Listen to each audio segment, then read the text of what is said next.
Come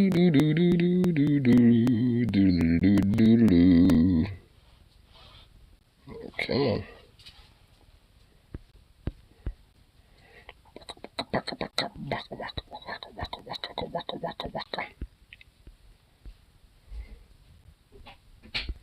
Yeah, let's see.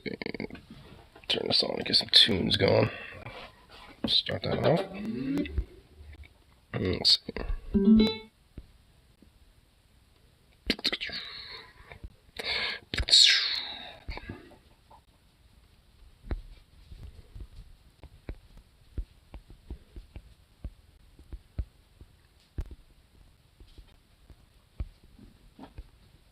There we go.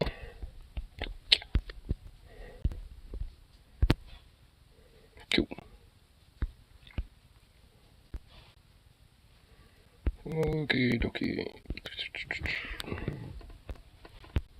And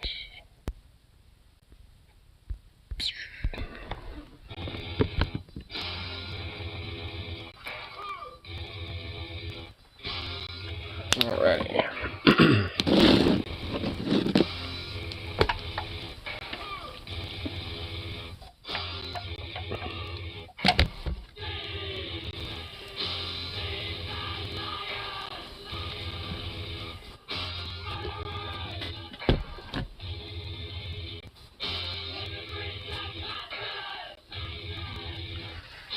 Did your profile picture update on YouTube or on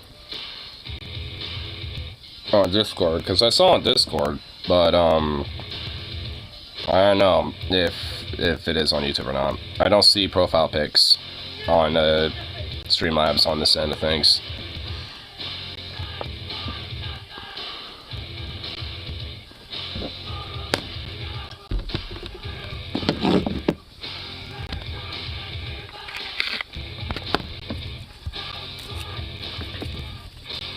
Yeah. Yeah to what? I kind of like said 2 different platforms, so I'm what? Might want to elaborate on that.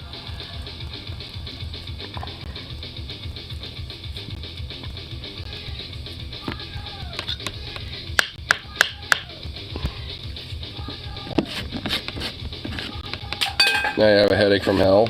Well, why would you smoke catnip? Like, that's not a good idea. Like, I'm sure that you have a really bad headache, dude. Like, that sounds shitty. Why would you do that to yourself? There are many things that I do as a bet, but that's probably not one of them.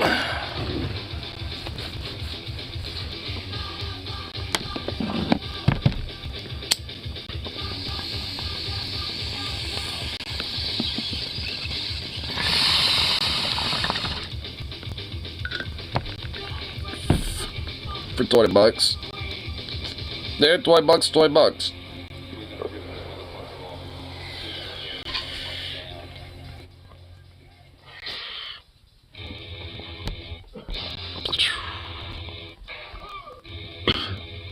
Said smoking to said person. Now I'm waiting on my $20. Did he, like, are they actually gonna give it to you? Or is it like something where they just kind of fucked with you? So when it comes to something like that, you want to like have, you know, at least like a payment in advance a little bit, like 10 now and then 10 later. I'm gonna beat his ass. I mean, it's, yeah. Well, maybe not like a full-on ass beating. But,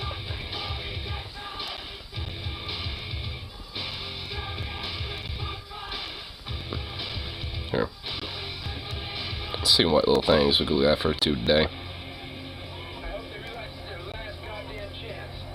I mean, honestly, there is actually a pretty, there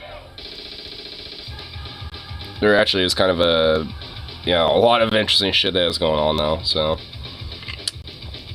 Definitely no, like, there basically just is, like, no, yeah, like, no stranger of news going on today.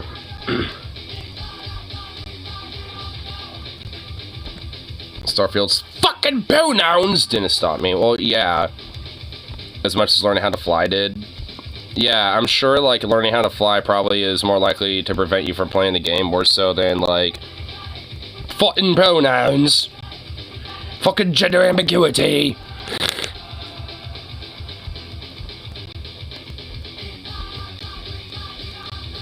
Yeah.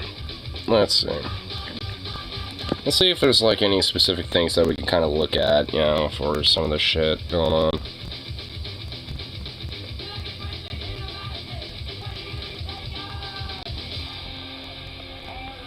Man, like, with all, like, that shit going on with, like, Israel Palestine, I definitely need to, like, kind of think in my head about, like, how to arc that segment right now, honestly, because it's, like, honestly, like, it's like, where do we even really begin with that? You know what I mean? When it comes to just, like, you know, when it comes to just, like, that whole situation. I mean, like, honestly, it literally just is, like, across the board a lose situation for, like, pretty much everyone besides the Israeli government. Like, they're the only ones who essentially would be the victors in that. And so it's just like, I mean, it's like the fuck. Like, what do you do? Skip around, but he got a hilarious threatening message. Dude sounds like Alan from the Chipmunks.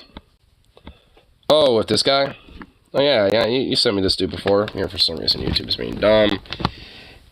Just give me a second here. There we go. Okay.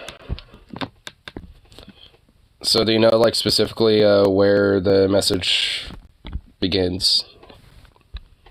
I guess we could use this as a warm-up. Some time. We got some time. Hey, this time he's not looking like a weird, like, female sexy waifu. Now he looks like a fucking, like waifu, like, Thor anime stud looking dude. Let's go ahead and see what this is. So I checked my email, because I got a notification for this while I was trying to just play through Sonic Frontiers on stream. And, I mean, you can read what's on the screen. These are the emails. The chat series is kind of hot. It's got the tail, it's got the ears. I mean, yeah, he's a cat boy. Just a stud version. And I love this, dude. From a Nathaniel, I'm assuming Howard. Nathaniel Howard. Fuck you, motherfuckers. Fuck you, cocksucker. Fuck you, pedo faggot. God. Yeah, because this is somebody who's made, sent emails to me before, right? This guy sent emails to him before already? I'm sure Nathaniel Howard is not their name, but they've sent me messages before. Fuck you, bitch. V. Saw your video. Fuck you, bitch. I saw your video. Dude, I'm not even a conservative. Like, they've sent me stuff before. So, I'm curious what we're actually going to see here. So, we're going to go ahead and take a listen. It's a voice? Barely any idea of what we're going to hear. I've listened to 5 seconds of these, and it was with a voice changer. So, I guess we're just going to take a listen here. Okay, volume up, maybe?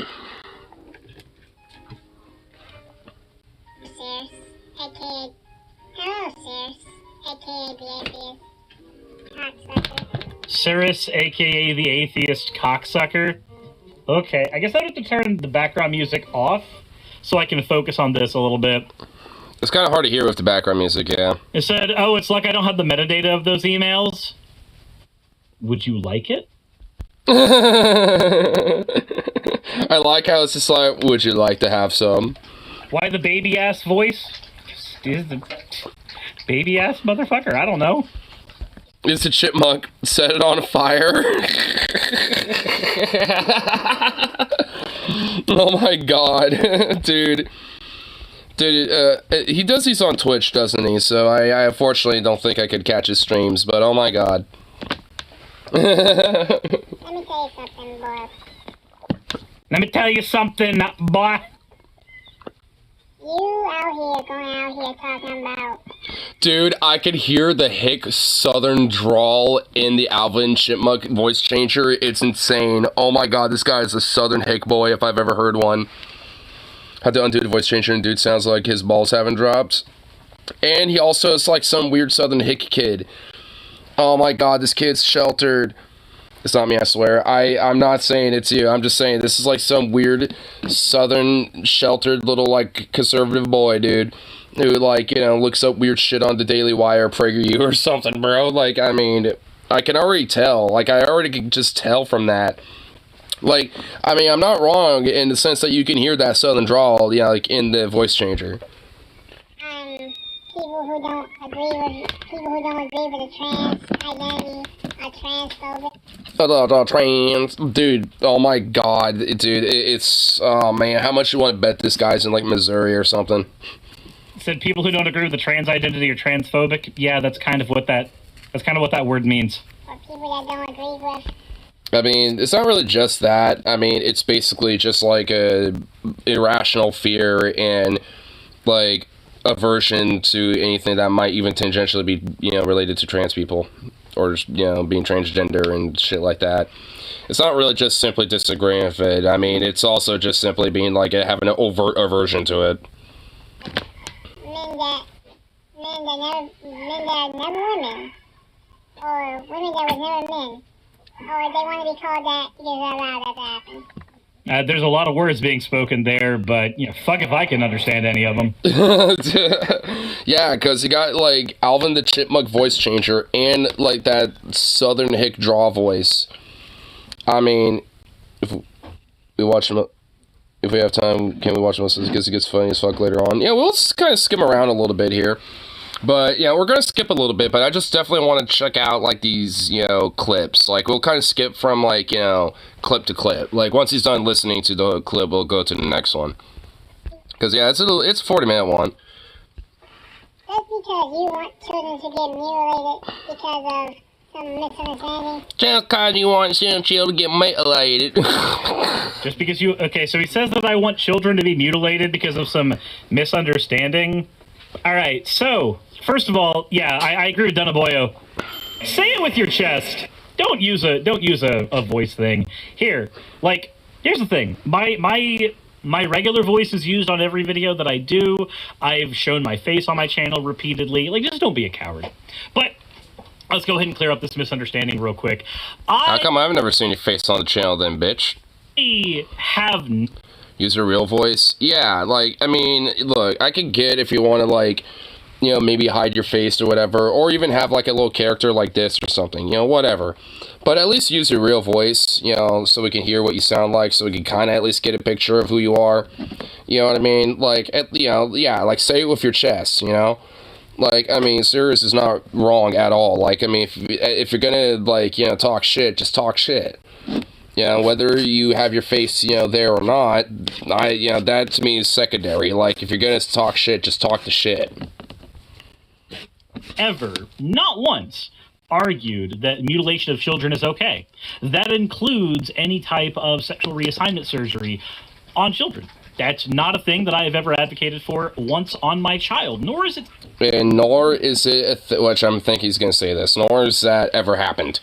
And also, like, the only time there is mutilation of children when it comes to their genitals and shit, just that sentence was weird to say, it's with Christians and pastors and, you know, very religious zealot style doctors who will just do them.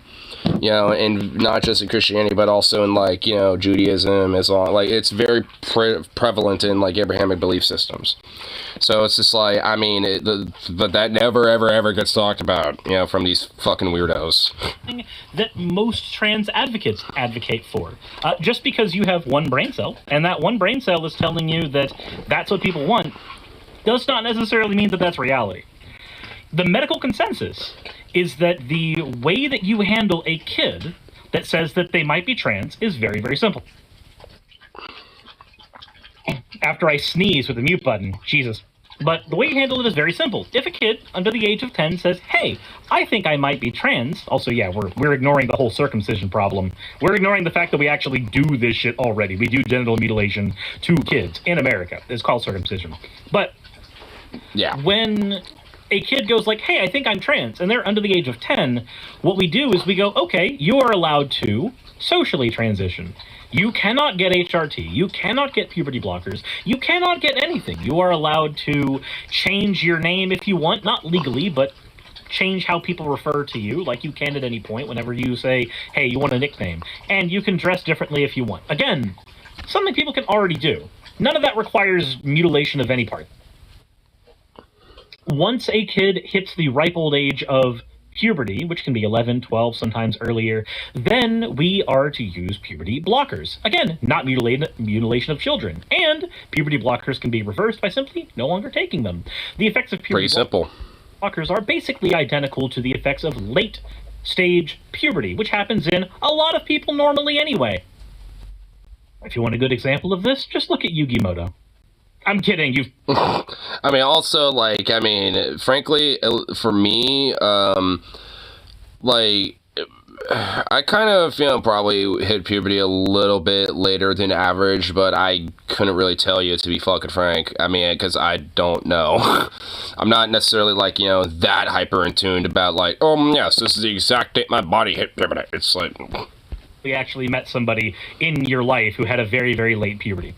Anyway, get to the clip. And drive it out on the highway. Get back to your clip there, sir. Once we know what the way that works, do that shit as a kid. Life-altering things we would not want somebody to be able to do as a child. But go exact words in this exact order. Despite the many times I've done that, let's go ahead and pretend for a little bit that I'm calling for the mutilation of children. Because you are. Deserve to get shot, then you need to be able to say that with every fiber of your being. Guns are not a thing that you use to threaten people. They are a thing you use for action. If you're going to aim it, even hypothetically, then I damn well hope you have the ability, the balls, to pull that trigger. People like you deserve to get your head cut off, your finger twisted. So I deserve to have my head cut off. Again, say it with your chest. If you're not... I mean, seriously, the fact that that was just in an Alvin chipmunk voice makes me not want to take that seriously at all. Like, I mean, honestly, like, I have no, like, sense of, like, oh, shit, I'm scared. Like, if this dude came up to me with, like, you know, I would just be like, I'm supposed to be scared of you. And if he tried anything, I would break him like a twig and just kind of laugh it off like, ha, ha, ha, and just walk away and have a drink or something. To bring the guillotine to my front doorstep, then I don't want to hear it. You deserve the death penalty, boy. If I see you in person, I will smack you. Wait, so... Oh, wow. Oh, I will smack you. After the shotgun audio came out, Alvin was kicked out of the band and is now a homeless meth addict. Damn. Oof. I deserve to die. Oh, but if you see me in person, you're only going to smack me. Okay, sure. Pussy. I will beat you up, you little punk. You little bitch. You little punk, you little... I will beat you up, you little punk, you little bitch. I'm starting to believe this is a 12-year-old. I'm starting to believe this is that me making this video is me responding to a 12-year-old. You are. It has to be me responding to a 12-year-old. There's no way it's not. There's no way it's not. At oldest, you got a 14-year-old whose balls have, like, barely dropped. You got one that's, like, starting, and the other one's just still shriveled up in there like an ovary. Cocksucking. Fucking cocksucking faggot. If you like you nothing but...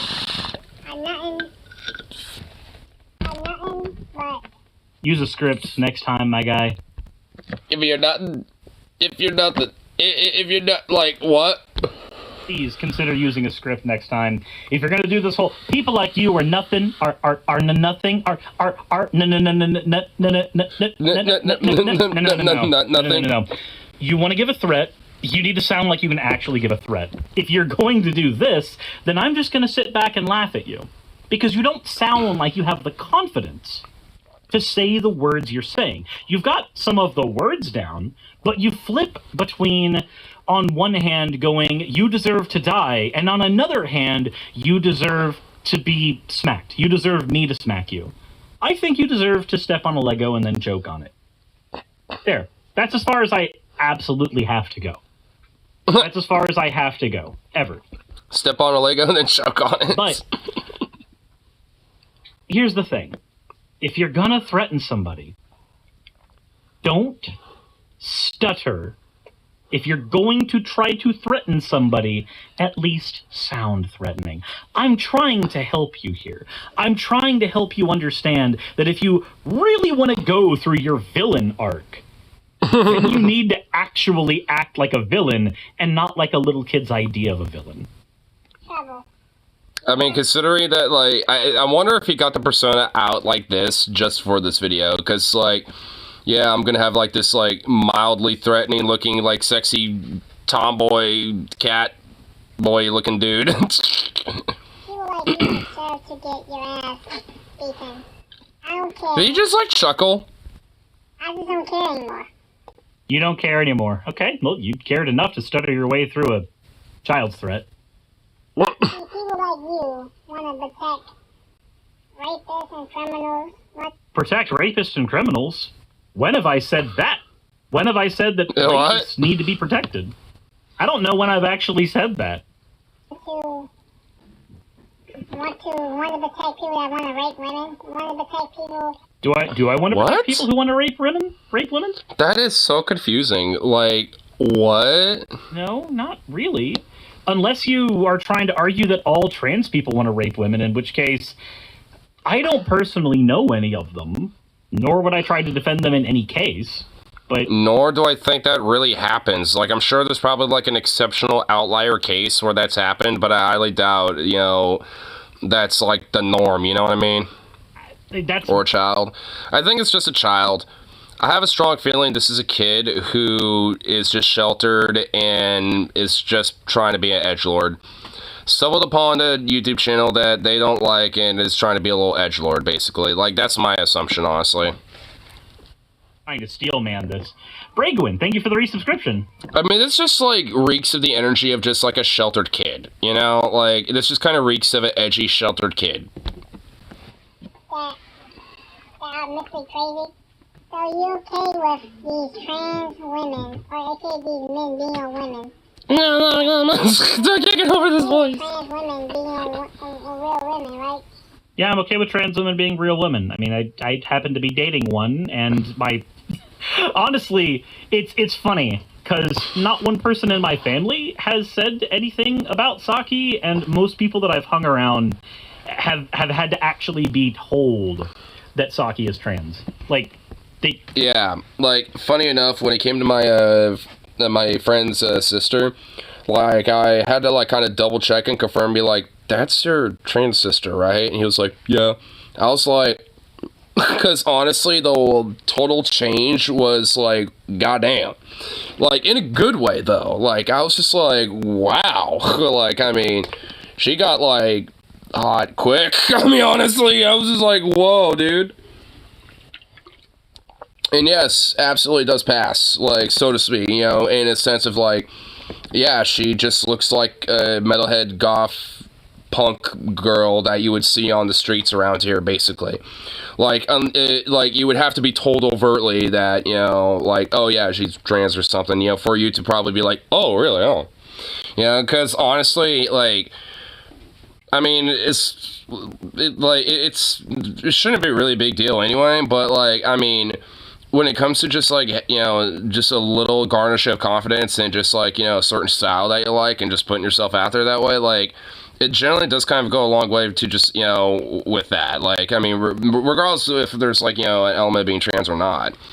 And to, like, you know, being able to express yourself in a more comfortable way, and especially pertaining to this, you know, when it comes to people being trans, then, like, it allows them to really branch off in the way that they really want to look like. And, you know, and ends up... you know, in a lot of ways, being a 180 for the better. Can't tell. Because most people, after you've been on HRT and shit, it gets harder and harder to tell. But yeah, I support trans women. What do you want from me? For you not to do that. But how dare people? How dare? How many been the bottle of the bar? Tell you what, there, boy. How dare you? No. So somebody's probably going to come into my comment section and be like, "Sirius, you're being ableist." No. Once somebody has crossed the line of threatening you, as meandering as it has been, once somebody's crossed that line, I don't care anymore. True. Give people the basic respect of being human beings when they do things that mean they deserve to be treated like them. But when somebody is trying to threaten your life, again, as pathetic as this threat is, I don't care. Every single aspect of your life, no matter how small, deserves to be picked apart. I mean, that's kind of how I feel about, like, when it comes to, like, a lot of these far-right fascist style, like, Republicans and politicians and shit like that. I mean, or even talking heads. Same premise to me, you know, it expands there a little bit, too. So, yeah. I no longer care who will be the biggest douchebag. Yeah, essentially, yeah. Yeah, like, I mean, because honestly, it's like, if you start, you know, trying to threaten my life, my life or my general well-being, then yeah, it's, you know, gloves off. Like, I'm not gonna give a fuck. As a person, speak against that bitch. It took you 30 seconds to say, "How dare I speak against that?" 30 seconds. Script your threats. Fuck you, faggot. Fuck you, cocksucker. because people like you. Just because, dude, is he about to, like, spit some bars? Just because don't like it. Just don't like it. Dude, he's about to spit some bars, bro. Give him a beat, dude. He's about to spit fire, bro. I don't care what your problem is. Damn, dude. Fire bars, dude. Give him that. Dude, we need to, like, have a beatboxer in the background, dude. He's like... I mean, honestly, it sounds like he might as well be in, like, remix, like... I don't give a fuck you. So whatever the fuck he's trying... Like, dude, honestly, it sounds like some 90s DJs remixing him. You sure there, buddy? I don't care. I don't care. You seem to care a lot. You seem to care so much that you can't get past the sentence. I don't care what your problem is. If I see you in person, I will fuck you up. You will fuck me up if you see me in person. Bitch, your arms are noodles. You sound like a 12-year-old. Dude, he definitely does sound like Porky Pig when he starts stuttering. You will be fucking nobody up. The thing you need to be fucking up right now is your math homework. I will choke slam your ass. I will beat the shit out of you pedophile bitch. See, pedophiles like you deserve to get your head caved in, your skull cracked. So, I'm a pedophile, despite not having an attraction to children, and never once arguing that it's okay to do anything to children, and having no history of doing anything to children. But I'm definitely a pedophile. Definitely. Also, 100%. Redeeming. Thank you for redeeming your points for an... you fucking degen. And then I deserve to have my skull cracked in. So I like the weird, like, roller coaster of insults and threats. It's like, you deserve to get, like, gunned down, your head chopped off, smacked, your skull caved in. Like, I mean, it's like, I mean, honestly, this literally reeks of an edgelord kid. It just does. Like, I mean, because honestly, I remember being, like, a little edgy fucking twerp kid, you know? Like, and I mean, not towards, like, trans people, but just, like, in general. Like, you know, the old Call of Duty matches and shit, right? Like, you get butt hurt and you, like, fuck on someone because you're mad or whatever, you know, shit like that. Or being an edgelord to other kids because you fucking murking bitches and they're all mad at you and you're like, oh, get good, bitch. You know, like, I mean, it's like, yeah, I certainly was, like, a kid like this. And, yeah, guess what? It was cringe, but we all have our cringe phase, you know, as an edgy teenager growing up. Or just as a kid in general. I mean, that isn't exactly unusual, you know, so to speak, you know what I mean? Like, but, you know, with this, it's just like, dude, like, you can just tell there's, like, an extra level of just shelteredness going on here that's just genuinely kind of sad. Out of me? when you say the things that you want to do. You see this? Oh yeah, dude. Yeah, you should. Here, yeah. I think I will probably skip to the next clip here, but yeah, dude, we definitely need to.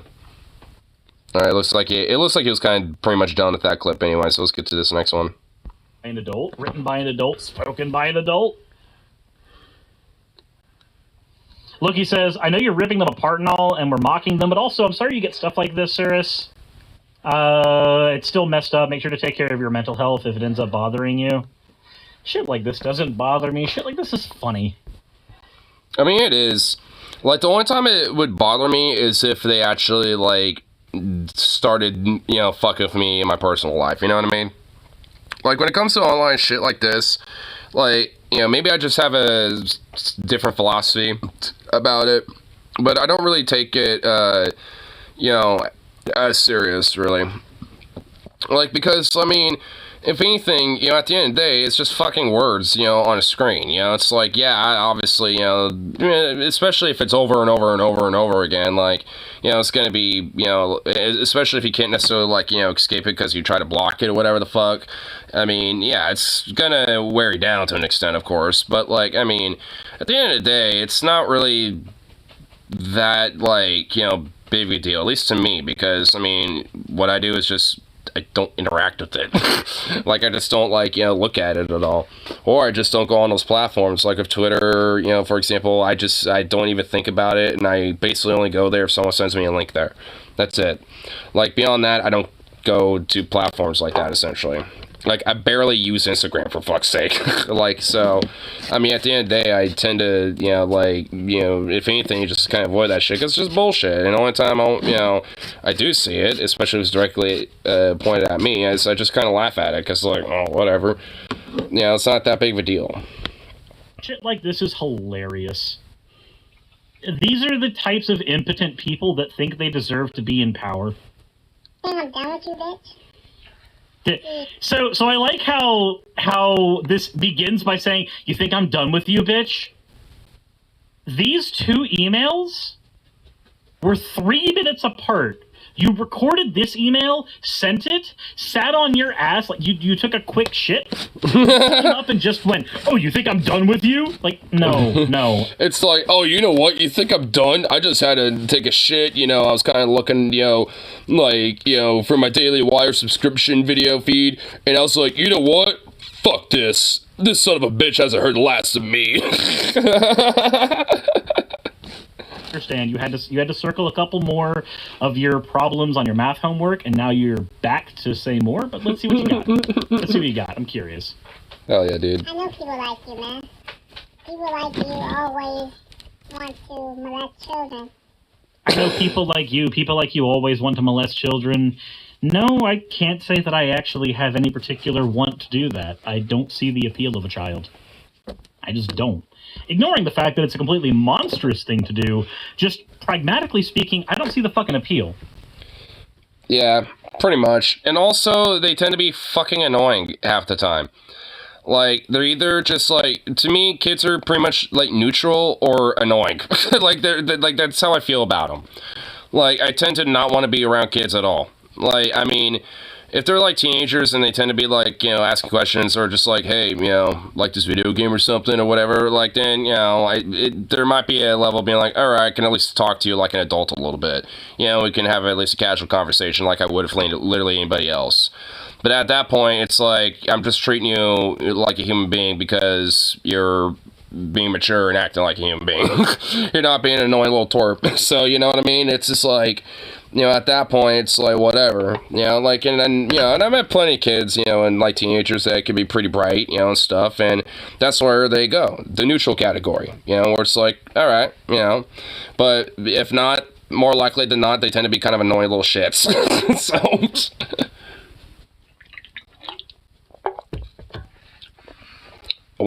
someone my age is slightly younger or slightly older. Your peer group, basically. Teenagers are cringe. Yes, they are.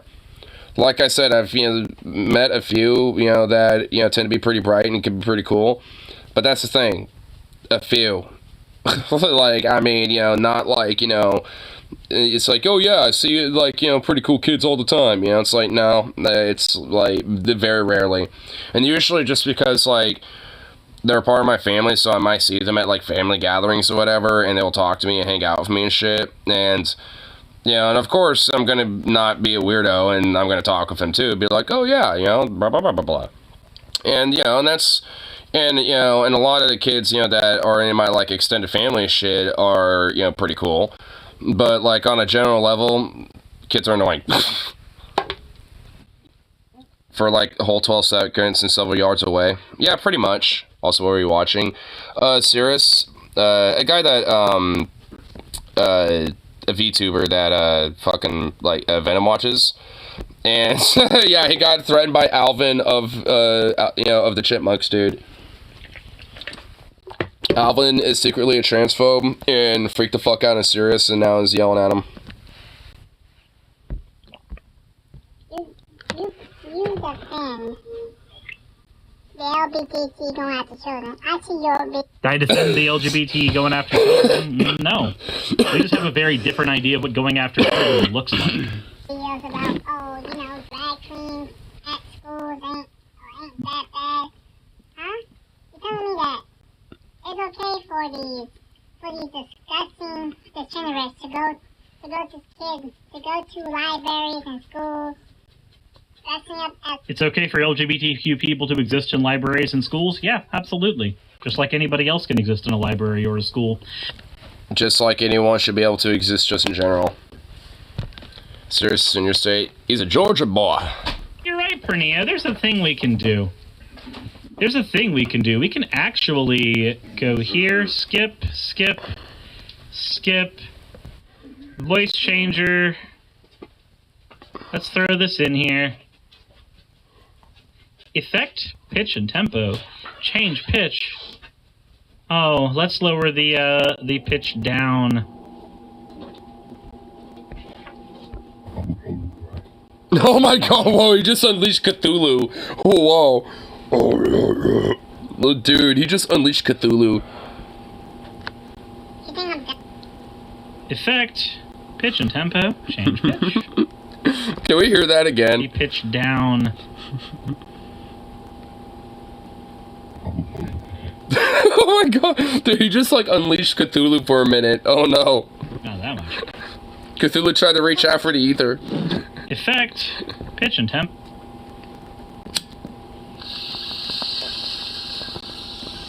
You think I'm done with you, bitch? Oh my god.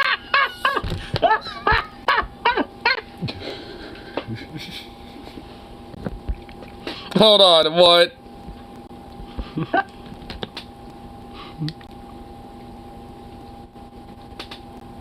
You think I'm done with you, bitch? Dude. Yo. This guy, yeah, dude, he's like some southern boy kid who's sheltered as fuck, dude. Oh my god.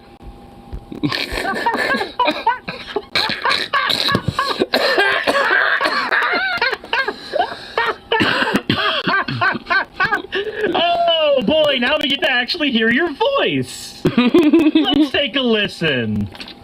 You think I'm done with you, bitch? See, I know people like you, man. People like you always want to molest children. You defend the LGBT going after children. I see your videos about, oh, you know, drag queens at schools ain't that bad. Yeah, it's not. It's really not. Huh?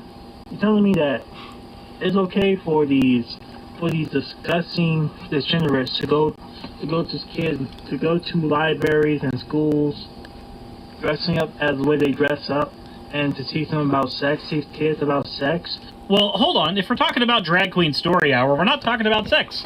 Drag queens don't go to schools to talk about sex. They go to schools to read The Little Mermaid to kids. They don't talk about sex, generally speaking. That's what... I swear, guys, not me behind that mic.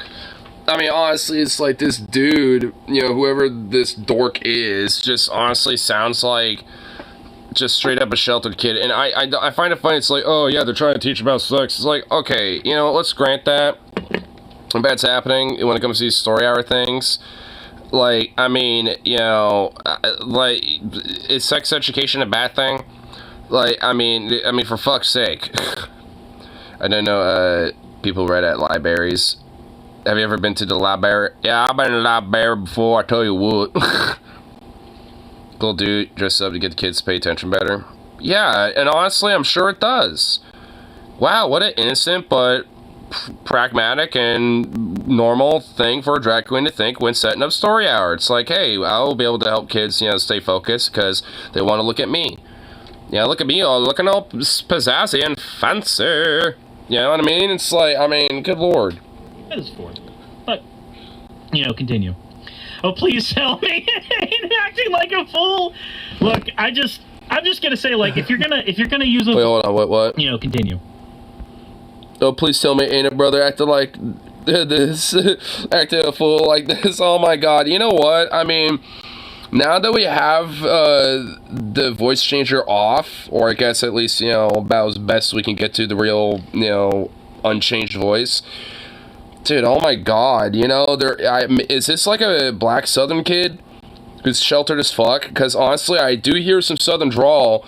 But man, now I'm also, but dude, like, because I also noticed somebody else in their chat said, like, oh, you know, is this like a black person or something? Like, why, like, I mean, is this a black person making these comments or something? Just hearing the voice, you know, and I'm just like, it's starting to make me think, is this like some southern black kid who's got, like, you know, just a southern drawl going on or something? I don't know. Either way, they're a sheltered, sad little bitch. Tell me, ain't acting like a fool. Look, I'm just gonna say, like, if you're gonna use a voice changer, at least use more than a pitch shift. Use more than a pitch shift. I know what your voice sounds like, my guy. I'm sorry. But yeah, you're the same person that always talk about Nazis, all the conservatives. I don't f with the conservatives, buddy. But I freaking hate people like you, man. Okay, you don't fuck with the conservatives, but you hate people like me? That's fine. I have friends who are conservative. I fuck with conservatives. I did conservatives, liberals, leftists. I'm an advocate for walking across the political aisle and talking to people who you otherwise would disagree with. Not debating those people, not dunking those people on a stage, talking with those people, humanizing those people, understanding why they think the things they do. That's what I talk about on my channel all the goddamn time. Also, can I just say, this is way more hilarious listening to your actual voice. People like you are sick, disgusting faggots. Wait, what are you? I like how it's not faggot, it's fag-eat. It's like faggots. Disgusting. It's like, you were just a disgusting faggot, just like this stale-ass maggot. That deserve to face the wall and get shot. Again, when it's you saying the things you want to do to me, it's choke slams and slaps. When it's the things I deserve, it's the wall. And also, I like how it's so non-threatening the way he says it. Like, I do not feel threatened by it at all. Like, I would just be like, okay, here, I would like, you know, hey, look, I get it. It's alright. Look, I understand as I'm slowly but surely kind of walking him to this wall. It's like, hey, look, I mean, let's just have a conversation, that's all it is. And then just, like, watch him break like a twig and just be like, oh, and then just, like, move on with my life. Yep, getting lined up against the wall and getting shot. But at least now you can say it with your chest. At least now you can actually, you know, here, let me help you a little bit. It's like when a kitten hisses at you. I know, dude. Oh shit. Oh. Effect. We're gonna go ahead and give you some bass. We're gonna add some hair to your chest. Some hair to your chest now, there, boy. You sound like a child. We're gonna add some hair to your chest right now. Increase the bass for you. You're sick, disgusting faggots that deserve to... It doesn't even help! It doesn't even help! ...wall and get shot. Point blank period, man. Man, I added 16 decibels of bass to your voice, and it didn't help shit. It did not help a thing, dude. He literally has no bass in his voice at all. It didn't do a fucking thing. It literally didn't do anything. Man, let's try that again. Effects, filter, pitch and tempo. Tempo's fine. Pulse stretch is fine. Let's instead reverb. I bet some reverb would help. Maybe you could He made his voice sound more like a child. He kind of did. a little more imposing. You just sick, disgusting faggots that deserve to. Now it sounds like he's in the warehouse. Now it sounds like he's in a very echoey warehouse or a hallway. Like, you know, those long-ass hallways, like, you know, in the gym to, like, the locker rooms and to, like, the stadium or whatever the fuck. You know what I mean? Like I mean, it sounds like he's in one of those hallways, but still sounds the same. Oh. Face the wall and get shot. Point blank, period, man. Okay, you know what? I will admit, there at least is a slight bass now. I don't know what he just did outside to make it echoey, but I think that helped with his voice being bassy, though. He sounded like he was 17, not 12. A little bit. I'm not gonna lie. It actually helped. That actually did help, yeah. It made him sound like a 17-year-old that's just kind of an angsty kid that legit sounds like, you know, he might just do a mass start to get scared. Yeah, see, now it sounds like he might, like, you know, do something at the school, you know what I mean, when it comes to some pew-pewing. You know what I'm saying? Now it sounds actually kind of intimidating. It's like, oh, fuck, maybe someone should get the FBI on this kid. You know what I mean? Like, now it sounds a little like, oh, shit. But, I mean, the thing is, it didn't really help too much, but it at least kind of makes it sound like, oh, you know, but it's not really that threatening, though. I mean, yeah, it's like the worst he's going to do in the immediate sense is just try to give you a wedgie, but then you can just dunk him head in the toilet and just, and just laugh about it and just move on with your life. Really helped. You need some reverb and some bass and just maybe a smidge more testosterone. If I see you, I will fuck you up, man. Will you? Or are you just listening to your dogs? Because I can hear your dogs now. What the fuck? Dude, he has dogs in the background just going off. Maybe you should be paying attention to your dogs, kid. Sound cute. You degenerate faggot. You degenerate, low-life piece of shit motherfucker. How dare you say it's okay for these degenerate faggots? You degenerate freaks. Was that Zukov? No, that's actually that's the audio that he sent. The kid that sent the audio, that's his audio. Like, it's the weird little Alvin and the Chipmunk dude. Like, his dogs are in the background. Now that he took off the voice changer, or at least pitched it down, you can actually hear his dogs. To literally... I didn't watch this far in. It's dude, like, I mean, he literally has his dogs in the background going off. Bruh. I was actually kind of looking over at Zukov to see if he would, like, get startled by that, but all he did was just kind of stretch his, like, head out. Just like, he wasn't fazed by that at all. Literally use a script.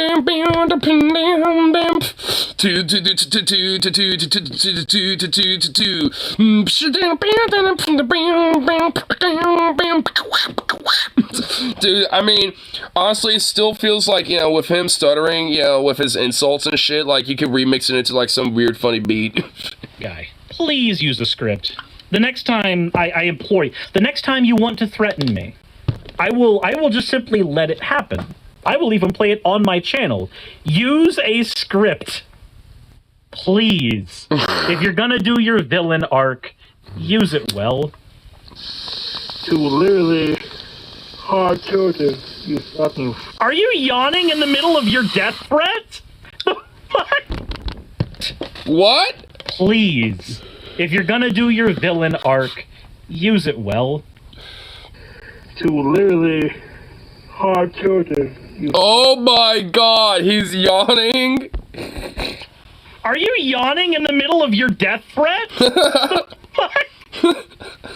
To literally hard children, you fucking freak. You fucking sick ass motherfucker. If I see you in goddamn person, I will destroy your ass. You will destroy my ass. Destroy my ass? Well, that's a little gay. My guy. I thought you hated the LGBTQ community. Why are you coming on to me like that? Whoa, that's a little aggressive if the sexual, like, you know, play going on. It's like he's gonna not really destroy him, specifically his ass. Destroy my ass? Listen here, I just had to go to the doctor's office for some shit. I don't think I need my ass destroyed any more than what a bean burrito can do. I'm not taking it from you either. Jesus Christ. I will fuck you up. Yeah, kind of gay, TBH. You piece of shit cocksucker. How dare He does love cocksucker as an insult. Dude, how much you want to bet that's just some sheltered 12-year-old whose balls are just starting to drop, his hormones are raging, now he's starting to realize he actually is probably sexually into dudes a little bit, and is really insecure about it because of how sheltered he was. I think we nailed it, because I guarantee you that's what's going on with this kid. How to fight with him will play out. Ah, yes, yes, Spaceballs! Fuck yes, good meme, good shit, dude. Good shit, yes, true. Oh my god.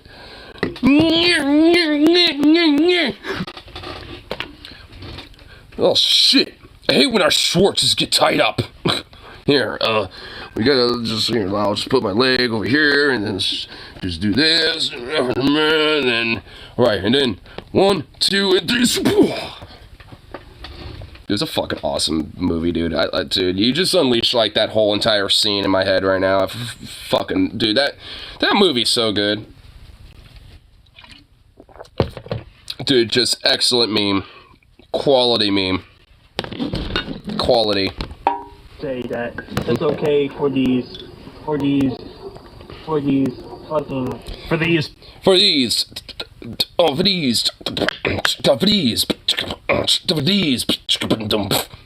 these booties.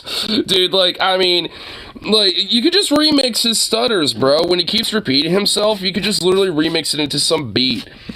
Like, we need to get, like, you know, Mike Figueredo on the, you know, like, on the set on this one, dude.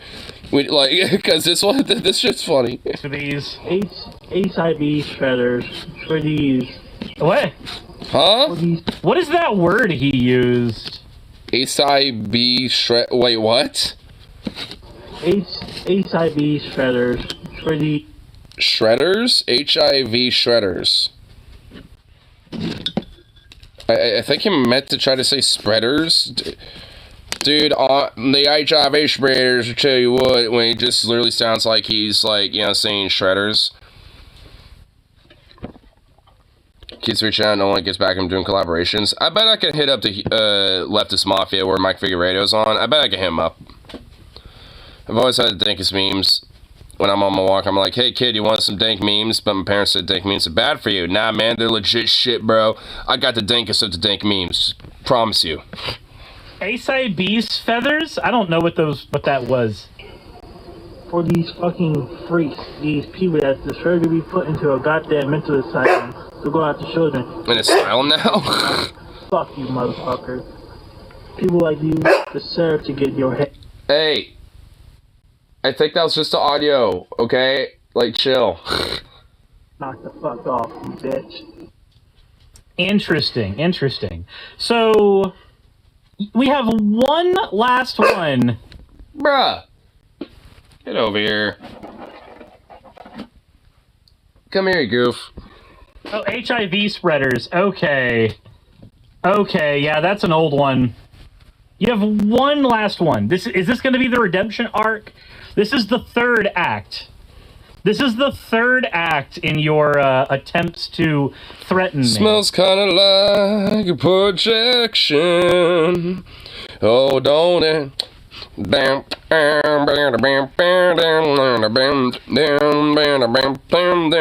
it smells like there's projection.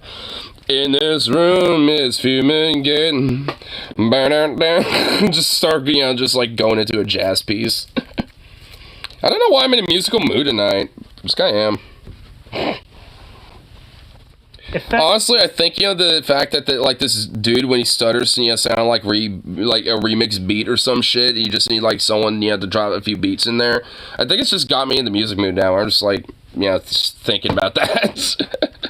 Pitch shift. Wait, where'd it go? Playing pitch and tempo. Change pitch. Why do you call amigo? Why am I calling you all this? Look now. Sounds more sad now. Why do you call amigo? Why Migo? am I calling you all this? Look now. Look, man. Okay, now I'm starting to think this might be like some, like, sheltered Hispanic kid. Like, seriously. I can't tell. Like, I don't know what, like, this kid's background would be. Hold on, did you forget the pitch shift in the original? Why do you call amigo? Nope, okay. You deserve to get your shit rocked, man. I deserve to get my shit rocked. Because Okay. You're going out here telling... Gotta get your shit rocked. Shit rocked in a rockin' your world. Oh, shit rocked. Shit rocked. You gotta get your shit rocked, bro. Like, what? Like, what the fuck? It's like he's trying to find himself to accept his true feelings about himself. I mean, you know, in a weird way, this does kind of sound like that. Like, he watches Sirius because he kind of actually likes him and his content, and he's in denial about it, including with his own sense of identity, and this is kind of his weird way of projecting it out, I guess. I've never argued. Hey, what the fuck? Huh? You were on... Oh, okay, you're out. Well, fuck you too. Hold on. There we go. Okay, there we go. Advocated for that. What to get their vaginas glue or to put with a fucking penis, bro. Again, did not advocate for either of those things. Hold on. Why do you call amigo? Is it kind of low? Yeah, let's do the pitch and tempo, change pitch.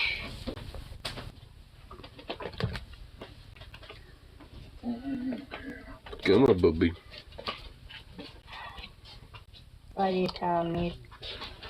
No. Change pitch.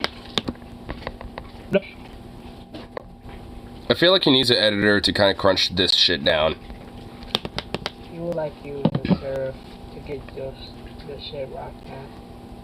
Because you're going out here saying that it's okay for children to get...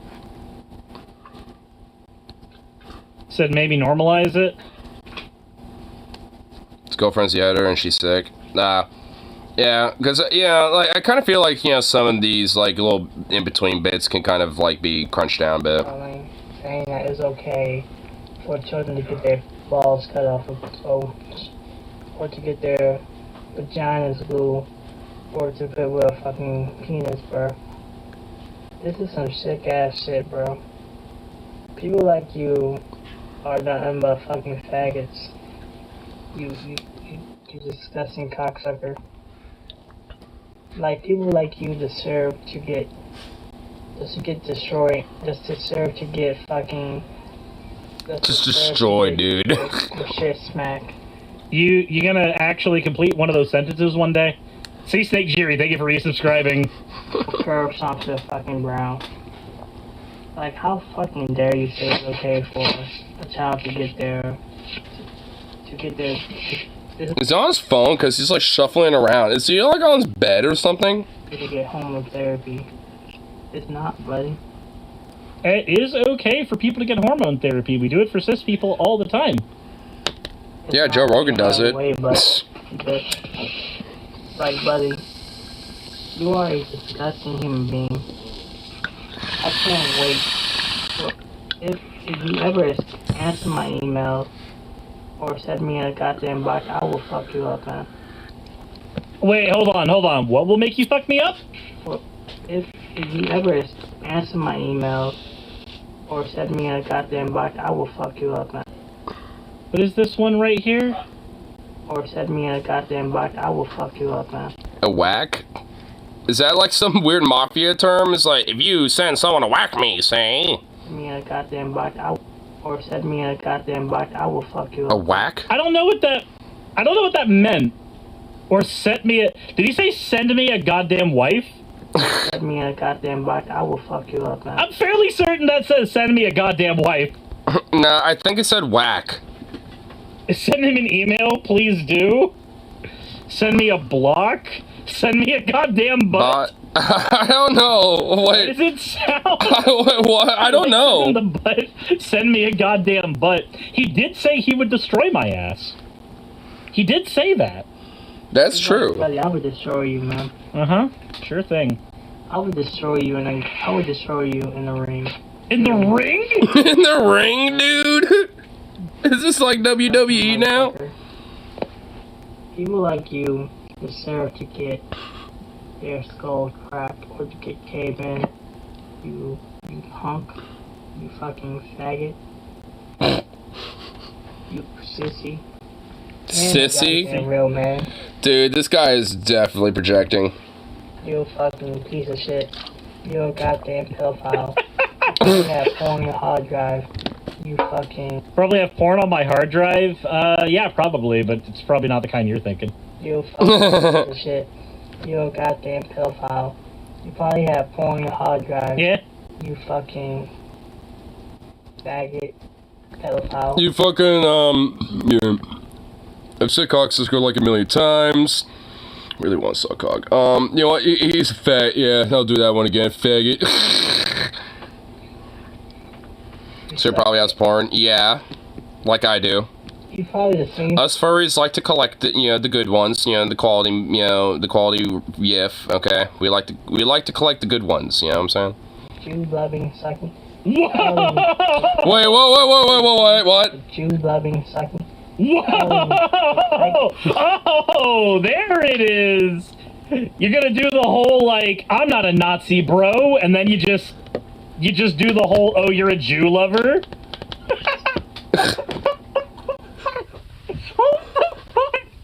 Suck. You're probably the same type of Jew loving sucking.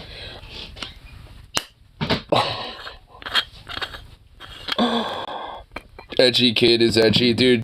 Dude. Oh man, he's about to cut some motherfuckers with that edge, bro. It's probably the most vomit-inducing shit imaginable, dude.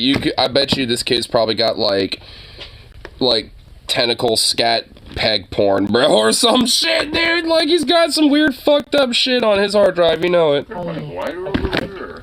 No, it's just the one I have, and that red one that you gave me a long time ago. Shit. Shit, let's go. I could have gone too far. In the bedroom or in there. Check the car. Either place. I haven't gone anywhere today. I remember. Baby. Don't talk shit about tentacles. Venom, what the fuck? God damn it, I didn't need to know that. This guy watched his sister get pegged by a horse. One of his porn searches. Oh my god. Dude, I just like, honestly, I got a really morbid imagination, and my brain decided to have the intrusive thoughts win and just imagine that, and god fuck damn, bro. I just, fuck. God damn, dude, I don't even know.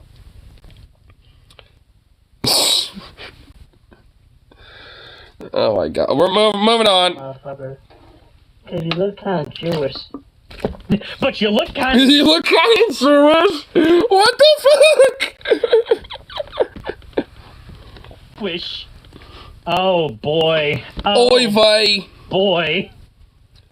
We get to add Nazi onto the things you are. So you're saying if we go into the ring, I get to beat up a fucking Nazi? Oh. Oh. Cyrus, I have bingo. 0 to 100 real fast, Crystal. You thought we were at 0 this whole time? Let's fucking go, Cyrus. Tag me in. Oh, boy. This is somebody who's way too obsessed with children's genitals. You dirty kike. Fuck you, faggot. God, he just tried to slip in he ran out of slurs he could actually use to apply to me, and he started looking for slurs that he could use elsewhere. Am I gonna get in trouble in saying that it's never wrong to punch a Nazi? No, it's never wrong to punch a Nazi. It's never wrong. It's okay to punch Nazis. To let a Nazi feel the American freedom of a fist. The freedom of America's fist right up the ass of a Nazi is your patriotic obligational duty, brother. I tell you what. Why does it say I'm not subscribed? I thought I already subscribed to this guy. There, I have corrected myself on that one. I ensured that I was corrected. So yeah, speaking of Nazis and Jews stuff, you want to hear what's going on over there? you want to hear my takes on that? I mean, because well, you got like Israeli fascists and borderline Nazi like fucks, pretty much like going bloodthirsty over some shit, Hamas and stuff. Just stuff going on. Honestly, you want to see some crazy shit? Hamas has paragliders. It's like, I might have shown this actually, but you know what? Fuck it, we're doing it again because it's just like, bruh. It's like, bruh.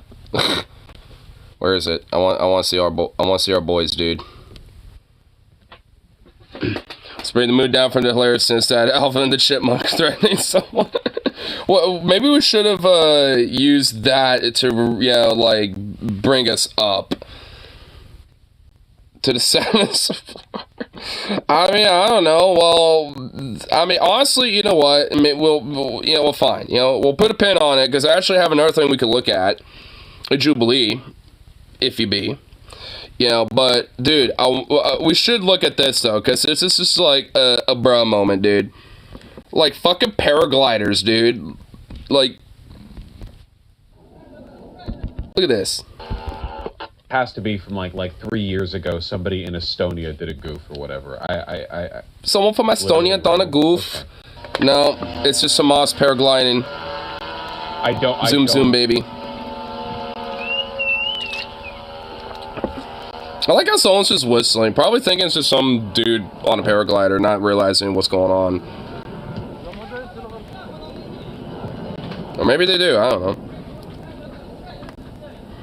Okay. This NPR article mentions infiltration by paragliders. Okay. And also there's straight up like a whole propaganda video of it, dude. Almost like literally like it's a thing. Off doing their thing. Iron Dome can't stop this shit. That's true. I mean, I guess it couldn't, It's just like, I mean, because, like, it's like, what the hell? Like, paragliders? Like, I'm honestly kind of a little surprised by that. What's this? Oh my god, it's a kitty. Oh my goodness, a kitty. I like that little uppercut that cat did. It's like, ugh! Fuck that pen. Fuck that shit. Here, let's look at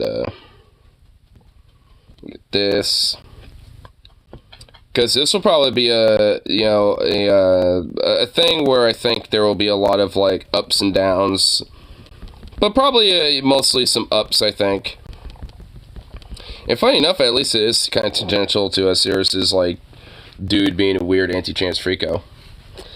Cause it be liberal trans peoples and then conservative trans peoples, and then you got this person with a bowl on their head. I mean, I don't know what hat that is, but you know what? Like, alright, alright. Respect the fit, I guess. Like, I don't know what's going on with that hat. And I will laugh if that's like the conservative. Is that a hat or a meme? I don't know. non-binary person that sometimes has the choice to either go into a men's restroom looking like this. You can look at me looking No, like this. it's just interesting. I thought this was a trans debate. That's what I thought. Even. Non-binary people. Non-binary people fall under the... Oh shit. Uh-oh. Blair, shut the fuck up. Look at her all being like, oh, excuse me, just adjusting her shit, being like, excuse me, I thought it was a trans debate, no, I'm non-binary debate. Is that Blair White? Yes, it is. There's 4 conservative trans people, then 4 liberal trans people. Well, you know, and someone who's an MB. She isn't as hot as she used to be. Honestly, she just kind of looks like that very annoying, bitchy, middle-aged, like, fucking wino housewife that will just literally yell at you for, like, leaving an empty can on the counter. Like, I mean, she just kind of looks like that very bitchy housewife that drinks wine, you know, on the side a lot. I mean, just like, she just now looks, like, really annoying. And she sounds annoying. Well, she always was, but, I mean, and now it's even more exceptional. Umbrella. Yeah.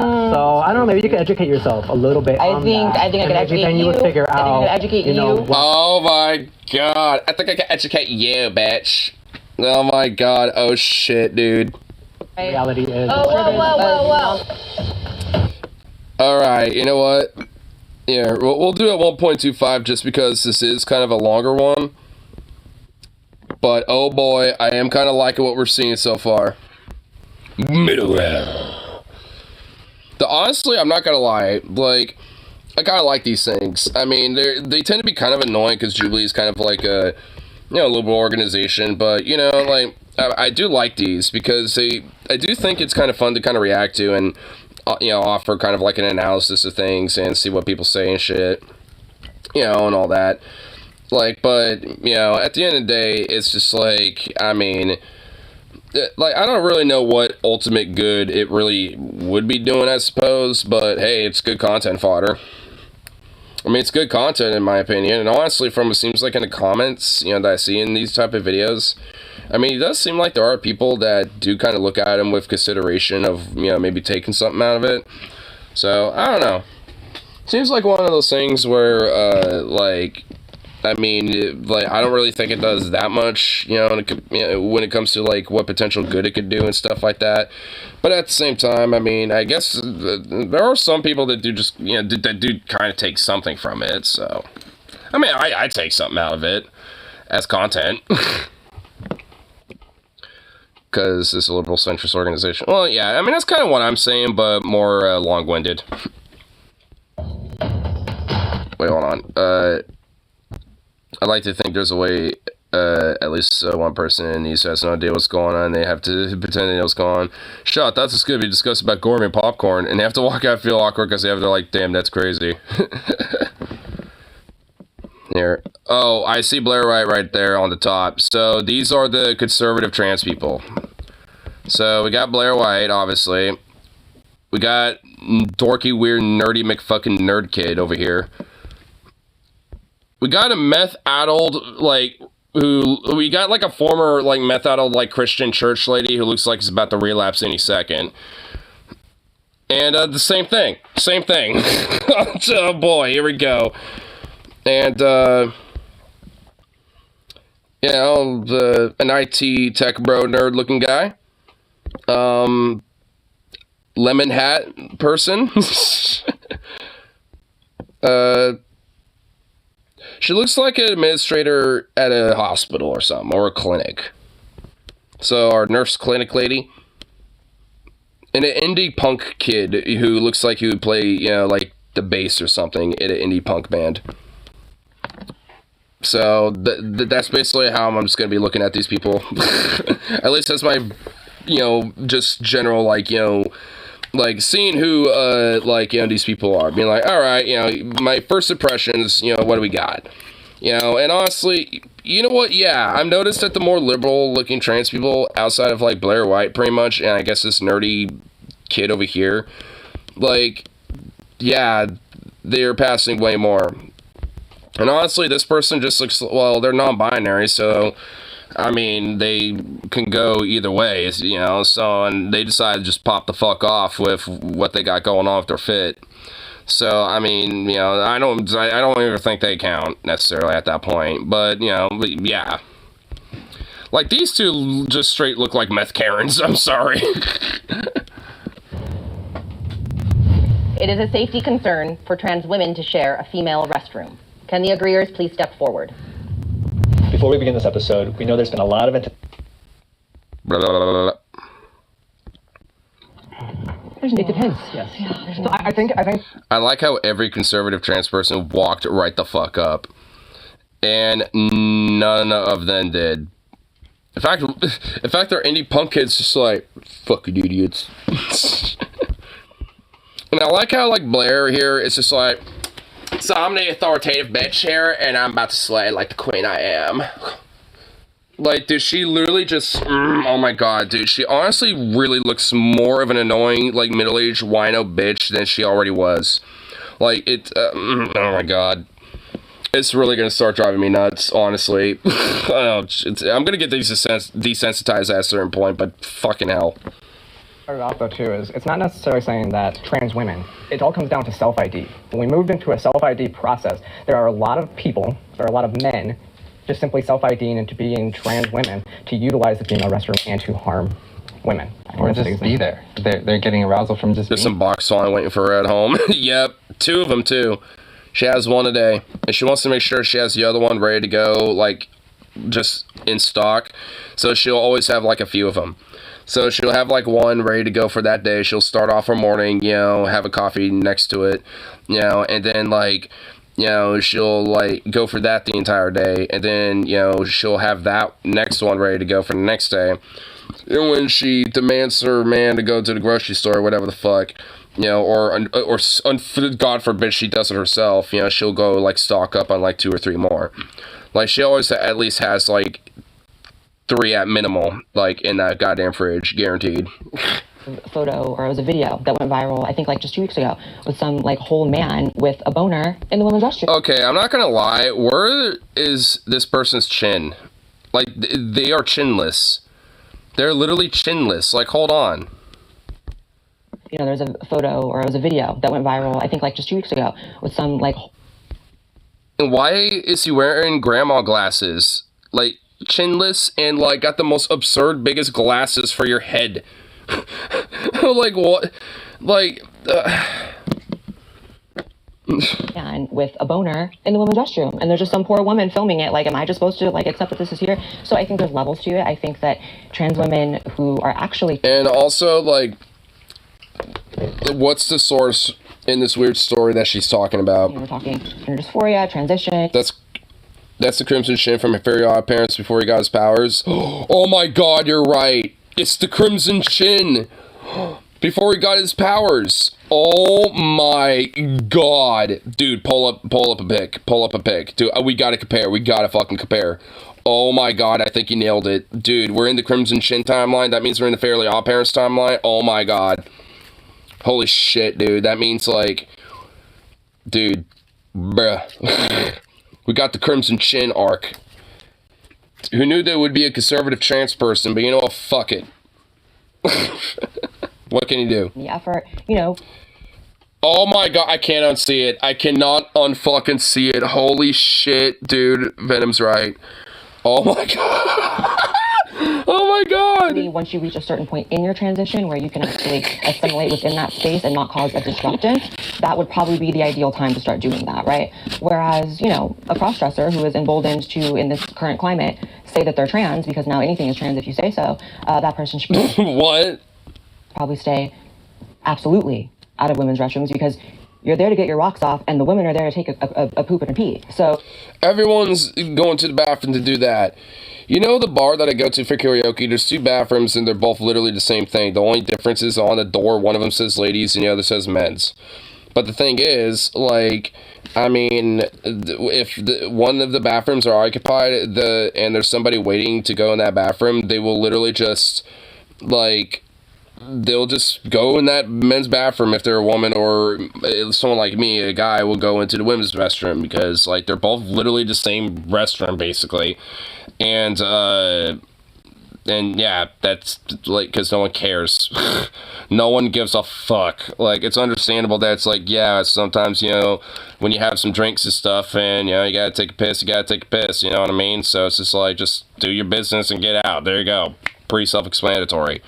Like, everyone does that no matter what. Like, oh my god, why do these weirdos fixate on shit like this? I know it's a question, but the fact that Blair especially is just, like, meandering so much in weird excessive detail about why this is such a fucking problem just really speaks fucking leaps and bounds about these motherfuckers, considering that every single one of them sat down and, you know, none of, you know, the liberal, you know, trans people fucking stood up, you know, or stepped forward. Like, none of them did. The same. And, you know, I really empathize with women who, you know, have an issue with it. And I can probably hear some women commenting, well, how do I know the difference between a fetishist and a real trans person? It's hard. You don't. It's hard. You don't. Because guess what? No one cares. I mean, for one, like, when it comes to going to the bathroom, you're there to do your business. And guess what? There's plenty of people that got fetishes there, bitch. Okay? And guess what? Being in the bathroom, doing your business, you know, like, that doesn't really come up at all. It's hard. However, that's the only nuance that I know to give to it, which is there's different reasons people are trans, and some people really are trans because they're horny, and some people are trans because they really felt that way from, you know, a young age or whatever.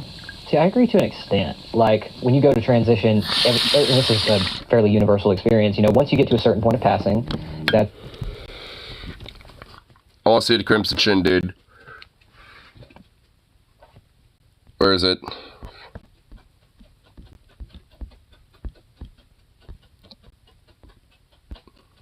I mean, it's so tiny. I mean, but you know what? Kind of, though.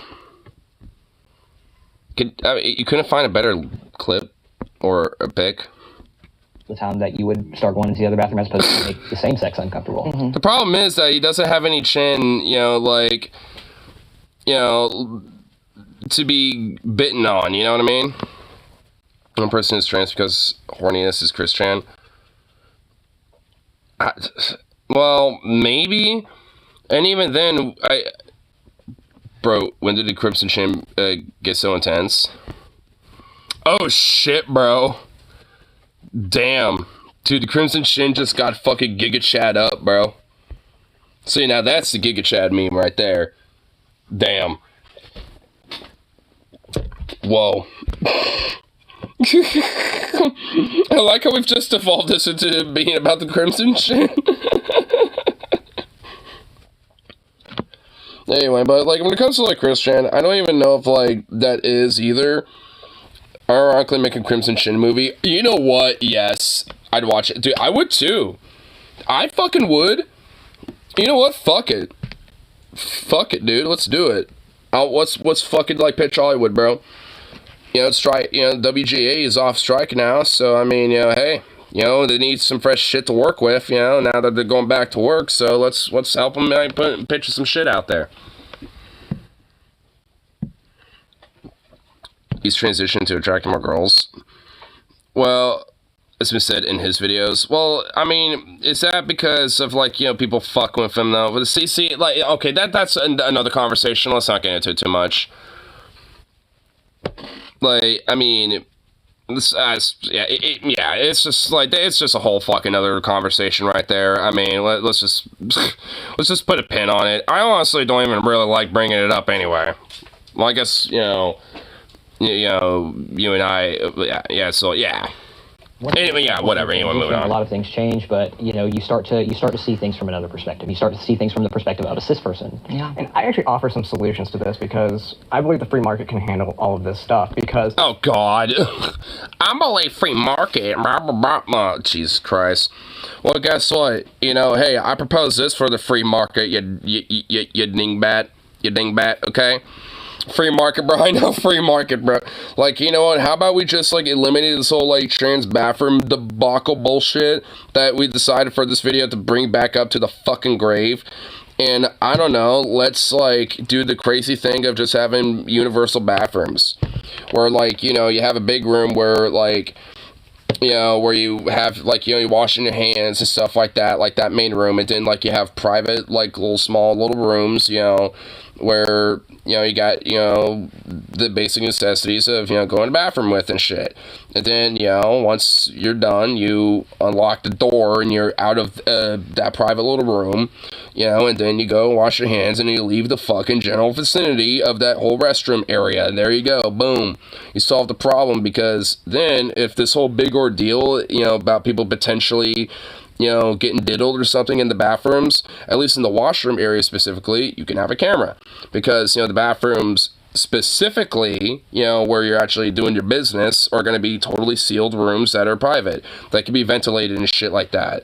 You know, it's like, and honestly, for a lot of, you know, buildings and a lot of businesses and shit, it wouldn't be that hard to reconfigure the restroom areas for these places. Because for like restaurants or like stadiums or concert venues or like bars even, a lot of these areas that are actually pretty big, you know, will have like, you know, these washrooms and like these multiple stalls kind of already there. So just like, you know, just retrofit that whole zone and just like make one big, you know, restroom area where you basically have the same amount of restrooms or even maybe a little more, and you know, and those areas are also expanded a little bit, totally privatized, and then you have a big general washroom area right by the door. There you go.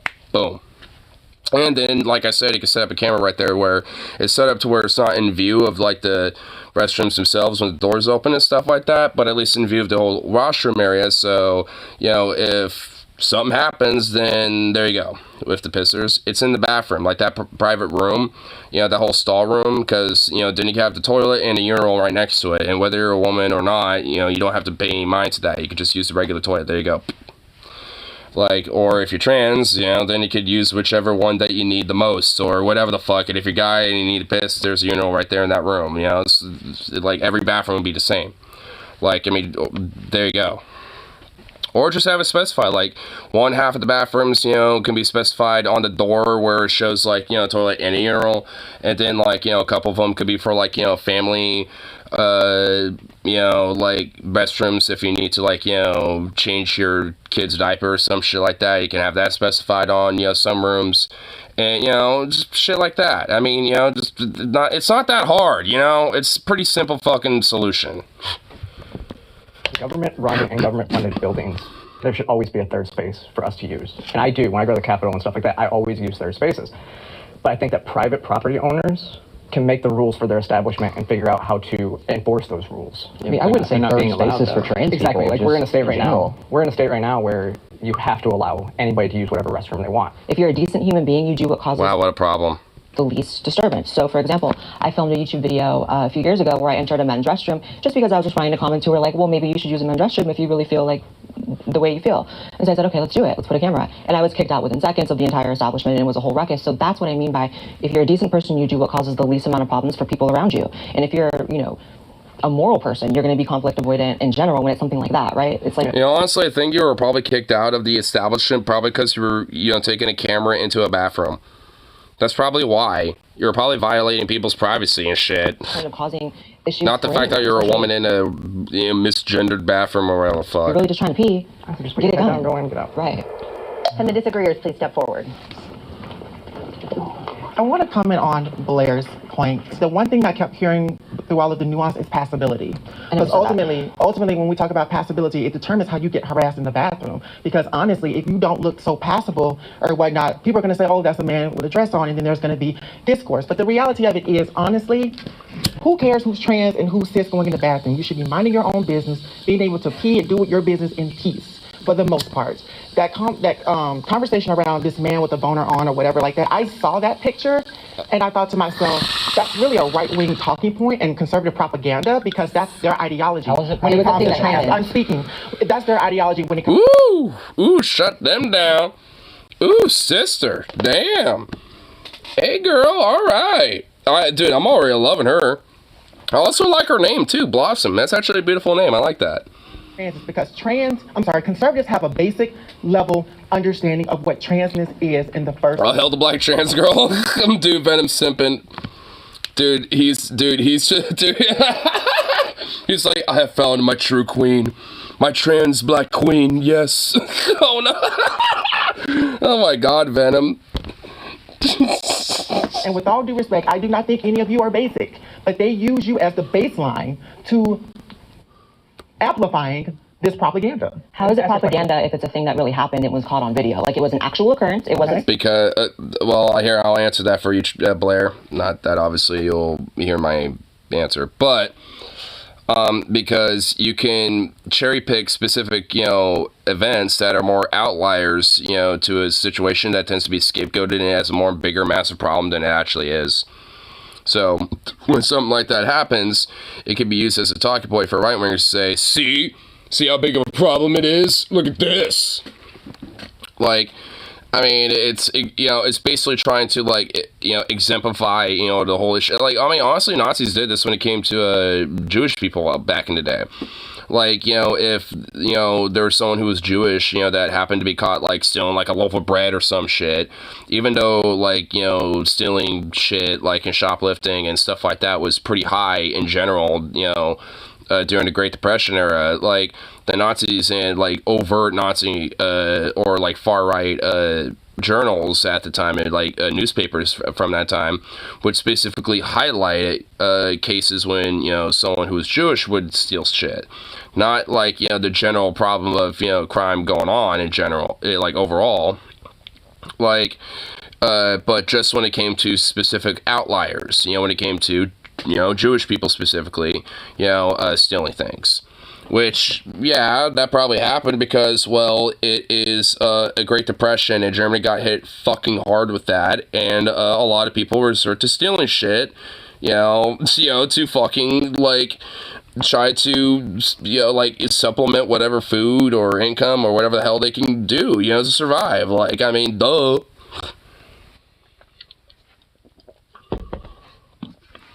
Why Hitler hated Jews?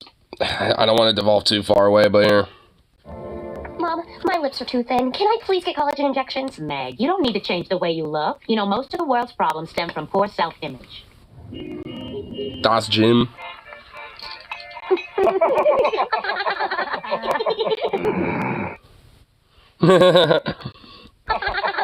Dude, the fucking Giga Chad, bro. That doesn't even, honestly, I just realized the Star of David isn't even really, like, done right. It's just like a triangle where it looks like it's being held by 2 points, like, and then it just has, like, this weird little point at the bottom. They kind of fucked up that Star of David a little bit, but hey, you know what? Whatever, it's a nitpick. What a Giga Chad. Oh shit. Oh shit. Das Aryan girl. 9. Wait, why? God damn it. You see what I mean? Devolving us away from this. Get back into this shit. Got a personal Jewish doctor who didn't kill. Yep, that's true. Oh my god, here, we'll just do this. There we go. And if it's a thing that really happened, it was caught on video. Like, it was an actual occurrence. It wasn't staged. It happened. And that's not the only, it's not an isolated incident. But that's not enough for me to say. See, the problem is, Blair, it is kind of a more isolated incident. You're trying to take a very rare instance that doesn't happen that often. In fact, probably rarely at all, and exemplify the issue tenfold to, more of a problem than it really is. And honestly, when it comes to, like, people being, like, creeps and, like, weirdos and shit, it's mostly, like, older white men that tend to be, like, kind of weird, creepy pervs, in restrooms and shit. Not trans people. Like, I mean, that's just kind of a generality there, but, I mean, I guess if you want to expand it further, it's just, like, just older men in general. It's not a rare incident, unlike all the far-right mass shootings. Yeah, and honestly, a lot of these mass shootings that do happen tend to lean more far-right in general in comparison to, like really anything else at this point. Like, when it comes to, like, mental illness or, or whatever the fuck. Like, I mean, it seems to be more, like, manifested for right-wing ideology more than anything else. Because actors can do that. Who knows? They could have been an actor trying to. has a bad habit using his age as excuse to walk into female bathrooms claiming he didn't see the sign. Because old man. Proved my point, didn't you? Against trans people, but this has always been our battle. It's just like, from what I just heard you were saying with your talking points, because I did understand what you were saying. I just got the word passability out of there, and which I didn't say that word at all. No, Yeah, I'm saying he that said word. passability. I'm saying she didn't say it. He did. And the I'll problem, say it. Okay, I can't. The problem I couldn't with hear. I just couldn't hear back there. The You know what I was saying was, liberals always use the. Yeah. No, what I'm saying is, I'm not saying you said that word. What I was getting out of what you were saying, the one word that was coming to me was passability. This is Blossom saying it, and so passability is passability. Honestly, Blossom's doing a really good job at, like, you know, holding her own and, like, being very concise with her wording. She's honestly very smart when it comes to, like, you know, dealing with shit like this. I mean, is she a content creator maybe or something? I mean, like, because I kind of feel like she's been around the block, you know what I mean, when it comes to, like, dealing with people like this. Like, because she is very, you know, like, pretty specific about, like, you know, dressing and shit. In a good way, though. Like, I mean, she's fucking, like, you know, just slaying. Politics is really a thing. Blair's so annoying, dude. Blair is just, just really fucking grating, dude. When we come to the debate of restrooms. Well, you can say... Mud wrestle? Oh, my God. Stop. But actually, it's just real life, right? It's just about Correct. where you're able to assimilate to and where you're not. Dude, honestly, this guy right here, he really does look like he is like an indie band or something, like an indie punk band. And it's either a bassist or guitarist, because he hasn't said much. He would just basically be the quiet one in the band that's just like, you know, just like playing his guitar or some shit. One of the biggest problems in the trans community is the community by and large has seemed to reject assimilation and seems hell-bent on... That's not true. I think it's absolutely true, which is you see people talking about how you don't need to work on your transition at all to enter women's restrooms, and I think that that is so selfish. That drives me crazy. It's so... I mean, considering that, like, the liberal trans women here, Blossom and... Actually, she's the only trans woman who's, specifically at least, you got, you know, one who's non-binary, then the two trans men over there. Like, she's done, honestly, a better job at passing than you, because, honestly, she's all natural about it. Like, you try to look like a weird supermodel, basically. Like, I mean, honestly, like, that, you look like a very plasticed up, you know, like, supermodel. While, like, you know, what she's got going on here is just, like, her trying to be all natural of herself. I mean, see, that's the difference, like, going on there with the whole passability argument here.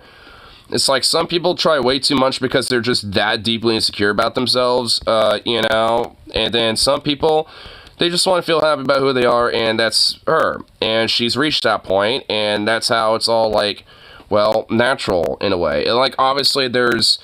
you know, artificial, you know, changes, of course, but, like, you know, how she puts that out there is just more, it's more natural, you know what I mean? Like, it's just more natural to who she is. Well, you could just tell Blair's fake with it. I mean, she's just a fucking fraud. She's just a fake with it. I'm honestly, in the past, I've, like, controversially says, like, I wonder if she even is or not. She just does this because, you know, money or something. But, I mean, honestly, you know, I don't even really think that. Yeah, I mean, I just, you know, kind of speculated. I was like, you know, no. But she's certainly a fucking grifter, and honestly, I do think she goes, you know, an extra level about trying to pass, in a sense, to try to look like the good one. You know what I mean? Like, so there is definitely, like, a certain level of, like, insecurity and, like, shutting down of other trans folk and shit, you know, because you have to basically be, like, on her level or better. And if you're better than her about it, then she's gonna basically be jealous and a fucking really annoying bitch about it, basically. Because, I mean, she will downplay and, like, try to demean any other trans person for the fact that, you know, whether they're passing or not. Because she's saying this shit to her. It's like, bitch, what? It's like, bitch, what?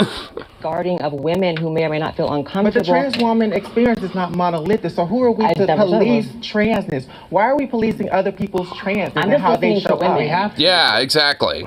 women. Why are y'all policing though? That's what I don't understand. You're using words that we're not using. It's not policing. We're listening to women, and if you have 50%, we won't say 50%, but if you have a large chunk of the population.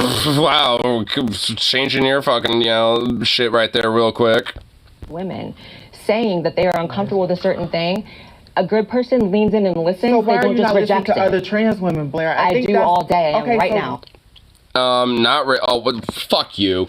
You're like, no, you're not. It's like, I have to listen to your dumb bitch ass, aren't I? It's like, that's literally how it comes off. It's like, fuck you. But you didn't, and I'm not trying to be combative or whatever like that. I'm just trying to figure out, I would. The middle ground would be between you and I because. Oh, she said the thing. She said the thing, guys. Yo, boys, she said the thing. One side, and that's great, but what about the side of trans women? If we're not bringing both sides... She said the title of the, whole thing, middle ground. Here's what I would say then. It is unbalanced. Here's what I would say then, because I do understand both sides. I didn't, no, you don't. I'm almost a decade into my transition, which means I was one time a year in, 6 months in, 2 months in. So I understand that, but I also knew at the very beginning of my transition that if I'm not at a place physically where I'm not making people feel uncomfortable, or I'm making people uncomfortable, then that's on me. That's my responsibility to make sure that I'm going places a certain way to make sure that they're comfortable. Because it's for your safety also, too, right? Would you also say that you're safe? Your I know safety that plays a part. you seem to be looking at through the lens of always trans being the priority. I'm looking at through the lens of women being the priority here. There's plenty of situations. Why though? Like, I mean, okay, like she's trying to say it that way, but basically like, oh, here, let me think about for women. But you know what, like, fuck trans people and their idea about this, but let's, consider women's, like, thoughts about it. Oh, you're trans people, but I'm just gonna let it go, boop, boop, essentially. It's like, cause, cause why specifically then? It's just like, cause if that's the case, then, shouldn't, because, when it comes to, going out in public or whatever the fuck, and, maybe going somewhere, someone might be uncomfortable and shit. The thing is, to me, wouldn't shit like this kind of depend on the context a little bit, arguably?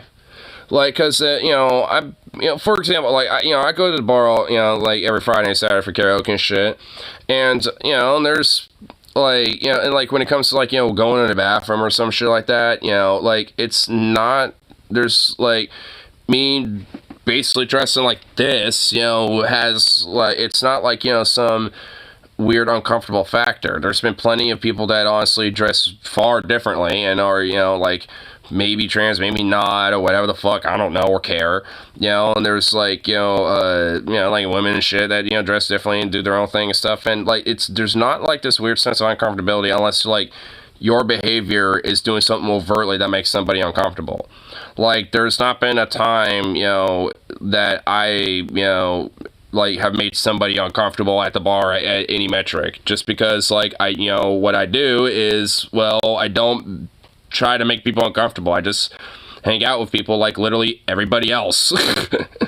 I've seen someone get kicked out for being a weird groper and shit at the bar, actually last Friday when I was doing some karaoke and stuff, and he got called out real fucking quick, and got kicked out pretty quickly and shit. And in fact, a couple people on their way out were like, yo, should we just whoop his ass or something? Some dude is wanting to beat his ass and shit. And luckily his friends talked him down. It's like, nah, come on, we're already about to leave anyway. Let's just go. Come on, it's not worth it. Well, so it's just like, goddamn Metal T. It was not Metal T. And no, my friend was, no, it wasn't me. It wasn't Metal T. This joke, okay. Alright, yeah, it wasn't Metal T being with beat his ass or whatever. It was just some other dude. Actually, a random aside though, dude, last night at the bar, dude, it was some fucking wedding that happened, and it was I could tell it was kind of at least in part, a Hispanic wedding, because holy shit, dude, they fucking knew how to party, bro. It was pretty fucking fun.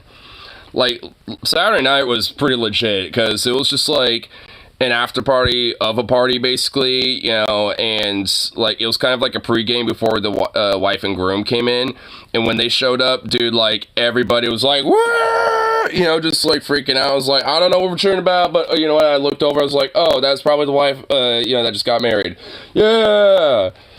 So I was like, you know what, because I kind of got notes, because I was like, why? Because when I first walked in, I'm like, why is everyone dressed up in like business suits? Is there like some corporate like party or something? And then I started overhearing about like someone recently getting married. I'm like, oh. And then I heard something about them coming over. I was like, oh, okay.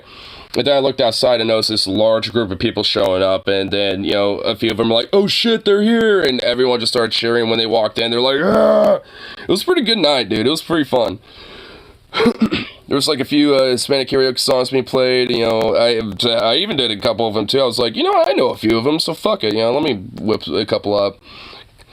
And did a few of my own fun ones and stuff. Because I knew it would blend really well with the whole like vibe and shit. It was a fun night. Like every night is always a little different. Like.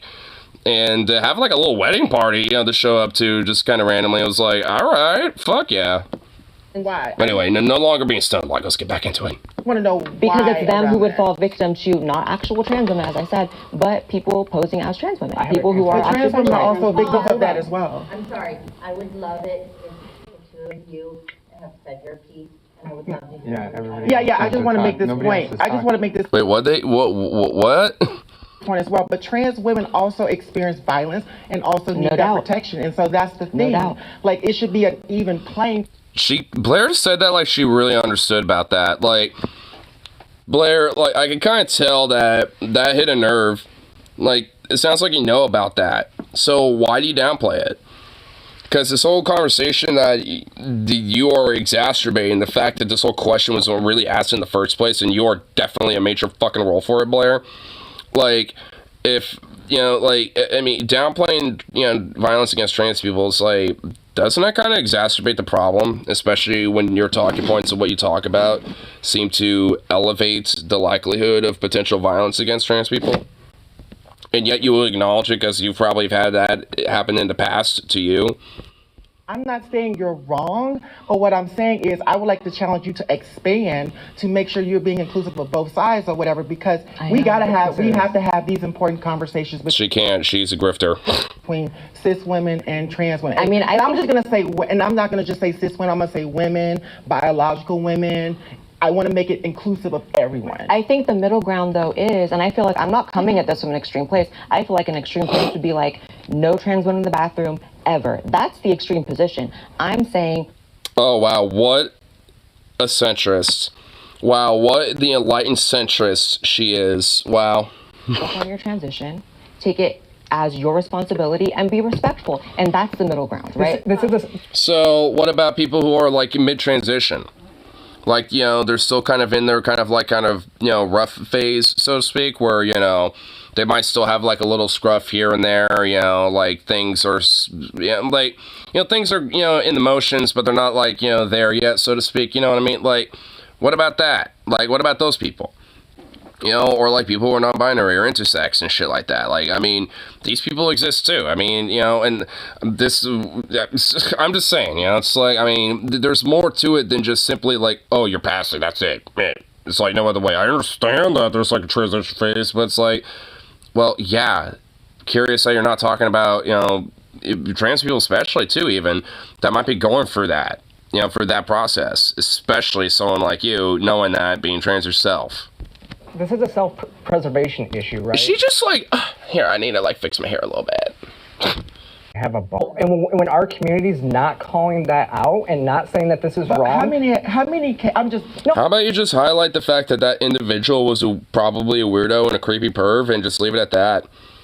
Maybe the fact that they're trans has nothing to do with it, and them being a weird creep pervert is probably what it is. Because guess what? There's plenty of people that are like old, weird, creepy perverts. What, how many cases have... Like, especially when they're like old dudes. It happens a lot. We see it's happening all the time. No, I there are Twitter accounts. I'm sorry, I just want to make this. Okay, alright. I know that there's been times where, like, the Jubilee, like, producers will butt in, but can they actually shut the fuck up and just let them go at it for a bit? They've butted in twice within, like, a span of a minute. Like, just let them talk. Like, it's starting to actually kind of annoy me now. Like, it would be like, oh, snap, when it would happen, but now they're, like, taking way too much advantage over it. It's like, yo, like, garnish it. Like, stop it. accounts with millions of followers that show this stuff multiple times a Okay, day. now I know what we're talking about. And so we're showing that these types of She's referencing Liz of TikTok, by the way. things do actually cause harm to trans people. So if you're looking at it a trans lens and to say, what are we doing? We need to combat that stuff and come together to combat It that does stuff. not encompass the entire trans experience. No, and you're that's all right. I just want to say. Yeah, I think I see a lot of different points from everybody here. Honestly, like I can understand like how some women may feel unsafe with men in the restroom. Men. When I say men, I mean men. I'm not talking about trans women. So being a non-binary person that sometimes has the choice to either go into a men's restroom looking like this. The fuck face are you making? What is this? What is she doing? Like, I mean, oh my god, dude, dude, Blair's honestly really. Will we be able to get through all this? Looking like this. Like, cause honestly, Blair's gonna annoy the fuck out of me so much that I might just lose it. Look at me, looking like this. I just think this person, just has like a silly little fit, but whatever, it rocks. If anything, the only thing that I'm just wondering is the fucking hat. Like, I don't get the hat, but whatever. Like everything else is fine. I don't care. You know what? They can do what they want. I just think that hat is a little funny. I thought this was a trans debate. That's Oh, what I don't thought. even. Non-binary That's what I people, thought. non-binary people fall under the trans umbrella. No, they don't. Yeah. So I don't know. Maybe you could educate yourself a little bit on that. I think I and could maybe educate then you you. would figure out. I think I could educate you know you, what right? the reality is. I'm and what sure trans there's actually means. I think I'm just gonna educate you now. Fuck you. Binary Jubilee episode. Wow. Well, because it's not a debate about who is really trans and who is not. It can be. We're talking about. That ain't for you to decide, bitch. As a trans. Oh my god, dude, there's so much about her that just seriously annoys me. Dude, she's just a Karen, dude. I thought that, like, former meth Karens are about to relapse are gonna be the Karens, but, dude, Blair, like, I mean, leave it to Blair to just, like, be peak Karen, dude. Person. When I go into a place that only has men's and women's restrooms, and I'm dressed like this, my choice to go into the men's restroom at that point puts me in danger. 6 years ago, when I was transitioning. And also, like, I've been in plenty of bars and conventions and stuff like that, and even shows where I've seen people walk in like how they're dressed, and guess what? I don't give a fuck. If anything, I might take a quick glance and be like, it's kind of a cool fit. Or maybe they might have some patches on their jacket or some whatever the fuck, and I'm just kind of checking that out. Be like, cool outfit. Because honestly, at the end of the day, it's kind of a cool fit. The hat's silly, like I said, but whatever. I don't care. Like, everything else is pretty cool. Almost 8 years ago. But 6 years ago, it was never an issue. Okay, is Jessica wearing a wig? For me to use the women's room. Girls would literally drag me in there with them and say, girl, you need to be in our bathroom. And I was like, I felt uncomfortable back then. I don't pass. I know I don't pass. So that's a me. I mean, yeah, you do. You're just, like, not on the same level as, like, Blair or Blossom or anybody. But, I mean, you just kind of... I'm just going to be honest. You look like a former meth lady. Like, I mean, I'm just going to be blunt, but you know what? That's because of whatever background that you had going on in your life, and I ain't going to judge on that, so whatever. Still look like a lady to me. You just look like a lady who's wearing a wig. And I'm not going to turn my fear of being attacked in the men's room into a woman's problem. It's still a me problem, so I need to work on myself. And it sucks. Does it suck? Yes, it sucks. I don't pass. I know I don't pass. Well, maybe you just keep telling yourself that, because, I mean, see, this is why I get I'm a cis person, I get annoyed with this whole passing thing, because who cares? Like, I mean, like, you identify as a woman, you look like a woman, you just, I mean, whatever. You just don't look like, the traditional, like, wannabe supermodel like Blair, or, just like the black, like, nurse, doctor looking lady like Blossom, you know what I mean? Like, I mean, sure, like, you're not to that level, but I mean, that you still pass, so whatever. Like, who gives a shit? Like, why is that such a big? I get it. Like, when it comes to like a personal thing, when it comes to like insecurity, trying to overcome shit like that, I get it on that front. But like, as like some sort of a political debate like this or whatever. I mean, if anything, do you think shit like this would actually exacerbate the idea about like, oh, do I pass it on? Do I do that? Like, I mean, because I think it would. Still respect women enough, and I'm. What the fuck are you swatting at, Blair? What, you like a bombing? You're attracting the flies because you're secretly a demon. Some trans people aren't capable of handling themselves against a man.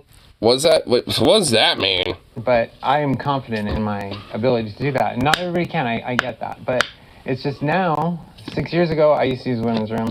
Now I don't. Is there like a fucking fly in the room? Dude, even the indie punk guitar looking kid like is swatting at something. Dude, is there just a fly buzzing around? Women have spoke out. Dude, there is. This person sounds hammered. Yeah, they also do kind of. Yeah, you're kind of right. The thing is, like, I mean, they just kind of sound like somewhat of a.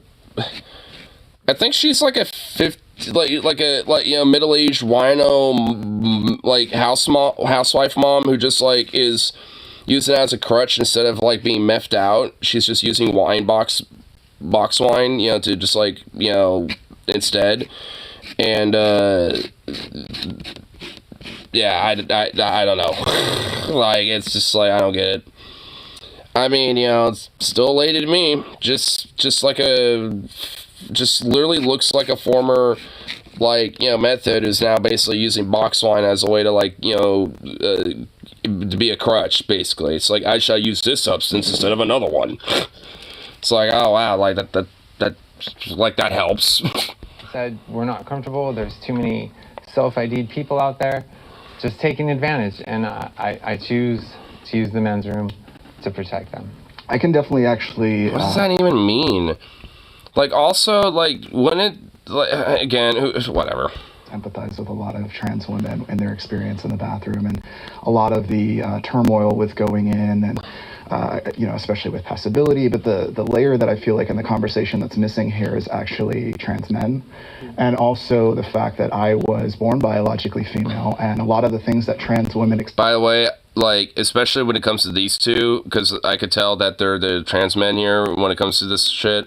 Obviously, like, I mean, first of all, like, at first glance, I would never have noticed. He just kind of looks like a bisexual indie punk kid. Like, if at first glance, if you were to say, what's this person look like to you? Like, what's your first impressions? Bisexual indie punk kid who's probably a guitarist in a punk band or something.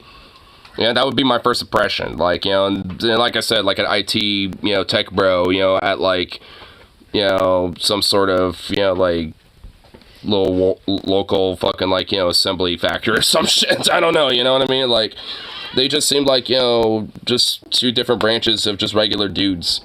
And so violence in the bathroom is what I experienced as a child.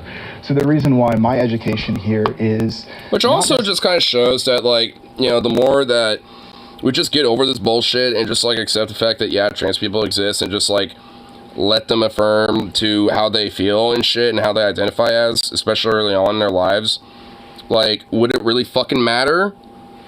Because, like, at first glance, would you really think these people are trans? No. Be honest with yourself. No, the fuck you wouldn't. Like, I mean, let's be fucking real here.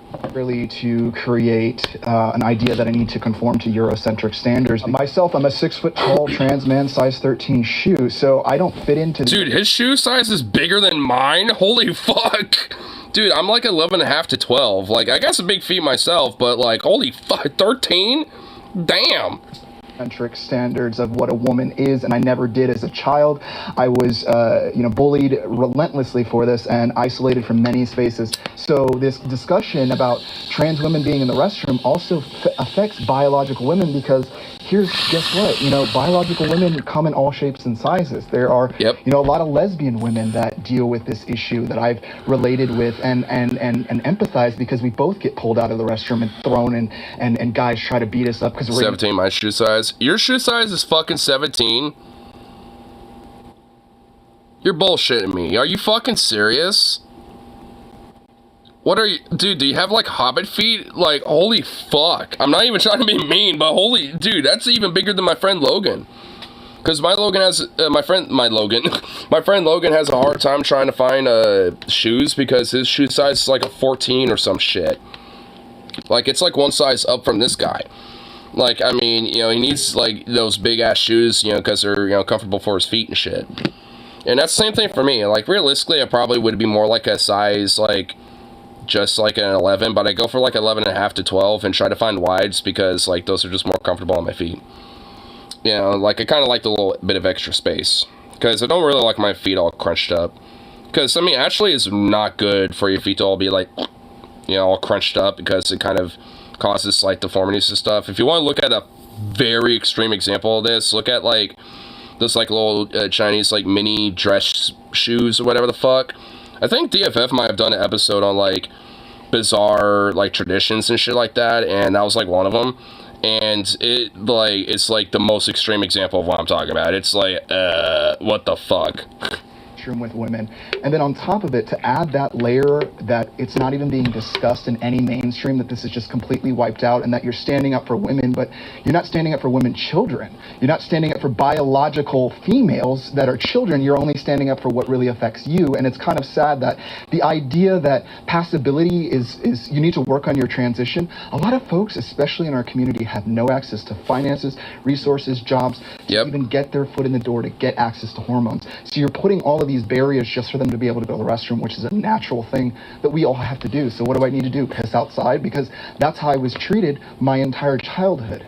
I would. I just feel like when this whole topic comes up, like it obviously goes back to like there's dudes like jerking off Sasha. I like that name too. Bathroom, and like to me, like when I hear that, I'm like, okay, like, but that's not trans women. So when we talk about this conversation, and it seems like the fear is like literally cisgender straight men who are being creeps. And true, I made that point earlier, dude. Fuck yeah, I knew you know he was gonna be cool. I was just kind of waiting for him to say something at one point because he just kind of sat there quietly, like how I initially assumed. I'm like, all right, nice. I mean, I knew pretty much like all the liberal trans folk were just gonna be base as fuck on this issue.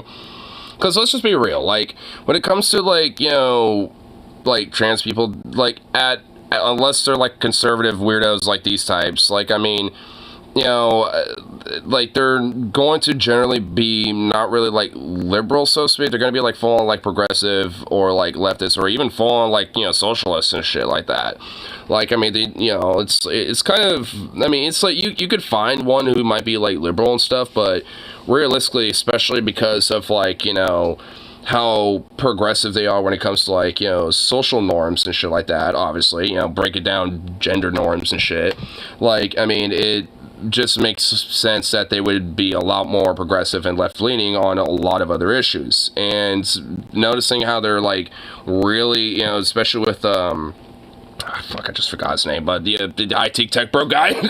Again, that's why I kind of gave quick assumptions, you know, because like if I forget their names, I can at least be like that guy, you know, the one that we just kind of, you know, give a quick example for, you know, whatever the fuck, you know what I mean? So it's just like, I mean, you know, it's, like I'm saying though, it's like, I mean, they aren't really live with how they're just talking, you know what I mean? Like they definitely seem to be a lot more than that.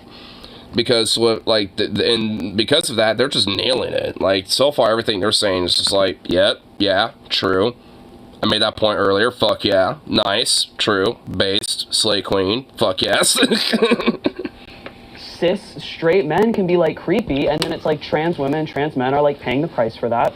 And I feel like, you know what, what's really hard about it is because then I think people get the idea, or some people have the belief trans women are just like, they're just men in dresses, you know what I mean?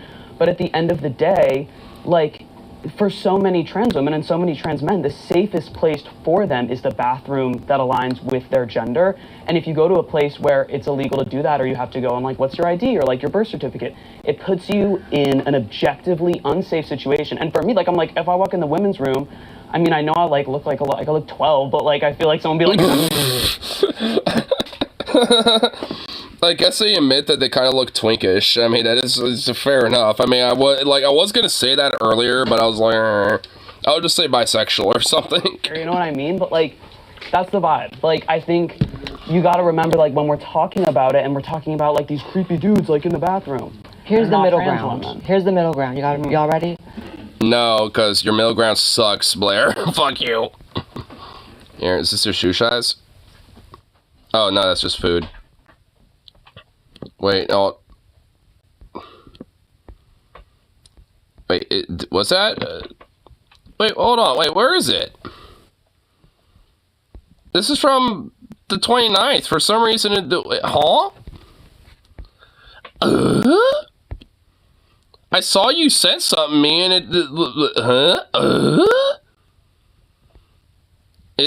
okay, that is weird, dude. What the fuck?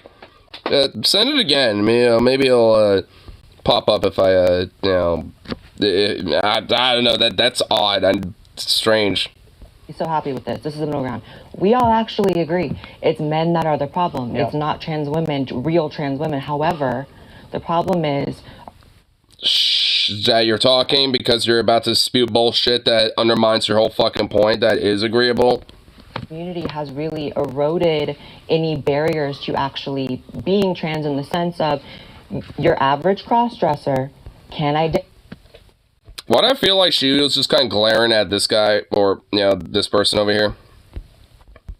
identify as a trans woman. But that is not a trans woman. Well, I'm glad you feel that way. I feel that way as well. I agree with you wholeheartedly. However, with the state of the political correctness within the trans community, you can't really say that. Like, that person is this person. Hold on. Wait a minute. Like, they just agreed with you and now, like, what?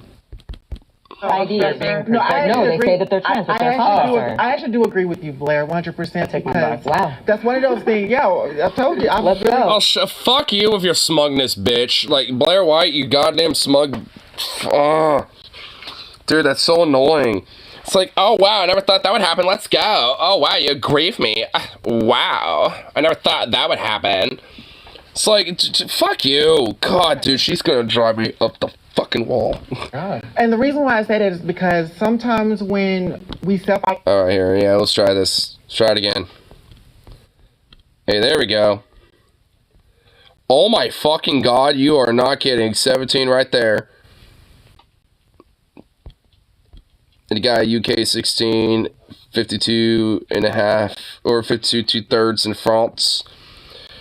345 in Japan and 325 in China. Well, why is there so many weird ass like measurements for a goddamn shoe size? Like, holy shit, can we all just have like a universal shoe size? Told ya. So, I mean, yeah, you weren't lying. Not that I didn't believe you. I just wanted to be like, dude, gotta flex it up a little bit. So I kind of like, I was damn. Something, unfortunately, that we cannot control, but we have to combat it with facts, with research, and with the information that's presented in front of us. It seems like we're the ones that's teaching everybody else because we live in a predominant cis world. We're teaching them about us. And I just really think we cannot afford to be intellectually dishonest about our experiences as trans people. There is something that I think we can do. There's solutions to this. Like I do think something like you have to be on college or something like that for 2 years or something before you can even. Dude, Joel. Just bumping the music. Oh, I just singing stupid songs in my head. Oh. Yeah. Sorry, but I didn't mean to interrupt you.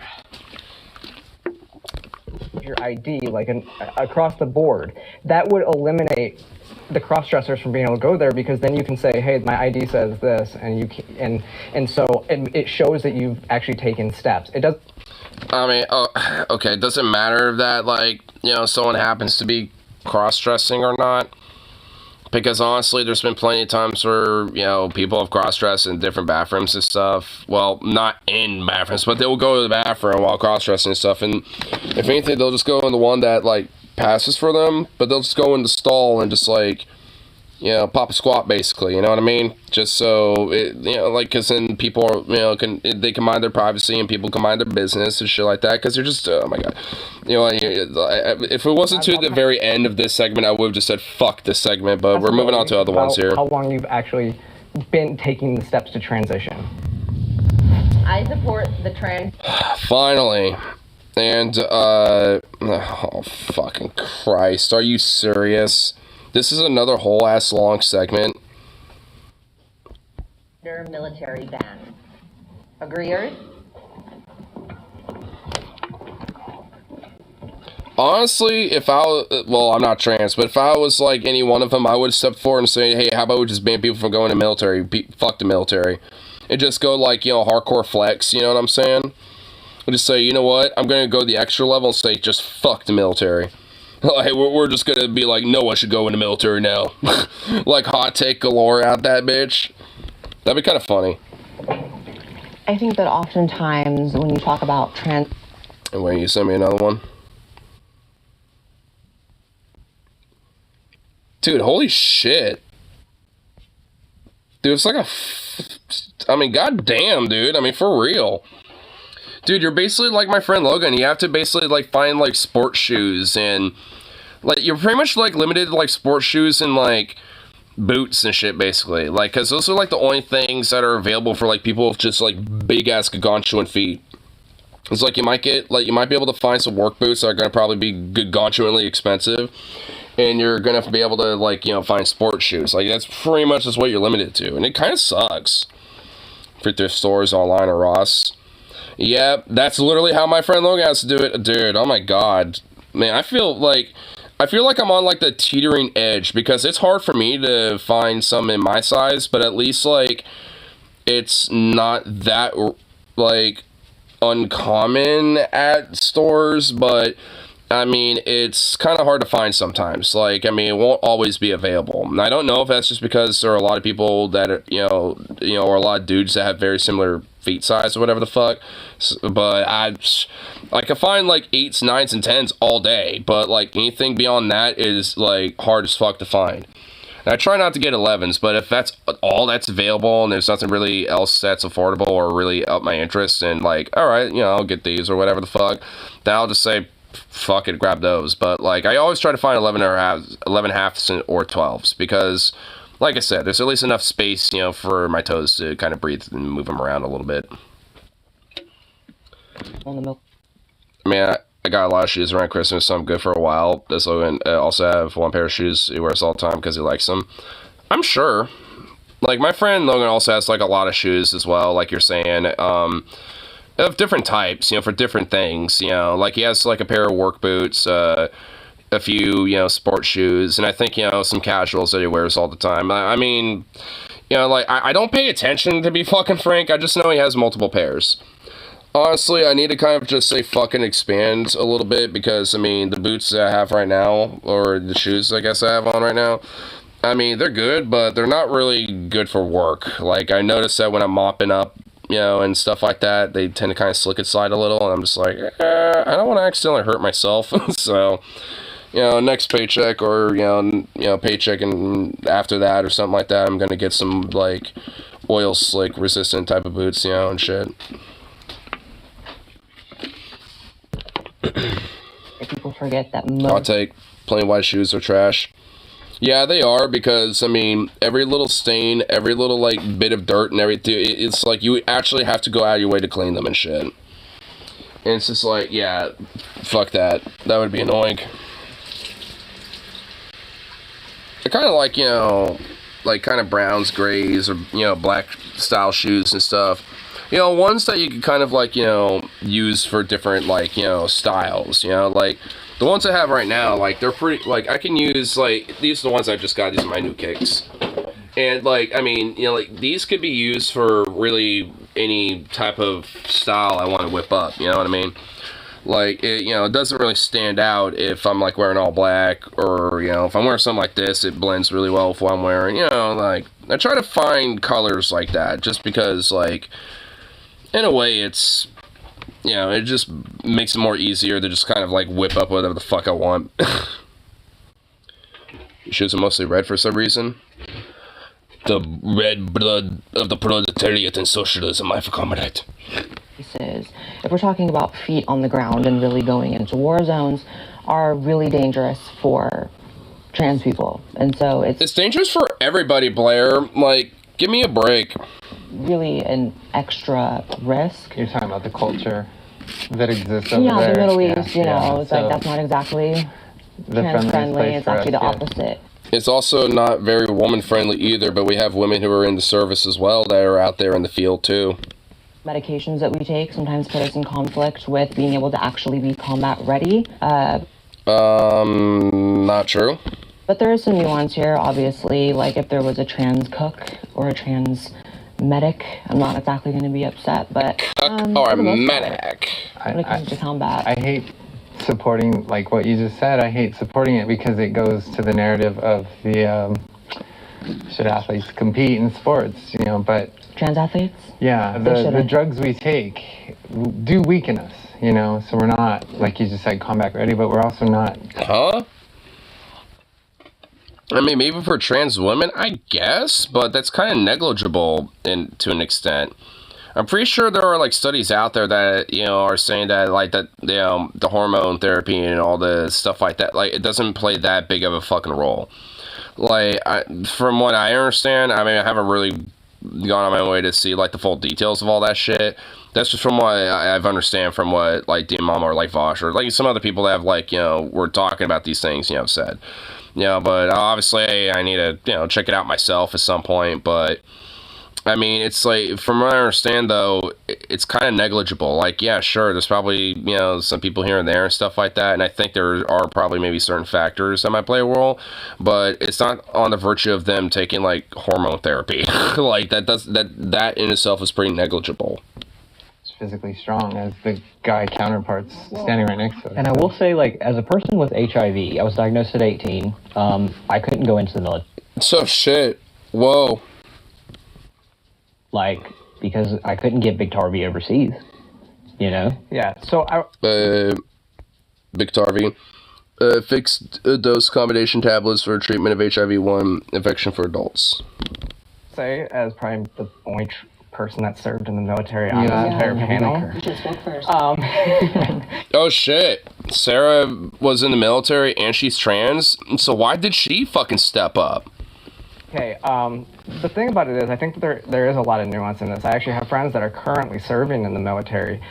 I think there was a lot of misrepresentation of what the trans ban actually did. You know, you have soldiers, if you have surgeries, they go on profile, which means they can't actually do their job. They can't do PT.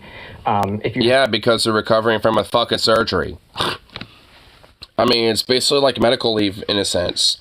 I mean, obviously, it's like one of those things where it's like, you have to, you know, like, you know, recover from, and maybe you have to do a little extra PT and stuff like that once you're able to, but, I mean, like, it's, that, I'm sure that's accounted for when it comes to, like, any surgery or anything like that. Like, I mean, regardless if it's a trans surgery or not. I mean, like, I'm pretty sure that's considered. It takes a year, and so as a leader, that person's filling a position of a job of somebody that should be doing it. I don't mind somebody who is actually on hormones going there, because there's a lot of people, I mean, people take PTSD medications overseas. They actually take 6 months of medication with them. So a full-out ban, I don't necessarily support. Because so why'd you stand? Why'd you come in the first place in this then? If you're like saying, oh, it's like, you know, more complex, you know, I don't support a full ban, I think there needs to be more of a conversation, blah, blah, blah. Which, you know what, I would be open and actually okay with that. Like, I mean, all right, you know, like, because the thing is, honestly, I don't want people to feel like they have to go to the military for any fucking reason, you know, when it comes to, like, you know, unless they just want to as their choice. You know, like, because, I mean, honestly, when it comes to, like, army recruiters or, the, you know, or military recruiters just in general, they're kind of predatory and finding people that, you know, don't really got many outlets, you know what I mean? I actually, even when I was at work, I think I told a story not too long ago. Like, I had a USMC recruiter come up to me asking about, like, hey, you know, you want to, it's like, yeah, I'm, you know, USMC recruiter, and I'm, you know, asking around if people want to join in, blah, blah, blah, and I'm like, dude, I'm 26, and I, you know, like, yeah, I work here, but, bruh, I'm like, I got my own thing going on, dude. I mean, it's like, I guess if you maybe want to help me out with that, I suppose, like, but I got no interest in joining up, bud, sorry. It's just like, what the hell, it's so weird. The neutral position is shown by hopping forward on one foot. I know. For real. It's like, might as well have just, like, hopped on one foot. It's like, I'm only half gonna be in this position. It's like, I mean, why? I mean, it's just so silly. Like, this is why, like, I mean, I'm gonna find that I think, with these questions, they're just gonna be a little annoying in the sense that, like, they're easy answers. And the conservatives are all gonna be the ones who walk up or won't walk up at all, depending on what the question is. And so far the questions are more like, conservatively in a sense of agreement. So, of course, all of them are fucking walking up. And it's just like, I mean, it's just kind of obvious where this is going. I would actually be kind of shocked if there's, like, multiple, like, mixed thing going on where it's like two conservatives and two liberal trans people that walk up, in agreement on something. I'd actually be kind of shocked if that happens at this point. And everybody in the military, as long as you can do your job, you can go in there and nobody really cares. But well, yeah, exactly. I mean, shouldn't that is like how the military should be? It's like, hey, if you want to join the military, hey, as long as you can qualify for the physical and stuff like that, blah, blah, blah, and just do your job effectively, when it comes to being part of the unit and the team and squad and whatever the fuck, who cares? There's times when if you can't perform your job, you could identify as a goddamn fucking cactus and I wouldn't give a fuck, bro. Like, you could be fermenting some kimchi in the background in the barracks or something, like in the closet, where everyone hates you for it because you're like the weird, like, local Crafton, like Eugene Bartholomew Crafton just sitting over there just like, fermenting kimchi. It's like, I mean, you could be that motherfucker. As long as, you're capable and doing your job and shit like that, no one gives a fuck. You talked about with HIV, actually, most people don't even realize this. If you contract HIV while you're in, you can stay in a non-deployable job. Right. And then also, if we want to just get super real, you have the trans suicide rate. And if you really want to compound that by... Oh, yeah, like, you have nothing to do with that, Blair. Veteran suicide rate, that's not exactly a concoction. Right. For very positive results. So I see how a trans man could actually... Yeah, and, in a lot of these things, when it comes to just, like, saying, oh, well, trans people shouldn't be in the bathroom, and this and that, and exacerbating conservative propaganda, I wonder if that has something to do with it. I love how Blair will use the trans suicide rate, only conveniently to back her points up. If it has, what a hypocrite. Lord knows I'm not trying to get drafted, so, yeah, I'm all good with that, period. Yeah. Well, I agree with that. I don't want to be drafted either. Fuck the draft. Fuck the selective service or whatever the fuck. I think it's very discriminatory to keep trans people out of the military. We pay our bills here. We pay our taxes. Yeah, and also, like, the suicide rates between veterans and trans people are for very fucking fundamental different reasons. Arguably, I mean, you can generalize it as PTSD, but the reason why that PTSD happens are still fundamentally different reasons. And also, like, PTSD isn't the only reason why that, trans suicide rate is the way it is. There's a factor to it, but not the only reason. For veterans, it's, well, not always, but pretty much PTSD. It's because they see some fucked up shit and they suffer from that, because they come back home suffering, It's like that tends to be at least the main reason for that. There's other factors to that, but at least that tends to be the more broader reason. We deserve to serve this country as well.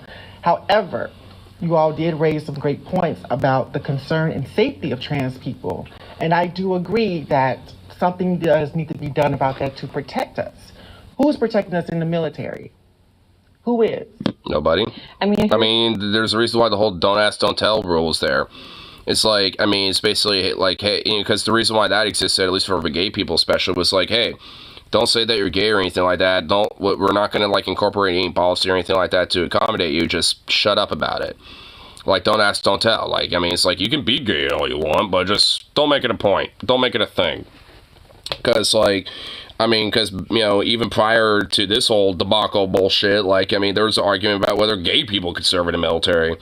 It's just now that, like, obviously that argument is just bunk and bullshit. Like, now they've just, a lot of conservatives just moved on to trans people serving. Diagnosed with, it's just the same argument. It's just bunk bullshit. Mild social anxiety, you're not eligible to enter the military. If you have, like, a crooked left, pinky toe, you're not eligible. Yeah, and you know what? Like, having things like social anxiety, like, honestly, I've actually talked to, back in high school, actually, with my mom, to a USMC recruiter, and they've literally said, like, hey, because you're autistic, you actually probably would be disqualified from the USMC. I mean, you might be able to be in, like, another branch in the military, but you might, overtly be like, no, we won't accept you because it might not be good for you. Like, I mean, which that is actually probably a fair thing. They said, like, hey, you could try the Navy or the Air Force or the Army or something like that. If anything, they might see, you know, some, like, you know, good, like, skills out of that. You know what I mean? Like, so it's just like, I mean, but the USMC, they're like, nah, not us. Don't go to us. So, I mean, they overtly were like, nah, we'll point you to some other people. It's not us, though. So, I mean, like, yeah, like, there are certain factors, you know, when it comes to people that they'll disqualify you, and honestly, that's okay. Like, I mean, because the whole idea is to try to find, like, people who are fit for duty, so to speak. I mean, that's the whole point. I mean, but, like, just because someone happens to be trans or gay or this and that, those are arbitrary factors. It's other factors that they're looking at, like your, you know, mental state when it comes to your general, like, fitness, stuff like that. Like, I mean, as long as you're all Gucci with shit like that, they don't give a fuck one way or another. I mean, as long as you can basically, you know, pick up a gun, shoot people, and, like, rucksack 150 pounds on your back, like, they don't care. Discriminatory, I mean, that word sounds pretty, in today's climate, very much like, oh no, discrimination, but it's not always It's so dismissive. bad. Smuck bitch. Sometimes for the safety, and it's like, you know, when it comes to the military, when it comes to keeping America safe, that has priority over anyone's feelings. Discrimination is... Hey, Blair, the difference is, like, you know, looking at certain factors that might qualify or disqualify you from joining the service are totally different from just overtly banning a group of people from being in the service, like trans people. That's totally different. Like, I mean, saying someone like me being like, hey, maybe this certain service of the military ain't, you know, fit for you, but, you know, we'll, you know, like, kind of bar you in a way from doing that. But if you want to, like, go to some other, you know, branch of the military, they'll actually probably, you know, be more than willing to let you in and stuff like that. Like, I remember the USMC recruiter at the time of the story I was talking about, he actually directly mentioned, like, Air Force or Navy, because, like, I mean, you don't really have to go for a lot of PT and shit like that. In fact, I mean, most of the time you're just kind of hanging out at a desk, just doing your own thing and shit. So, I mean, like, you know, like, he kind of, like, was saying, like, yeah, there's, like, you know, branches of the military where you can basically be a total fucking weird autistic nerd. It'll be okay. Discrimination, and I don't think there's It's not always a any other negative way thing, around though. it. It's still discrimination. That doesn't mean it's negative, though. Our troops over there, while they're over there, you're talking, or protect them before so they can get in. Both. It is important to protect all trans people in the military. Well, we can't waste And so what if the best way to protect them is not... What do you mean we can't? What? Like, it's just basically, you know, adding a little extra funding to, like, some basic services to try to help accommodate, like, you know, things that might be happening to soldiers, you know, between each other when it comes to, like, abuse or, you know, violence or whatever the fuck. I mean, like, it's what? You accommodate a little extra funding and a little extra shit, you know, to account for that. That doesn't cost really that much. It's like, what, you add, like, an extra $1,000 to that budget or something? Like, ooh, wow, so bad. But at least with Muslims, they're going to kill them. Well, I just want to interject your point about suicide. Okay, I really hate how Blair's saying this because, like, what? Like, oh, if you're, like, some, like, cis straight male or something like that, like, what, they're gonna, you know, those Middle Easterners are gonna welcome you with open arms, you know, with, you know, fucking your American flat jacket and your M16? No, they're not. They're gonna treat you with the same animosity, you know, like, cause, like, what are you talking about? Well, also, it's not just animosity, but, like, I mean, depending on, like, the person, obviously, they might have a different view. Some of them might be like, oh, cool, look. You know, it's like a cool, big, badass American guy. Some of them would be like, that damn right, like a big dog. And some of them would just be like, whatever. I've seen this last Tuesday. I don't give a shit anymore. Like, I mean, I'm sure there's probably different perspectives to it. But, I mean, do you think those people are going to know if, like, you know, that soldier happens to be trans or not? No, they're not. Like, I mean, for example, if you had, like, Blossom in, like, a flat jacket and, like, a military uniform or some shit, like as a lieutenant or something, you know, like, with her squad or something, just, like, patrolling the street, being like, hey, what's going on? I guarantee you no one would fucking know or care. Outside of, like, oh, why is she covered up? Like, I mean, some of the more conservative, you know, like, you know, people in the village or something might think that, but beyond that, I don't think anyone would give a fuck. Like, so what is this weird point about, like, oh, trans people are at more risk? It's like, how do you know? Like, you wouldn't. Like, they're just at the same level of risk as any other soldier when it comes to, like, you know, the people that they happen to be like on, you know, on the ground having to deal with and shit. Whether it's like, you know, in this context that she's using Middle Easterners, you know, whether in like Syria, Iraq, or wherever the fuck, or like, you know, or really anywhere else. I mean, it's like you can make the same argument for like an overseas base in like Okinawa or fucking like, you know, Germany or some shit. I mean, it's like, you know, because what, you don't think there are, you know, bigots there too? Because, yeah, there's probably like someone who's bigoted and might be like, oh, what? Oh, fuck, you're trans? Oh, shit, you know, like or something because they're hanging out at a party or whatever the fuck. I mean, you know, for different circumstances, sure, but I mean, it's like, what, you don't think that, you know, there might be a risk there too for them? Like, I mean, it's like, what were we talking about here? So it's like, why is she being so oddly specific with her example with this when it's stupid? Like, I mean, you can make that same argument for anyone.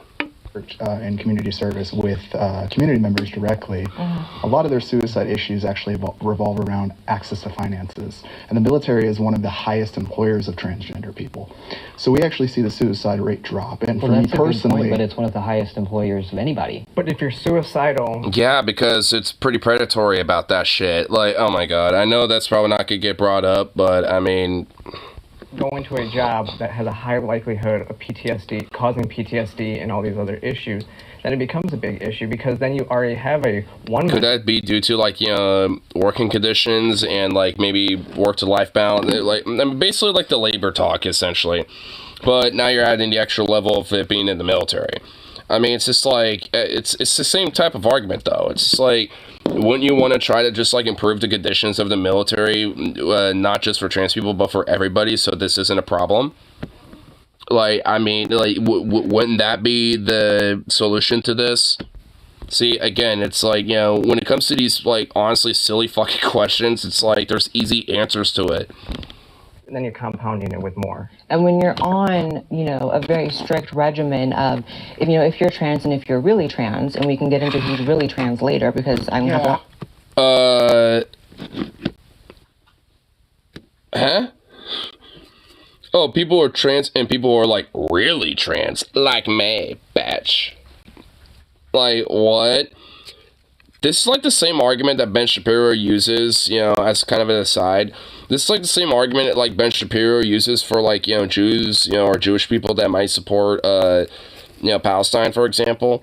Like, and not just Ben Shapiro, but honestly, there's, like, a lot of hardcore Zionist types that legit fucking, you know, will push this narrative. Or, like, you know, like, different Jewish communities and groups and organizations and people that are supportive of, you know, an independent Palestine and, like, at least, you know, sovereignty and, you know, and peace there in that region and shit. They're literally considered, like, self-hating Jews or, like, lesser Jews or just, like, you know, Jew in name only type of shit, ginos, I guess. You know, like, they're considered that type of shit. It's like, huh? Like, wouldn't it be more self-hating to, like, try to, like, you know, hierarchically dictate, like, who's the better one here? It's like, what? It's like, it's just, what? It's so confusing.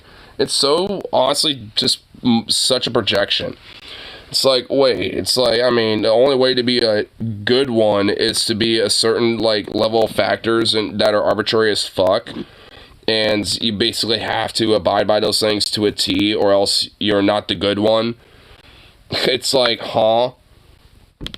But if you're going to be on hormones, right, you're not always going to have access to those drugs when you're deployed and when you're in those situations. That's why I say... Hey, maybe there should be some access to that then. That there shouldn't be.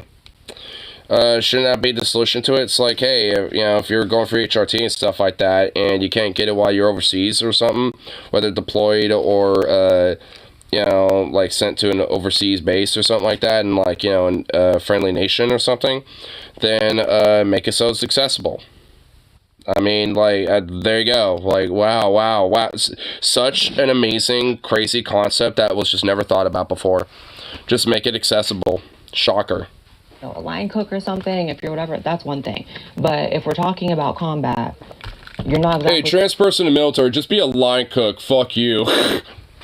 If you want to kill, you know, pick up a gun just like any other gun-toting hoorah motherfucker, then, fuck you. No, you don't. That's your testosterone blockers and your How do you know that? Because Because they don't have those kind of pharmacies in the Middle East. Medical care is covered in the military, so they should have access to that. So that is false information. And also, you're forgetting the fact. Well, hold on. You guys have all forgotten the fact of what is the flip side for these transgender individuals that are signing up for the military and they're taken out, and that was their life plan. Where are they supposed to work, and where is their employment supposed to be? Because the mental illness that happens through homelessness and the lack of resources. I agree, it's horrible, and I love that idea. I hope that, they just suffer more, because I'm a crazy, narcissistic, solipsistic bitch. Horrible. So that is also the flip side of that. So if folks don't have, hold on one second, but if they don't have access to a job that could offer them support and resources. She's like, fuck this hoe. Fuck this bitch over here. Dude, hold on. What did she even say when she did that? Side of that. So if folks don't have, hold on one second, but if they don't have access to a job that could offer them support and he bursted my eardrum. Oh my god, I'm gonna need some medical care for my ear now. Jesus Christ. Dude, oh my god, dude, dude, she really actually annoys the fuck out of me. Like, she is such, like, a high school cheerleader, preppy, fucking, like, wannabe, like, middle-aged suburbanite, fucking wino Karen, that it drives me up the fucking wall, dude. Vacation, access to benefits, lifetime benefits. I get so annoyed that she's just like, it's like, I have to make sure people, like, see my beautiful hair. Hey, I haven't shown you my hair yet. Oh my god, it's beautiful. It's like, that's something that most transgender people in any sector of any job... So do you want an answer to your question, or are you just going to round? Because I can answer, you said, what about those people that were kicked out? I actually think it's bad. If you are someone who was in it and you really are, because just like, Sarah, and I've met many trans veterans that I've paid respect to publicly on social media, and I think that's amazing, actually. So if you're kicked out and it was once, the norm but what's the resources you're offering them? I'm speaking, though. If you're kicked out... I like how she was like, I'm speaking now, and it's like, well, you're not going to answer that? You're not going to answer his question? It once was the norm for you to participate in the military. That's sad, but at the same time, if that is what is determined for the ultimate safety and effectiveness of the military, nothing should come before that. Blair, have you ever worked directly with trans Because the second people? bomb... Have you ever... Oh shit, dude, Shane is calling her ass off the spotlight, dude. Oh my, dude, she looks so offended. I just realized... Why does she barely have eyebrows? Like, she does, but they're, like, so faint that, like, at certain angles, it literally looks, like, right here, it doesn't even look like she does. Like, why is her eyebrows so, like, light-haired in comparison to, like, everything else, like, of her hair? It's like, what? I just realized this. Like, at this angle, it's like I don't see them anymore. It's like they just disappeared. They dematerialized. I am right now. We're directly surrounded by in them. services in terms of nonprofits and actually getting clientele. She's not That's my grassroots. entire She career. is not a grassroots person because, truth be told, a lot of our What does that community even mean? is in grassroots. What do you mean? What do you mean? What does that mean? Grassroots, from like, like from the ground up, from like the people in your community. It's, oh my god, did she just? Oh my god. Nonprofit organizations that are trans-led. Hold on just a second. Took care of them, like what, like paid their bills? No, I don't offering them services, getting them through I've helped a lot of trans. Oh my god, dude, Blossom about to pop, dude, she's about to blossom in a fiery ball of rage, I tell you what, dude. Oh, dude, let the queen speak, bitch. Let her speak. Led organizations that are ran by trans people. I really want to see what you've done for those organizations, because I don't see any of y'all on the front line. Ooh, damn, bro, a little sass. Ooh, I like it. Damn, dude, she threw a little sassy fireball out there. Oh shit, dude, I love that little, like, I don't see y'all on the front lines, motherfuckers.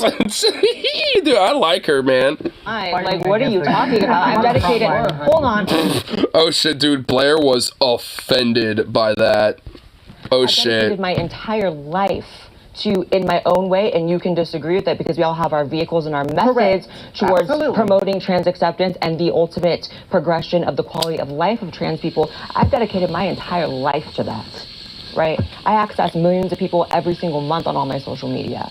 And I have people reaching out all the time saying that I've saved them from, what are just you like we physically mentioned, doing? suicide. What are you physically doing? That is the point. Have you ever taken on a client loan? Have you ever had someone come to you homeless and give them resources? I'm sure you guys feel very. You guys are asking questions and you have no interest in the answer. I'm sure you guys are very, very proud of the fact that you can walk circles. Oh my god, dude, yes. Cause I was about to say it.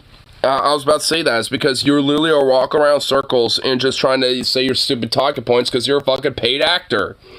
That's who you are, Blair. And I think Blossom knows it. That's what we're saying. How could it? That's why she called her ass out. Because Blossom knows that she's a paid actor. That's why she said the whole grassroots thing. And I think it's fucking telling that Blair says, what does that even mean? It's like, you know what it means. The fact that, you know, like, honestly, you ask that question is telling about you. How much of a fucking paid actor and a grifter you are, bitch. Like, I mean, just saying. Circle when I have to answer the question at all. Because how's that for your little beautiful hair product that you got going on? I'm sure you guys are very proud that you can enter a building and work with 25 people at a time. I access millions every month. Not what nonprofit.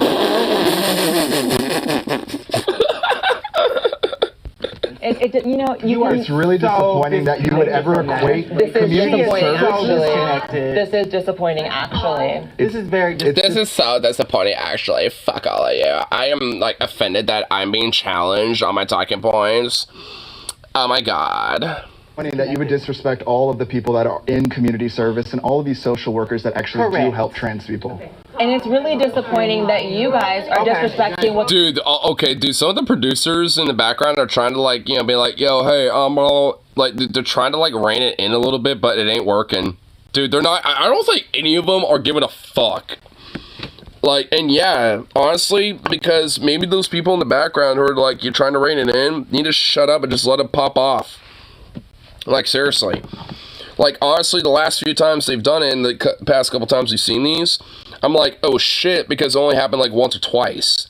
They've done it like 4 times, or at least they tried, they successfully done it twice within a span of a minute, like in the first 10 minutes of this shit. And now they're trying to, like, there's been like 2 other times they've been trying to do that in like the next like 15. It's like, it's getting a little annoying. It's like, you just let them talk. I mean, the whole idea of a middle ground, sometimes shit gets contentious, and until they start, like, yelling at each other and be like, well, fuck you, you know, so, and when they get to that point, then, yeah, like, you know, butt in, but, I mean, come on. Right?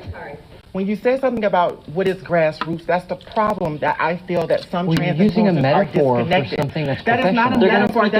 That is a tangible resource organization. Because if you, this is where y'all's privilege come in. Because if y'all don't need, this is where y'all's privilege come in. She's just telling it how it is, dude. Dude, Blossom is a fucking savage, dude. I love her. My content is a resource. If you do not need her, I love how he's just pointing at himself like, me, privilege, what? It's like, I mean, yeah, a little bit. You just, like, you don't even know what metaphor meant. You didn't even know what that meant, dude. Like, you just said that what she was saying was a metaphor when it's like, no, it's not. Like, what unhinged shit are you saying, my dude? I mean, don't come from my privilege. That are trans-led, you have I was raised by drug addicts. I had HIV. I create the resources. I would rather. I create the resources. My content is. Oh my god. Oh shit. Dude, okay, that shit's starting to pop off, dude. She let off a time bomb with that one. Now everyone's like, oh, excuse me, I'm not because X, Y, and Z. Like, oh shit, dude. I mean, you know what, like, I actually kind of feel bad for Andrew when he, like, I can't believe that's what his actual name is, but, but, like, I mean, you know, because, yeah, that shit sucks, and that's definitely not, like, a, you know, perspective of privilege there, but, like, when it comes to your, you know, position about, you know, like, trans people, and considering that you're a conservative on this front, I mean, that is a privileged position. You are having a privileged take on that one. It's like, you don't have to be privileged on, you know, other factors in order to be privileged in other areas. Like, I mean, because I ain't privileged in certain factors, but because, for example, I'm like a white cis dude, like, from, you know, like, yeah, there's privileges with that, but being, like, you know, in part, you know, like, growing up in a working class, impoverished type of family and shit, at least, you know, like, for most of my life, especially, like, I mean, that ain't no point of privilege, but there are other factors that are, I recognize that, and it's, and that's, like in a sense, it's okay to acknowledge and understand that's there. But, the advocacy to be like, hey, how do we change that? Is to be like, well, everyone should have that privilege. Like, that it shouldn't be a privilege. It should just be an inherent right. That's the idea. Cool. So we're gonna work with detransitioners who actually need our help. But we're not talking about. I kind of like. Okay, now everyone's just now looking at the producers. They like point guns at him. It's like, all right, y'all shut the fuck up. It's like, we're done with this. It's like, I mean, they're all looking at him now like, oh fuck. Oh my god. Oh shit, did they though? Like, one of them's like, oh my god, oh no. Like, dude, did they? Like, oh shit. They're like, all right, shut the fuck up. I'm like, what the hell? It's the condescension for me, I will take a step back and let other people have. I feel like so like Blair said, like when you want to go into the military, like they gotta like check you out and like, are you fit to go into the military, whatever.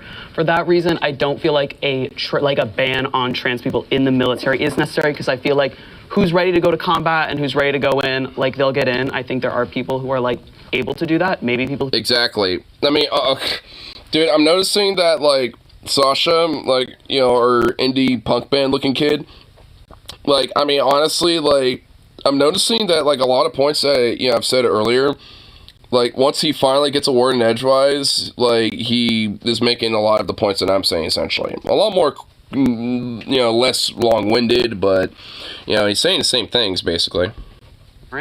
And I feel like that will be determined without just a ban across the board. And So it wasn't actually a full ban, though. That's what people don't realize, okay? So you can still enlist. Nobody got kicked out of the military. They didn't kick a single person out of the military who... Because it's called grandfather clause. They grandfathered them in.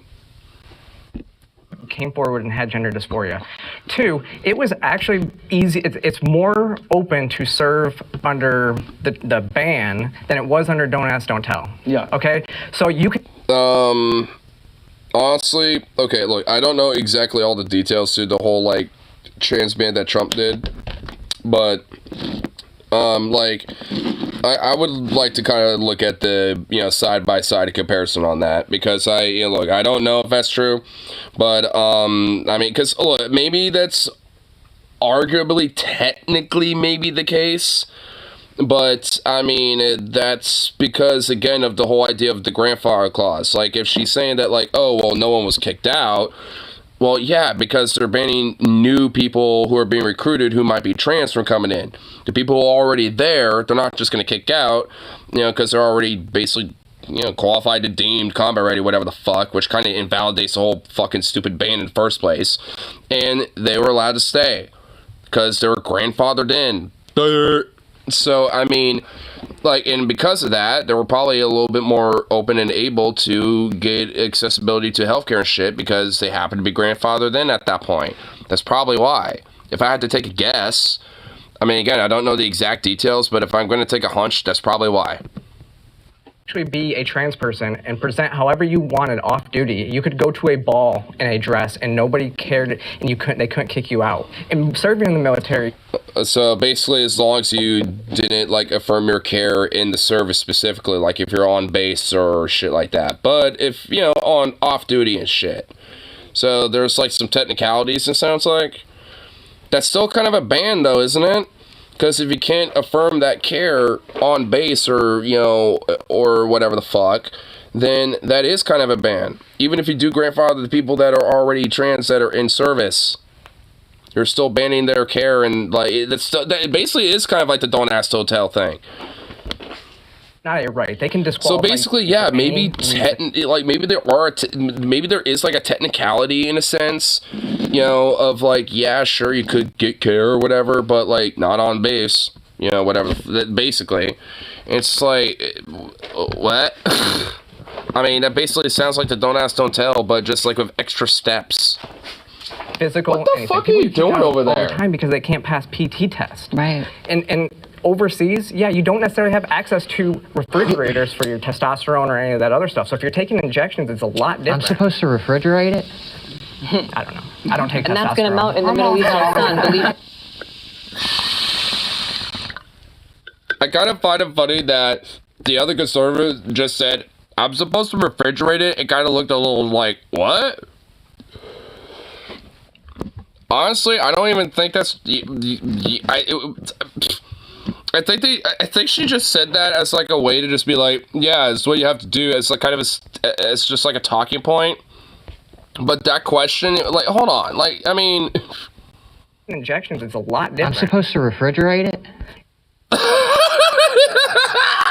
Dude, the way he's just like, wait, what? He's dude, oh my god, you sweet poor summer child, bro. Oh my god. Dude, honestly, the way, like, now that I really paid attention to it, holy fuck, that was honestly funny as shit. He's like, I'm supposed to refrigerate it? Dude, he said that with, like, the most southern drawl ever, too. Like, oh my god, dude. I mean, I don't know. I evidently not, because it still works for you, evidently.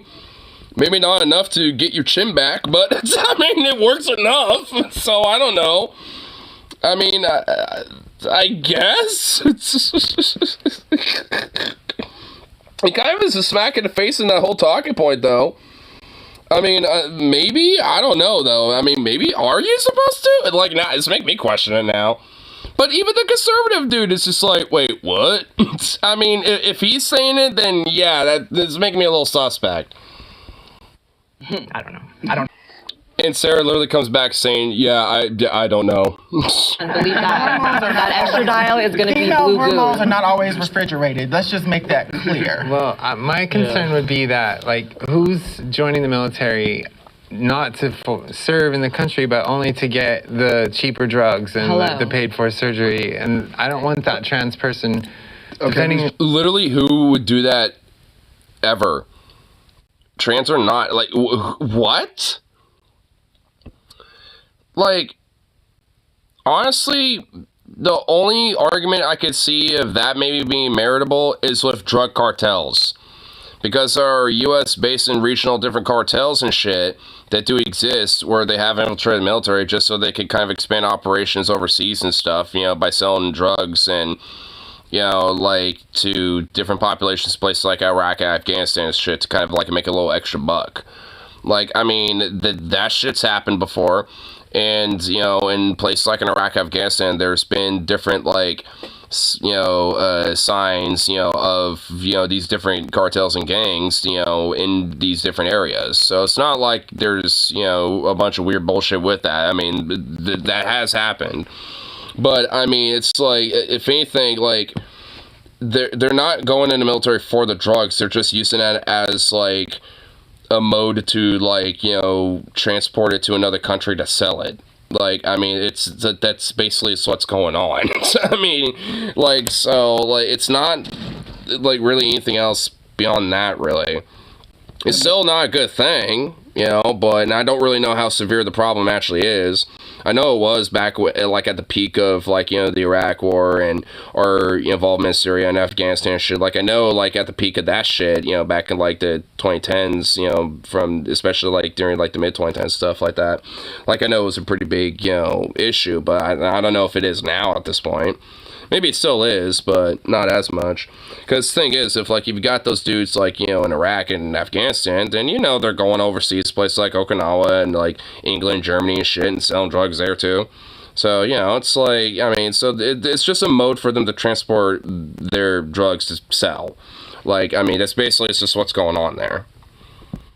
Because they got a woman pregnant. Which honestly is way more of a problem than a trans person affirming care and using the military as a way to get access to it, which is nowhere near as a fucking problem. In fact, that's fine. It's actually okay. I'd encourage that because that's a good thing. They just need to pay their bills. Like fucking cartels, like, you know, peddling, using the military to peddle drugs to different countries. That's a bit of a problem.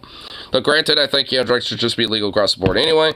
You know, if, you know, regulation and taxation and stuff. But, like, I mean, like, goddamn. Like, the reason why, you know, like, the reason why is because, well, that's a problem. So, like, I don't know. I think there's other issues when it comes to, like, you know, people going to the military for, like, you know, selling, peddling drugs and shit like that. I'm pretty sure it's, like, more of an issue, you know, in other areas.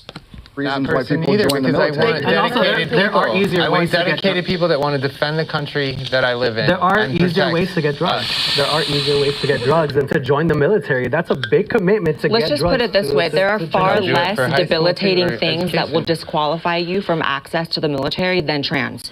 And if you want to put it on a scale, trans is one of those things that, for a lot of people, is quite debilitating, whether it's mentally, physically, whatever. If you have, social anxiety, if you have depression, any of these things that are less mentally taxing than gender dysphoria, all those things, then why is it that we should have like a go around because we're trans? I go with what the gender. There isn't. Hey, guess what? There isn't. Like, if there are other, factors that might disqualify you, even if you are trans, then they probably won't let you in. I mean, and honestly, there might be, like, certain factors that you might qualify for, but when it comes to, like, PT, you don't, so you might get weeded out there, and some shit like that. Like, I mean, it's, like, there's a reason why there's, like, a whole training process and a qualification process and shit. Like, I mean, just because you happen to be trans, doesn't necessarily, like, disqualify you from, like, any other factor. There might be other variables that might, but just being trans doesn't. Because I bet our boy Shane right here, for example, for whatever life decisions he decided to want to join military, he probably would fit right in. Because honestly, I've seen plenty of veterans who look pretty much damn near identical to this guy, at least in body stature. And it's like, I mean, and, they served and looking like that a little bit, maybe more bulked up and shit, but pretty much no different. So, I mean, it's like, it's like I've seen vets and even active service members that kind of have a little bit of a pudge, kind of look, like someone like him. I mean? So it's like, obviously there can be other variables, like being trans or this and that and shit, that don't play that big of a role. But, like, maybe other certain elements do. You know what? That's fine. That's why, again, there's a qualification process. Like, Jesus Christ. I go with what the people at the top say. This is what is the most effective way to have our military. Just not General Milley. I just really hope that the people at the No, top not that you're him. You know what I mean? It's levels to that too. I just really hope that the people at the top that you're referring to aren't transphobic, because let's be clear of the isms that are in the military. Man, we live that in a lot of America. us face. People are allowed Excuse me, to I'm be. speaking.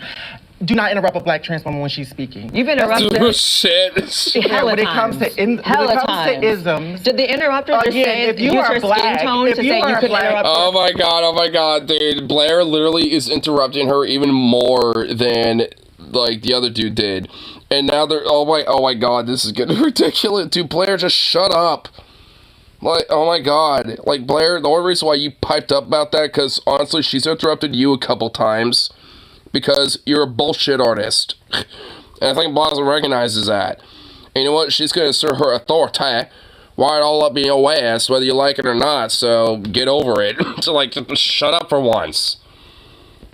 Black and That's trans, amazing. and you want to go into the military, I am quite sure that my experience would not look the same as y'all's. And if we can't wake that up, then we're really being They don't complicit. look at your race. I don't think your But skin tone makes any difference. Well, As somebody- yes, it does. No, Well, as but it somebody- doesn't. as somebody who's But it doesn't. Well, I mean, maybe not overtly, but honestly, there are, like, certain elements, like, about that, might play a role. Like, I mean, the military's actually been, it's, like, out of all, like, the governmental, like, apparatuses in our, government, like, funny enough, the military tends to be kind of, like, one of the more woker ones of them all. Just in a sense of, like, like, when they look at, shit like racism, stuff like that, they don't want that, because they want to have this whole idea in this position of, like, oh, yes, we want everyone to serve, because, yes, we're America, you get the idea with that. And, and honestly, there's a lot of elements of, like, internal affairs and, like, higher-ups and, like, generals and shit that, whatever their fucking politics might be, they don't really want, like, extreme elements of really any faction, especially when it comes to, like, racial segregationism or, like, racist stuff or whatever the fuck. Like, they want to minimize that as much as possible.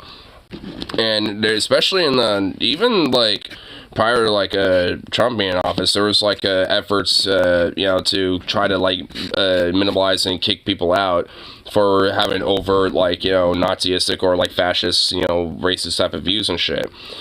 Because, like, at least for a time, that was, kind of, like, a part of like the U.S. military culture for a while, because like integration wasn't really much of a thing up until about World War II. Like, I mean, that's when, you know, the military started to really integrate, and even then it had a lot of problems.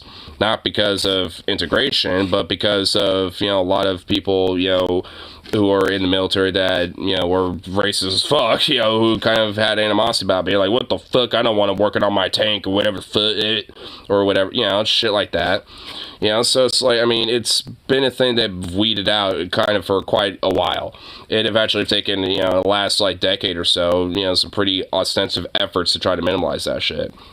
And I think, you know, also those big moves when it came to, like, even before the military was officially integrated and desegregated officially, like, you know, having, you know, some forms of integration already, you know, going on during World War II and stuff. And, like, you know, the, you know, Women's Auxiliary Corps, stuff like that. Like, there was a lot of things, at least especially during, like, you know, the era of World War II, kind of funny enough, during FDR's time, you know, where a lot of this, you know, progressive, like, pushes, you know, were made and stuff. And a lot of that has stuck. I mean, you know, the military is shitty for many fucking reasons, but if there's at least one thing they're at least pretty good with, it's the fact that, you know, they, at least, you know, when it comes to just, like, the common soldiers, they want to at least try to minimize that type of shit. Like, obviously, there's a lot of problems when it comes to, like, additions and shit, like I said, but when it comes to, like, these social issues, they want to, like, say, like, minimize that shit, because, like, hey, we're all, like, one unit. Like, I mean, we're not, like, divided because of this or that, so fuck off of that. Like, if you're going to let that override, you know, the whole broader objective here, then you're out. Like, I mean, they've been a lot more, you know, aggressive in a sense, you know, about that type of shit, which is, you know, in a way, a good thing. Like I said, it's like, say what you want about the military, and there's a lot of problems, like I said, plenty of them. A plethora. But it's one of the more rare, like, exceptionally okay things that are at least as, you know, positive that you could say about them. If, you know, you had to say something positive. As a black person, that is so problematic for you to tell a person of color here. Because I am, this is my experience and this is my reality. First of all, that is so disrespectful to tell a person of color, a black person. Shut up, Blair. Oh my god. I'm about to have an aneurysm. Jesus Christ. Oh my god. Dude, I hate her fucking weird little quips, bro. Jesus Christ. Like, Blossom does not annoy me nearly as much as fucking Blair does. Are we really doing that? Yeah, hold on. I know how to... come on. Doing this for some reason, turning this on and off again solves the weird, like, you know, YouTube video not playing. Where it wants to pause for a minute, even though I'm not paused it. Okay, there we go. Well, no, it's disrespectful Wait, did that guy just say it's disrespectful to scream at a white person? Wait, was that a little bit of a sus moment, buddy? No, you're being disrespectful. Rewind the tape. You wanted me here, and I'm here. Did this shit... Oh my god, Blair... I could, like, still, like, hyper-focus on whatever the fuck Blair's saying, even in the, like, mishmash of chaos. Because, like, she is just like, oh, I need to be the center of attention. It's like, god damn, can you just, like, sit back and relax, you know, for a little bit, like, at least, like, most people are? I think that's the only reason why, you know, Blossom's, like, popped off a lot. It's just because of Blair, because of how much of a fucking con artist that she is. What you gonna do? What you gonna do? Shit! Me here, so I'm here. You Wait, so be calm down and speak like that. in particular. What are you talking about? It's not my fault that y'all don't understand respect. Sorry, let's pause. Oh my god. Can you please stop? Okay. Oh my god, oh shit. Alright, that if the producers popped in here for the first time, now I'd be like, oh shit, dude. You need to calm down. No, you do, honey. Oh my god. No, you do, honey. Keep it cute, girl. Keep it real cute. Keep it real cute. Oh my god, dude, they're popping up. You cannot speak when somebody else is speaking. Fair. Okay? You haven't found a middle ground. That's okay. I think we did. Okay. I feel like there was a little bit mixed in there. Yeah, I agree with what y'all were saying. It wasn't really like. I thought it was great. So imagine when we disagree. That'll be fun. Shut up, Blair. My god. Dude, her quips are so annoying. Like, imagine when we disagree. Oh, that's gonna be so fun. Because I'm about to have an aneurysm right now. Ugh. Look at my hair. Do you like the product I put in it today? It's like, ugh. really interesting hearing your perspective about being in the military. I have this at 1.25 speed, by the way. There's really like a true middle. Oh, jeez, you know what? Fucking 1.5, this bitch. Wait. I thought it was at 1.25. Wait, was that normal that entire time? No wonder it felt dragged on. Jesus Christ. But I feel like I have like a better understanding of kind of where There we you're coming go. from with it. And I feel like a lot of points make sense, and it's also an issue that is hard to get a definitive answer and agreement on. Everybody doesn't have the same struggle, and that does include in the military. Some people in our community have to go through much more extremes than others.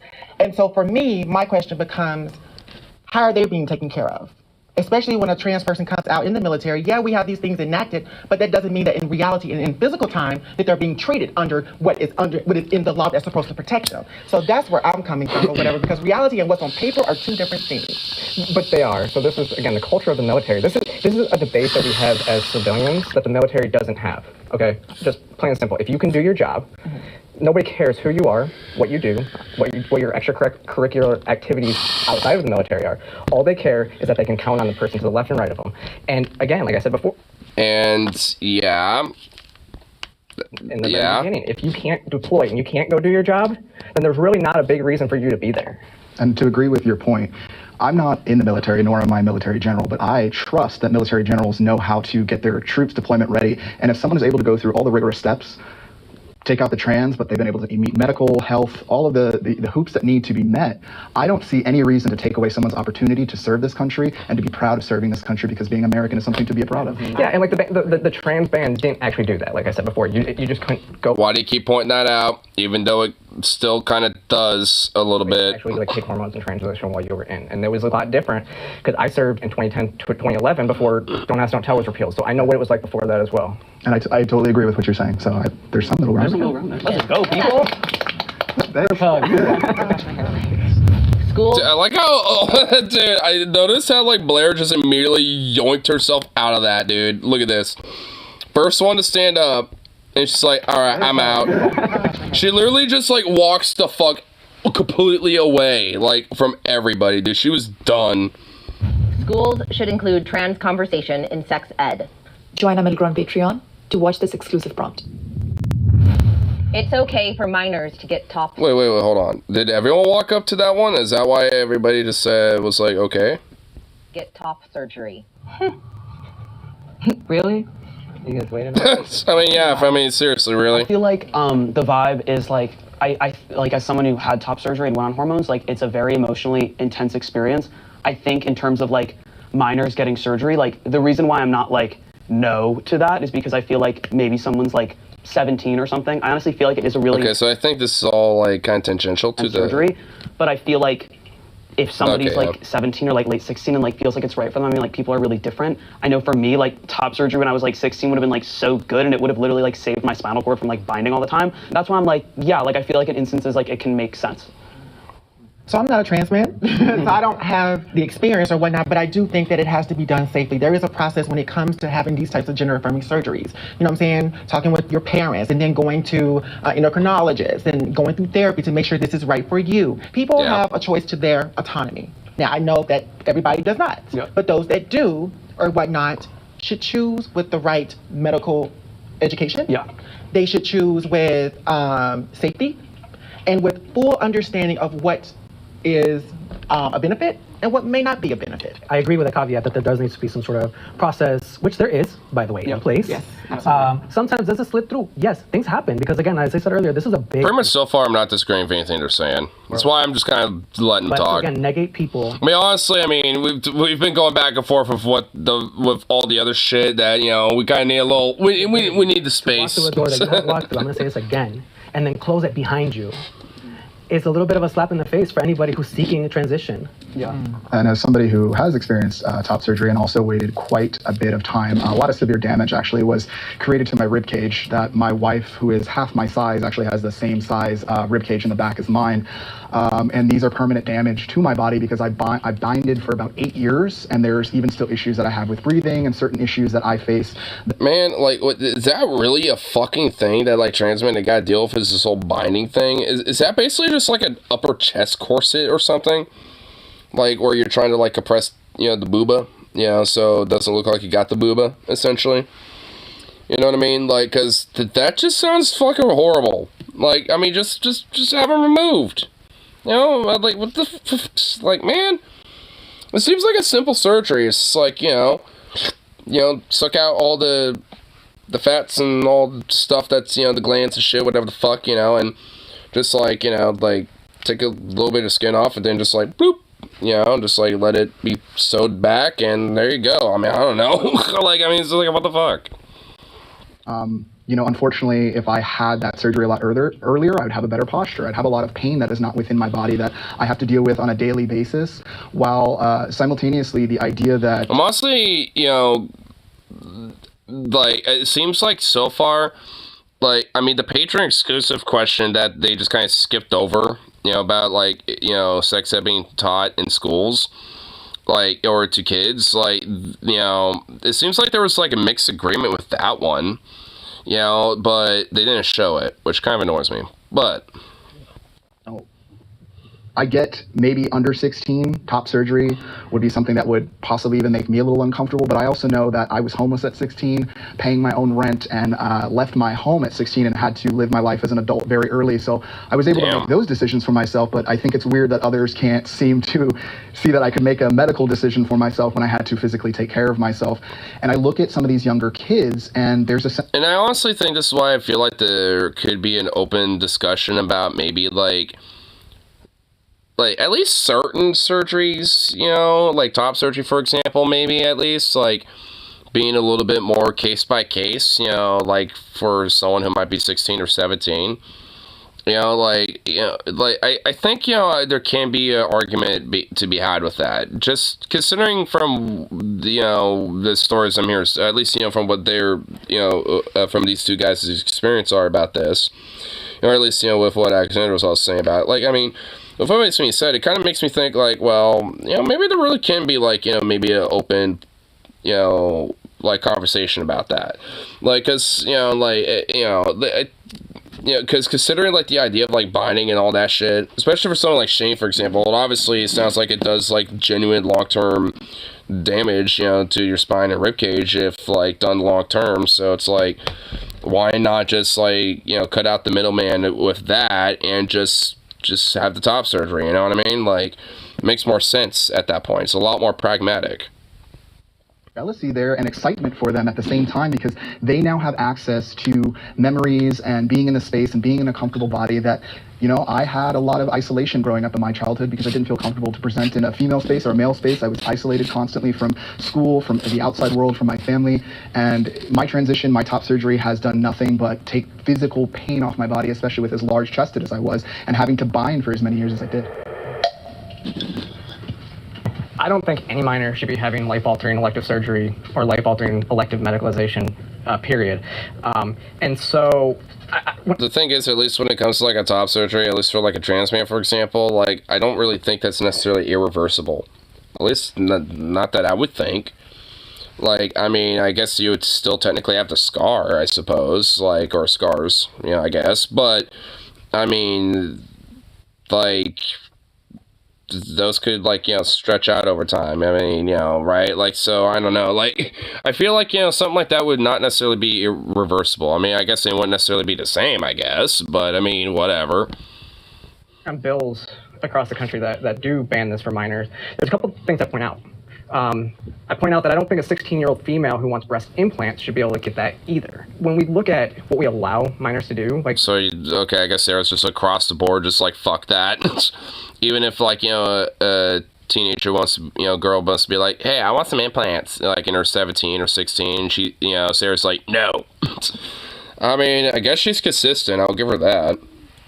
Surgeries and stuff like that, they're not life-saving. They're not, if you don't get it, you're not going to die. It's not like getting, like, having appendicitis and having your appendix removed or anything like that. It's elective. I think that's the key point here. Agreed. My thing about surgery, I'm actually vehemently against surgery. Like, all of it. Top surgery, bottom surgery, all of it. Because, particularly because you need your genitals. What about you, buddy? What? Like, it's just that simple. You have these people now who have non-functioning fake penises and vaginas that, you've had issues like, for instance, Richie had, where, like, your urethra folds in half and then you can't pee no more. What? What? Like, are you top surgery too? Yeah. Yeah, I mean, just surgery in general. I don't think that that's necessarily like you said. It's not like you have appendicitis. It's not like you've got like. Okay, I'm kind of hanging up on that point about like the folding all the way. What the fuck? Is that even a thing? Is there like a case about this or something? Like, could that maybe be because like the surgery was botched or something? Could that just be like literally like a one-off exceptional case? Probably. Like, I mean, like, what? Like, I've never heard of that.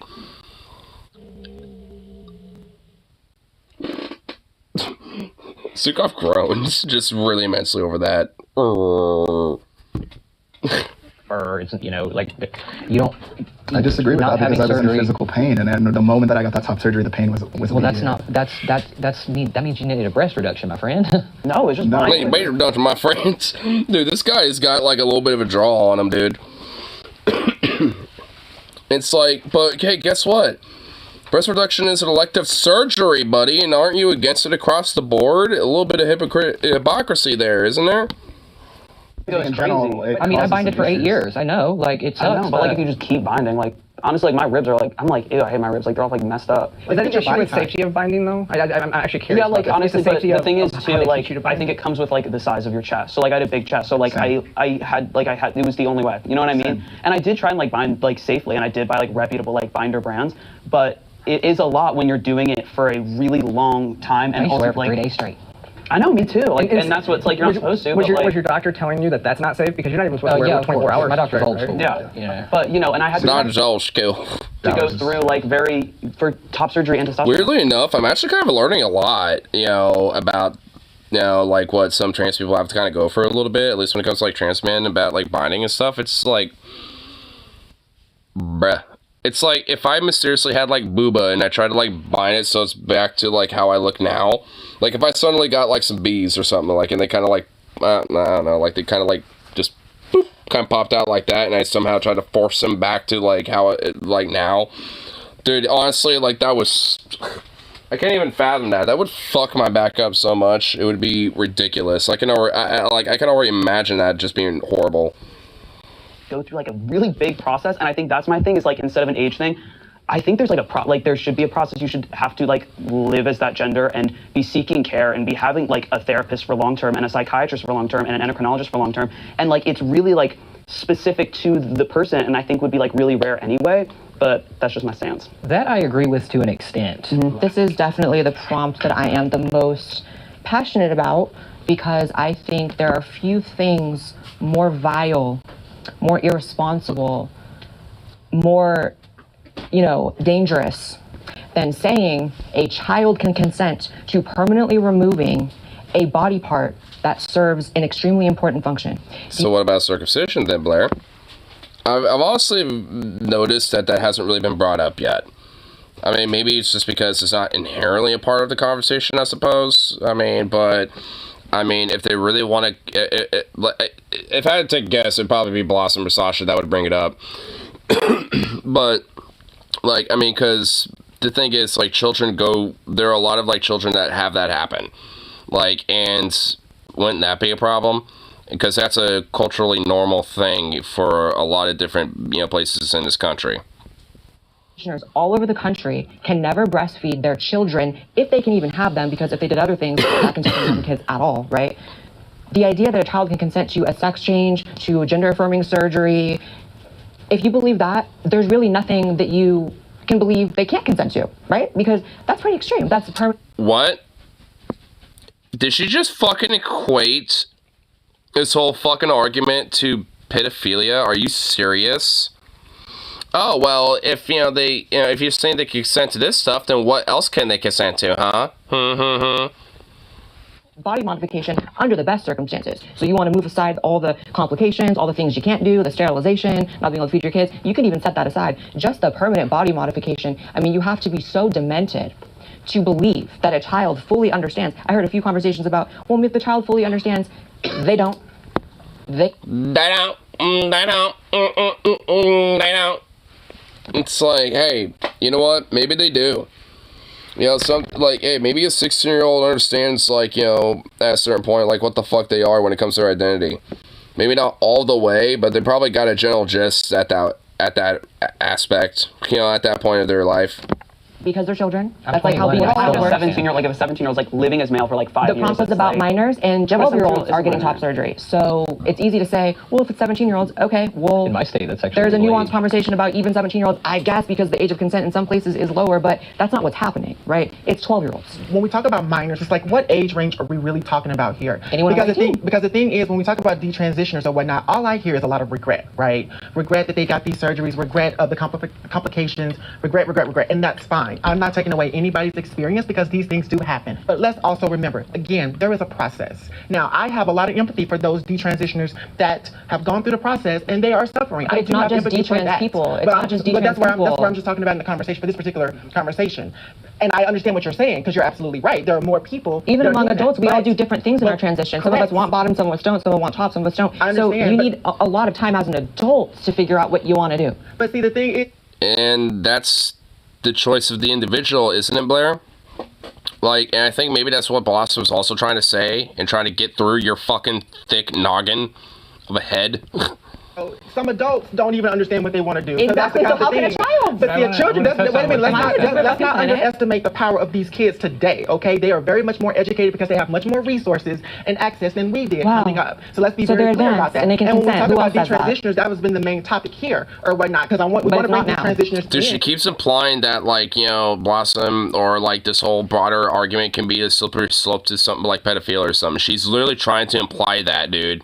Dude, Blair, she is such a fucking Weasley goddamn cunt, bro. Like, holy shit, dude. I also forgot how much I really don't like Blair. To the room, so there's. Ugh.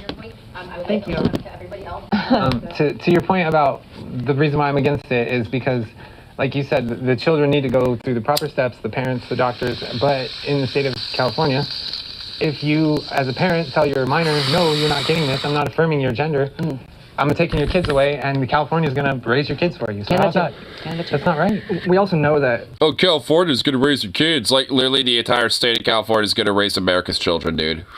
All those safeguards that you're talking about, they're not happening. Yeah, that's they're not happening California at all. will And take your kids. we know because there was a whistleblower out of St. Louis, and this isn't some conservative whistleblower. She was married to a trans man, and she considers herself queer. So she blew the whistle and said that they had an in-house doctor. If you couldn't find a affirming therapist to sign off on the form, they would pencil whip it. But do you believe that it should happen? Do you believe there should be a process when it comes to medical transition? No, there's no right process for kids to hack Oh, off no, I their was asking her. breasts. I'm sorry. No, I was no. asking Well, her. I No. answer because I'm here in the room. So no. Okay, thank you. I feel like personally, like you're talking about like a 12. Oh my god.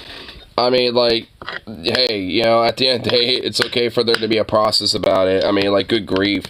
There isn't anything wrong with the, you know, like, hey, you know, for some people, there might be a different process, you know, and, like, because people are different, like, and everyone's got slightly different experiences, you know, from one another. So it's like, at the end of the day, if someone, you know, is gonna, like, you know, maybe have a different, you know, like, transitional process, you know, when being trans, and that's just the case. To me, that's then. just like medical malpractice. Because I know for me, like to get top surgery, like I can only get it at 18 because my insurance covered at 18. Man, I wasn't planning on it, but, you know, fuck it. I'm open to start truly. This is driving me nuts. That process like long before, like even hormones was a long process. So I think there's like an area of literal like medical malpractice because no like kid at that age should be getting that, in my opinion, because you do not know. But I do think there are instances where like a 16 or 17-year-old like could get it. And I don't know if that means like banning like below 16 or like whatever, but So in the UK, it was the, I can't remember what it was. It's the reason why they're shutting down the Tavistock clinic in the UK though, is because they found that when you start a child on hormone, or on puberty blockers and hormones, it's basically a foregone conclusion that they're gonna end up having surgery. It puts them on a path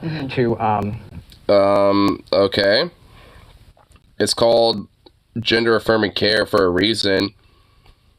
Like, yeah, it probably is, because the whole point is that, like, hey, we're here to help, you know, like, affirm your gender identity, and, you know, because of that, yeah, there is going to be a foregone conclusion that they're probably going to have, you know, surgery at some point to affirm that gender identity.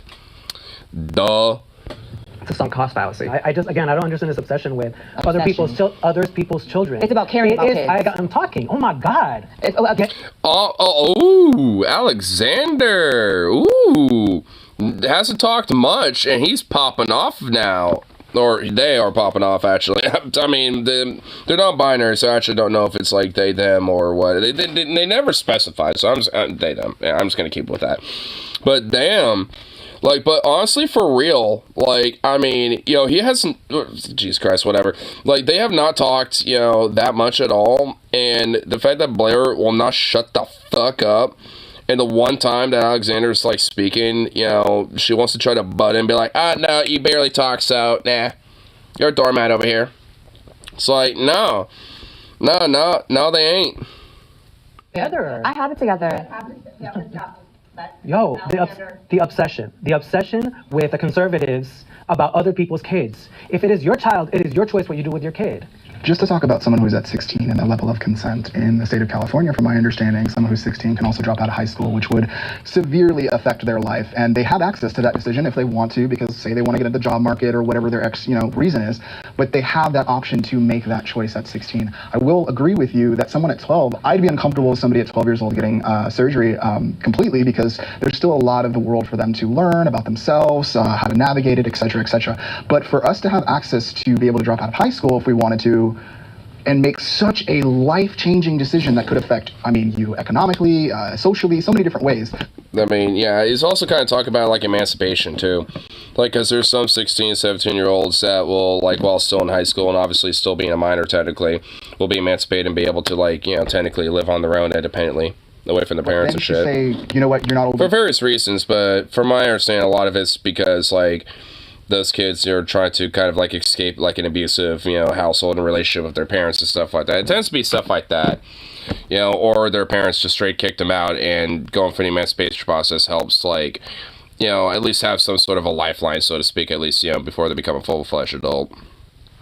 This decision for me, again, as somebody who was 16 and was in such a religious family, and all the restrictions that I had, if I didn't have access to those things, I don't know if I would be here. And I've learned a lot through my transition and through my access. And I even grew up in the wild, wild west where everything was still on YouTube, and we didn't really even have medical providers really even giving us guidance, and especially trans men. So I find it rather uncomfortable that we're able to make a 16-year-old be able to make that type of decision. An 18-year-old is allowed to go into, service, but for some reason, we can't give that same access to a kid to have that consciousness. Because I can tell you at 16, I knew who I was. I'm not at 12, not at 14, but 16, there's a certain level of consciousness and experience that you've experienced in society that you understand the pocket you fit in. But just yeah, basically kind of the foundation of who you are at that point.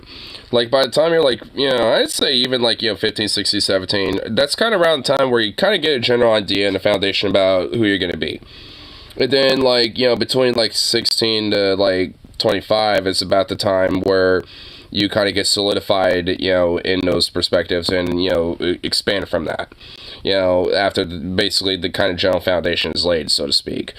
And, you know, and obviously it's not like it's subject to change, or even the foundation could change and stuff like that. Like, people, you know, grow and change all the time, you know, especially even, you know, pretty drastically at times too. And, you know, sometimes, you know, like, but, you know, like, really, for the most part, like, I mean, most people kind of get an idea about who the fuck they are by the time they're 16. Maybe, like I said, not everything. Like, I sure shit didn't know every single element about myself and my own identity by the time I was 16, but I had a general idea about who the fuck I was at that point.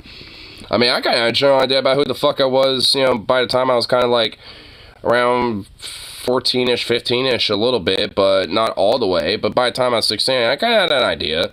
It was just, you know, expanding that and, you know, coming to terms and being comfortable with that after that, you know. But by the time I was 16, you know, yeah, I at that point I figured it out. Doesn't mean that that is okay. It's like, so just because they can drop out of school means they should be able to cut their breasts off? Non-binary should Wait, what? So what was that last point, Blair? Oh, so just because, you know, they drop out of school, that means they should be able, like, cut their... What? Uh-oh. Oh, I bet Alexander's about to pop off on this one. Non-binary should not be considered under the trans umbrella, which, by the way, yeah. Oh, I mean, I suppose maybe I could see, like, the idea of, like, being its own thing, but it's pretty much a part of the broader, like, non-gender conforming, you know, umbrella, which, you know, being trans is a part of that umbrella as well. So, like, I mean, it's all kind of under the broader non-gender conforming umbrella, really. I mean, I honestly have a little bit of an issue with the phrasing. It's like, I mean, a little bit. But that's just kind of me, I guess. Guess I'm just being semantic about it. Considered under the trans umbrella. Literally every, because, dude, like, there's not going to be a, you know, one of these statements or questions where, like, it's going to be mixed. Like, every single one of them, one side or the other, is just going to walk the fuck up. Like, I kind of want to skip ahead just to see, like, who walks up and who doesn't in some of these questions, but I don't want to spoil it. I want to be shocked. I want to be like, oh, fuck, this is the one. I think that the concept of a transgender umbrella is inherently an issue, right? Because when you're talking about something as nuanced, complex, full of social dynamics, medical dynamics, so many... You're literally, like, you know, like, invalidating what you just fucking said.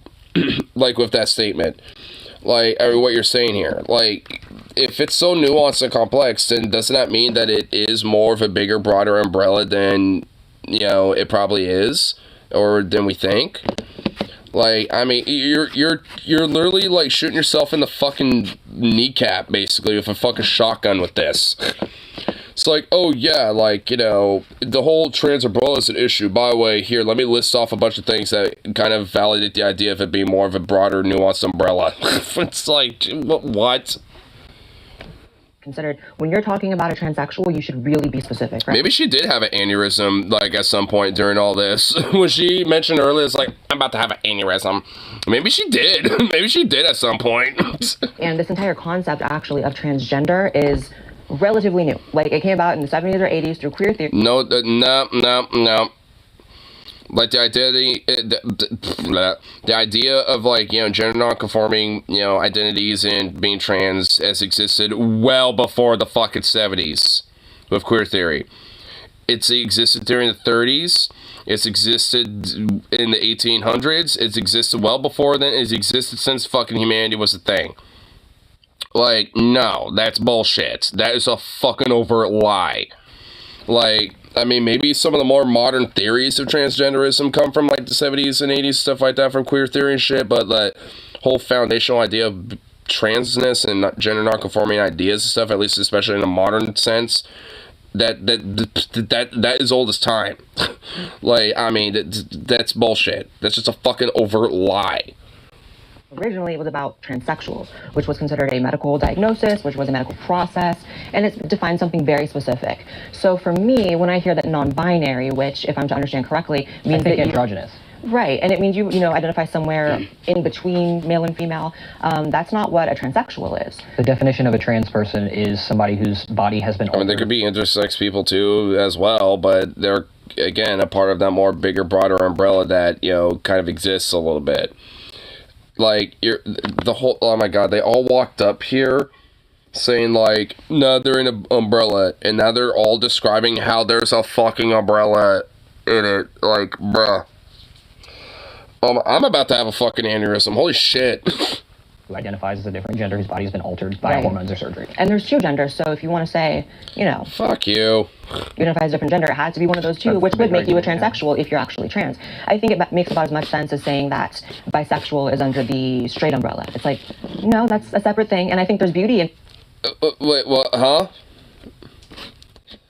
But that doesn't even make sense. Like, what? Bisexual being under a straight umbrella? That literally doesn't even make sense at all. Like, if you're gonna try to make an analogy when it comes to the LGBT on shit like this, at least make it coherent. Like, I'm bi/pan. That don't even make sense. Oh my god. Dude, Blair's about to give me a goddamn aneurysm.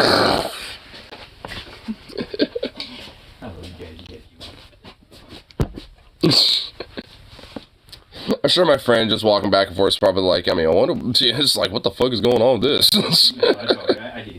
I like hearing you guys' debates. I love it. Don't radio you. 101.1, the Husky. Having your own lanes. And my concern is there's so much, clearly, as we see today, really heated conversations about trans people that when you start adding in queer theory, non-binary, it just makes it muddy, and the people at home, hello. Hey, guess what? Hey, Hey, don't be doing this bullshit. Like, hey, people at home, hello. Guess what? That whole, like, muddying in the waters that you just mentioned is called nuance.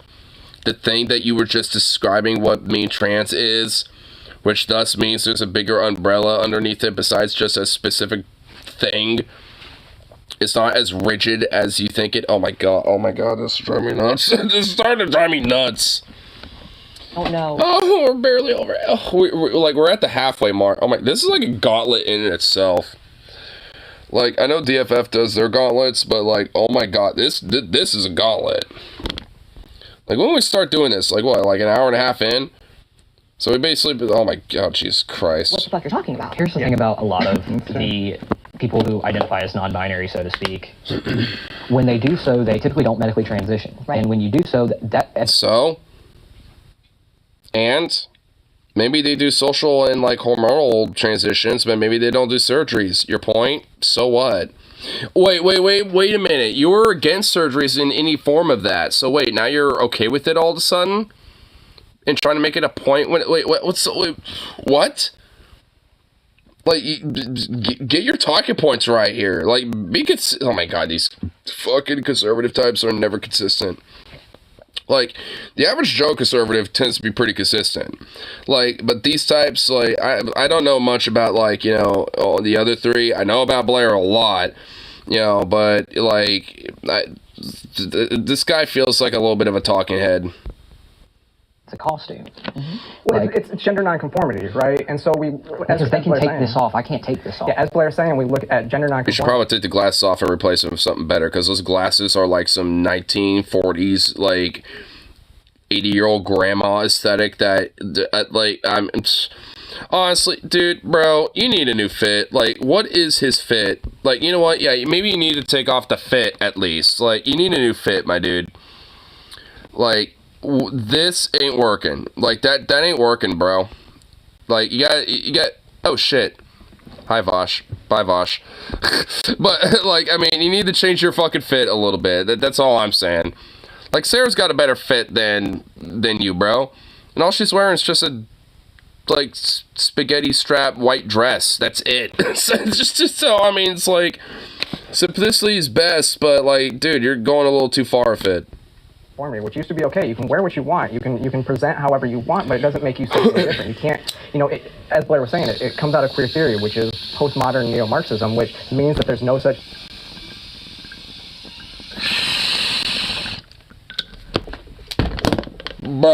Bruh.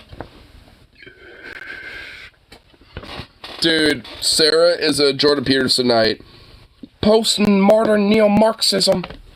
Oh my god, that's a Jordan Peterson talking point. Oh my god, this is a Petersonite. This is like an acolyte of of Jordan Peterson, bro. Oh my god. Oh no. Oh my god, dude. Bruh. No. Absolute truth. They don't believe there's truth, so it kind of erodes the structure of society. And that is just okay. You know what? I kind of had an epiphany. Like, these motherfuckers have just, like, honestly mystified, like, in a way, have, like, purposely, like, misdefined, or, is that the right word? It sounds weird. It sounds like mystified, but, like misdefined, like, there we go, I had to really pronounce it, but I feel like they have, you know, done that with postmodernism, or, like, you know, like, in that shit, like, to the point where it's like they think, yeah, like, you just don't think truth exists. It's like, no. I mean, it just means that, like, you know, like, social objective ideas of what is considered truths and shit, you know, might not be the truths, and they actually might be constructs and arbitrary. And, you know, like, hey, guess what? That's fine. And sometimes when it comes to those things, and when it comes to those elements that aren't, you know, objective truths, it's okay to kind of put your own truth into it. Like, I mean, even when it comes to, like, elements of history, to have, like, you know, look at the different pieces of the puzzle and be like, hey, you know, because we have missing pieces, you know, we kind of have to speculate a little bit. Like, I mean, there's a very traditional idea about, like, you know, what that speculation has been through historians, you know, for a long fucking time. You know, like, the stereotypical one is like, oh, like, these two men who are very close friends, you know, like, best buds for life type of stuff. It's like, nah, they were fucking, you know what I mean? You know, stuff like that. Where it's like, you know, there are certain things about, like, even in history where it's like, we don't really have all the pieces of the puzzle, and it's probably, you know, a little bullshit. I mean, that's, you know, that's kind of what the whole idea is about. It's like, you know, challenging what the traditional ideas of what is considered the truth. I mean, that's really kind of essentially it's what the fuck it really means, especially from what I've understand from it, especially from people that generally hold, you know, postmodernistic philosophy and shit, because I kind of do a little bit. I mean, and also a lot of these motherfuckers do too, without even realizing it. So it's like, I mean, it's obviously something that is incorporated a lot, but, you know, but especially for, you know, conservatives, you know, like Jordan Peterson or Blair, like these motherfuckers, they don't even know it. They don't even realize it. It's just like, it's like, at least, you know, progressives and the woke, you know, postmodernist cultural Marxists and all this other shit, like, I mean, at least we recognize and understand it. Like, I mean, it's like, goddamn, like, it's driving me nuts. This is just starting to kind of give me some epiphanies, and, you know, in a way, I actually am learning some shit, but, like, god damn, dude, this is driving me nuts. Actually really regressive in a lot of ways, because you end up getting it to... No, it's not. Oh, my God. It's literally based off of stereotypes, which we've tried to, for so long, get rid of. Like, it's okay to be gender nonconforming male or gender nonconforming female. Yeah, it is... whatever. And that didn't make you non-binary. It didn't make you trans. When I meet a trans person, right? Hey, you know what? Sometimes that's okay. You know what? You don't necessarily have to be gender, you know, you can be gender non-conforming and not be trans or non-binary and shit. That's okay. Oh my God. Man, there is an inherent camaraderie. Like when you mentioned, I can't take this off. Part of me almost got a little bit emotional. I know it's hard to believe people think I have emotion. Oh my God. Like you have any emotion. Oh, it's like, oh yeah, I know it's hard for people to believe that I have emotions. Like, yeah, it is, because you don't. Do. And because I saw you in that moment, I said, you know what, we are similar in that way. Oh my God. Oh, dude, Blair annoys me so much. But we have that. When I talk to or I'm around a non-binary person, it doesn't really, click. It doesn't connect because it is so different. Because I'm bigoted towards them because fuck them. I think that's inherently, I should be able to see some semblance of my own issue within that person, and I don't when they're non-binary at all. And guess what? You could if you had some empathy and human emotion, which you don't, you soulless reptilian fuck. No issue with non-binary people. I just don't think that we're the same. Yeah, same. And so when like... okay. Oh my God. That's another thing that's annoying me here. It's like, oh, we're so different. It's like, they try to say we're the same. It's like, why do you think it's called an umbrella? Because, like, obviously it's saying that, like, even among other trans people, there are, differences. And yeah, you're all going to be different, so to speak, even just by your own personal lives, just for personal experience of how you grew up and all this other bullshit. Like, I mean, especially, Sarah, you should know this too, because she is a vet. Like, she's actually the only one, who's a vet here. So it's like, she has very unique and specific, differences with her lifestyle in comparison to literally everybody else. So, I mean, so what? Those are called arbitrary factors. Like, you can still connect with people despite that. Like, I mean, just because maybe, oh yeah, like you're talking to someone who's non-binary or not trans and this and that, you can still find camaraderie and solidarity and, like, connection and, like, commonality, even with certain factors, of maybe being trans or not. Like, you don't have to be, like, like, you don't have to, like, have another trans person to feel, like, connected with, when it comes to that issue, to feel that. I mean, it's like... Saying before, like, when our acceptance rate has completely been destroyed because these people are initiating violence in our name, they're going to self-ID out of the category. Wait, what? Like who? What is this? Is she referring to the Nashville shooting that happened at that, like, Christian school? Is that what she's referring to? Because, like, what, the one-off case of, like, extreme violence that a trans person did? And also, like, there wasn't even really a manifesto to it. Like, the supposed manifesto was just, like, random, like, mental ill psychosis scribblings of a journal. Like, which kind of is more of, you know, like, if anything, a sad case about that person being, like, someone who really needed some, like, professional help. You know, not because they were trans, but because they were suffering from a lot of other mental problems and, like, was kind of screaming out for help, essentially. Like, I mean, so it's like, which that is, you know, like, outside of, like, far-right mass shootings, like, that's, like, the second common, you know, form of mass shootings. You know, people who are so mentally broken and crying for help that they snap and do shit like this, you know, when it comes to that. Like, I mean, so, I mean, you know, that's like, essentially, it's what the fuck happened. I mean, so, it's like, the idea that just somehow, because they're trans, suddenly there's, like, you know, gonna be, like, you know, an uprising of, like, militant, like, you know, trans crusaders, you know, with, like, AKs or some shit, like, rising up. It's like, that's fucking insane.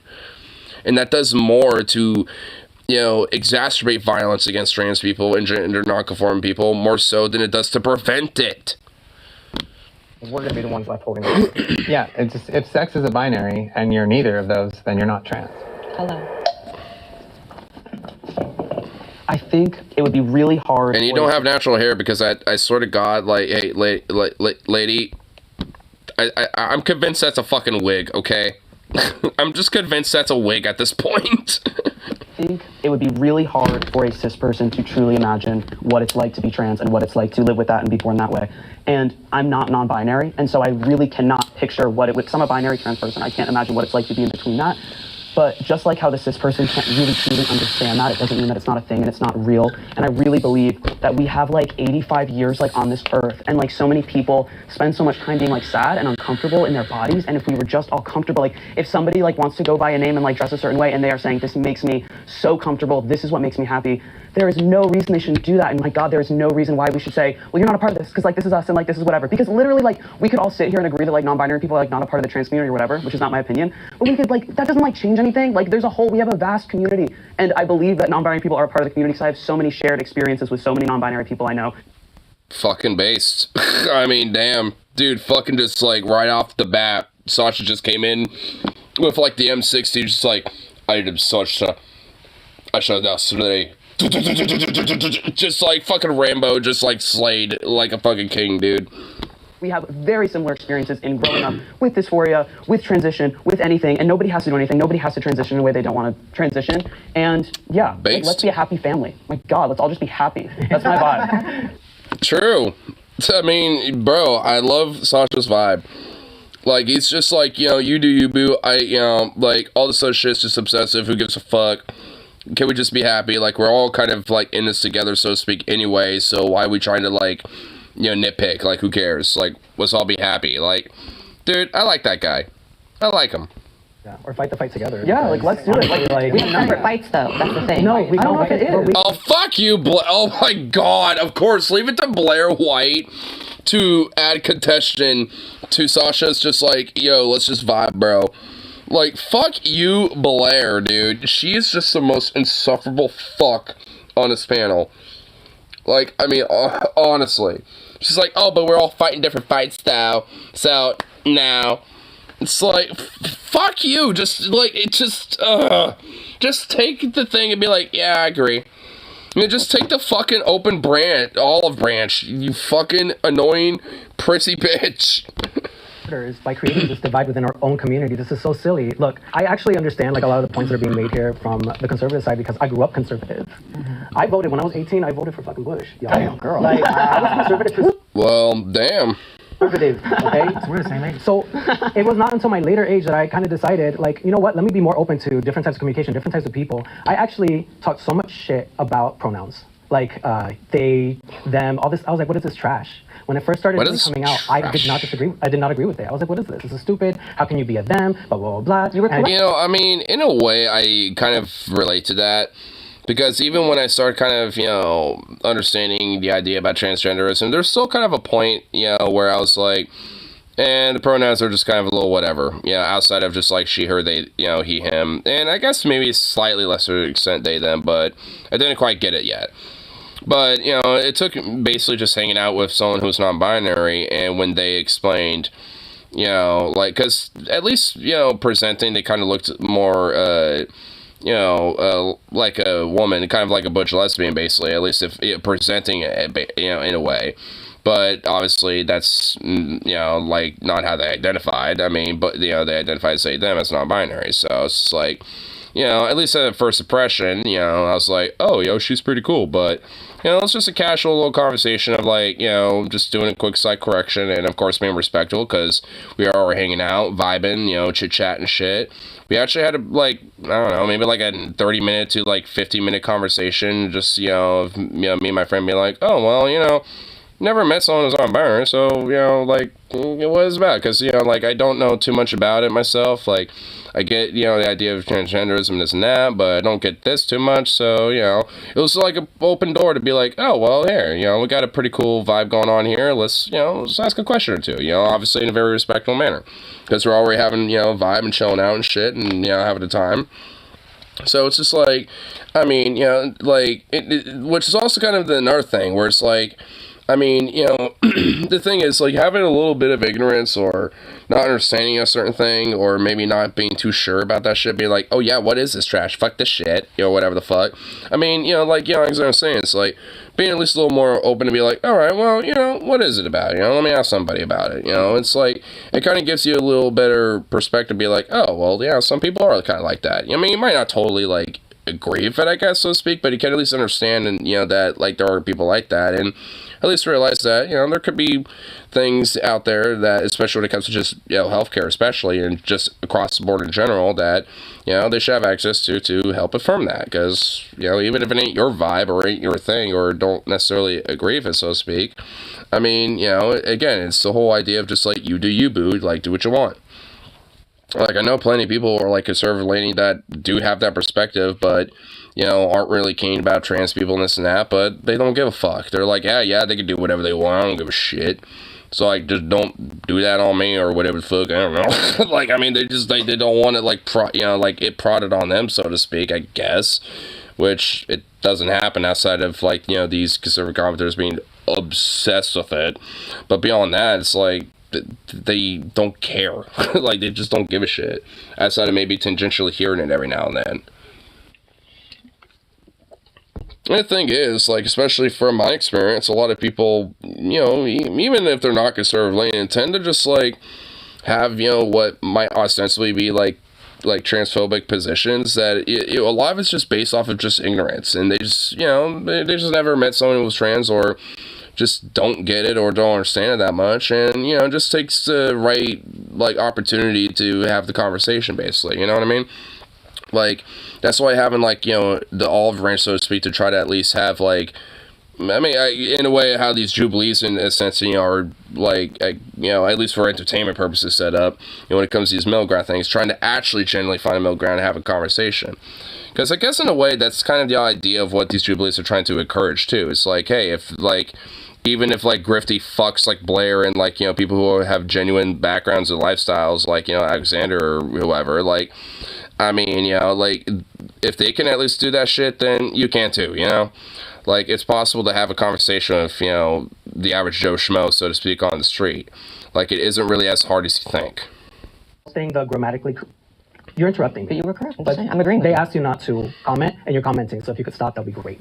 Thank you. So Thank you. Damn. Dude, I love the sass that Blossom and Alexander are doing, dude. I love it. You know, I was kind of, you know, throwing some shade over Alexander's hat, but you know what? It's kind of warming up on me. It kind of look the boy hat, the protective cap on it, or like the protective, like, covering. You know, like the, like, camo mesh or whatever the fuck. You know, like, it kind of looks like one of those, like, you know, like a camo mesh, you know, on a Doughboy cap. It's kind of warming up on me. You know, so Still looks like a lemon. I changed my mind because I got to spend time around other people who were non-binary, who were non-conforming, and I got to speak with them, and I got to experience their life and their experiences, and then I realized myself, I'm like, shit. Hey, just like me with my story that I was just talking about earlier. Shocker. It's like, you know, having, you know, different experiences and going out and, you know, talking with other people that have totally different perspectives and experiences and identities from you might, you know, make you have a you know, a little bit more empathy for those type of people. It's a thing called contact theory. Like, there's a lot of, you know, people that, you know, are pretty famous, like Daryl Davis, for example, is one of these type of people.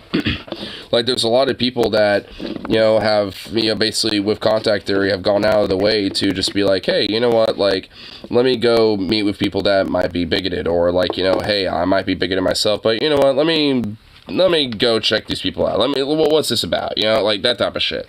Like, and because of that, contact theory gets induced, and essentially the whole theory about it is that the more contact you have, something that, especially ostensibly, you're more like against, essentially, and more like, you know, like averse towards, you know, the less likely you're going to be over time being more, you know, exposed, and, you know, well, have more contact to that, especially when you have more positive experiences, and that continues to be enforced over time, and that eventually helps change that type of perspective. It's like, you know, that's the whole idea. You know, and Alexander, and, you know, even with my, you know, story, for example, as well, are great examples of that. And again, there are, like, you know, others that are a little bit more famous with stuff like that, like Dale Davis, for example, you know, at least is the one name that I'm thinking right off the top of my head. You know, so there's, like, a lot of different, you know, like, figures and a lot of different instances where it's proven to work. And I think, you know, just having the right opportunities and, you know, the right times to, you know, have conversations like that, you know, I think, you know, certainly helps with it. Maybe this is what I've been experiencing my whole life, only because I was exposed to it. If I would have never been exposed to it, I would have never known that this could have been my experience. And I would have lived the rest of my life as a different person, somebody who I'm not. And it's funny that some people keep talking about, oh, you need to go through HRT, you need to have surgeries in order to be trans. That is all garbage. Another thing I never said, it's just so crazy. Again, you're still interrupting me while I'm talking. This is the second time now. You're addressing me. This is the second time now. If you can claim someone... I mean, well, they corrected themselves a little bit. It's like, you know, it's like, in your perspective, well, some people as well, like, I mean, you know, broadly, because they know that you're about to fucking start yapping off, and here you are, like a chihuahua, like, Jesus Christ. To be able to correct you in the moment. Do you feel good now that you said what you needed to say? I feel fine. Oh my god, dude. Dude, I thought Blossom was sassy. Like, god damn. Dude, the sass coming off of Alexander is great. I love this shit. Oh my god, this is getting good. I'm sitting pretty, I'm fine. So... Oh, wait, hold on, wait. Do you feel good now that you said what you needed to say? I feel fine. Wonderful. I'm sitting pretty, I'm fine. Wonderful. Dude, I fucking love this. Oh my, dude, the sass going back and forth right now. Dude, oh, it's a sass off. Like, holy, dude, like, like, Blair just with her presence is just, like, irradiating the sass. And, like, now there's, like, a dominance for sassiness. There's, like, a dominance for sass going on here. And honestly, I know who's winning. It's Alexander and Blossom. Like, their sass game is on point. It is beautiful. I mean, sometimes it's like the power that needs to hold me back. I mean, you're appropriating a medical condition. That's what you're really doing. I exist. I am proof that non-binary people exist and that it is a thing. And because I'm sitting right here in front of all of you, I'm a real person. This is my experience, just as yours. Just as yours is the trans experience. That as a trans woman. It's getting they're getting emotional. Oh. As a trans man or as whatever. But I'm not here to belittle your experience or to tell you that you don't exist. And that's the difference between fuck you, Blair. You made Alexander emotional. You're trying to cancel. Like, how dare you? So, bitch. You. And when I say you, I'm talking about conservatives. And maybe it is you. You're part of the thing. You're part of the thing. Oh my god, it's just like, yeah, it's me. Oh my god, let me say pretty, it's me. Oh my god, dude. Oh my, look at her. She's like, yeah, it's me. Dude, she's literally posing. Dude, you wanna be insecure, fucking supermodel, prissy, self-entitled, suburban wino mom. Like, oh my god, I know you ain't a mom, but, like, you basically are one with how you're acting. Like, ugh. Like, Karen to the ultimate extreme, dude. Like, holy shit. Oh my... Oh. She's annoying me so much. Dude, if I had, like, to be in the same room with her for, like, hours on end, because, I mean, these middle grounds get cut down a little bit. I guarantee you this is probably, like, a 4-hour talk, you know, that got cut down a bit. Like, or some shit. Like, I mean, they just kind of, you know, gotten, you know, like, a lot of the more substantive shit across, where they were probably all chill, and then, You know, they're like, all right, let's get into real stuff. You know, so it's like, I mean, you know, because I bet, like, you know, a good, like, 30 minutes to an hour is probably just, like, various questions for rapport building, so they don't immediately have, like, tension with each other. So it kind of, like, naturally builds back up, you know what I mean? Like, so I'm sure there's, like, you know, like, I would be really curious to see what the uncut versions of these are. You know, like, what we don't necessarily see, you know, when it comes to, like, saving time and whatever the fuck. I'd be really curious, you know, at least just for my own time, you know, just kind of see what, like, you know, the full cut of these type of things are. And I know they got a Patreon. Maybe they upload them there. Because they did show, like, one of the questions that they skipped said Patreon exclusive. So I'm assuming that there is probably a legit full cut where it has, like, everything. Why is it not okay? Is that about me? But what is your dysphoria? Well, there were some things. Okay, so another complete. I don't want to say the word lie, but I guess I'm also getting annoyed that the producers in the background are cutting in so much. Like, I mean, look, I get it. There's already, like, extreme tension at this point, you know, considering their conversation, but, like, just let them cook. You know, if they're cooking themselves or trying to cook other people, just let them do it. About what I've said here, right? I never said you don't exist. So we can add that to the long list of things y'all have said. I've said that I didn't. We know you exist. You're here. You're not fictitious, right? My point is, you're different than me, and I don't even think you deny that, but yet when I say it, it's an issue, right? The same way that he said he can't take that off. Because what you're trying to do is otherize them. You're doing otherization. You're dehumanizing them. That's why they have a problem with it. Right? It's different. At the very least, it's different. And when we have a community that there are so many categories, demigirl, demiboy, astrosexual, all this shit, but y'all can't fathom that maybe that would be a different category than what I am when we have such astrosexual. Whoa. You're so sexual, you go on the astral plane? That sounds awesome. You know what? Fuck you, Blair. Out of spite, I'm identifying as astrosexual. I'm just gonna, out of spite, fuck you. That sounds awesome. I don't even care what it really means. It just sounds awesome. Like, what, you, like, you know, your sexual, like, identity is, like, so ethereal, it just, like, you know, ascends to the cosmic plane. Like, bruh, fuck yeah, dude. My sexuality, you know, is beyond your comprehension. It's astral sexual, bruh. I mean, like, come on. Like, you're gonna throw random bullshit out there, and you throw astrosexual, you know, like, it's a bad thing. I don't even know what it means, and I don't care, but it sounds awesome. I don't give a fuck. And out of spite, I identify that now. I identify as astrosexual now. I'm a, you know, pan/astrosexual son of a bitch now. I'm an astral pansexual.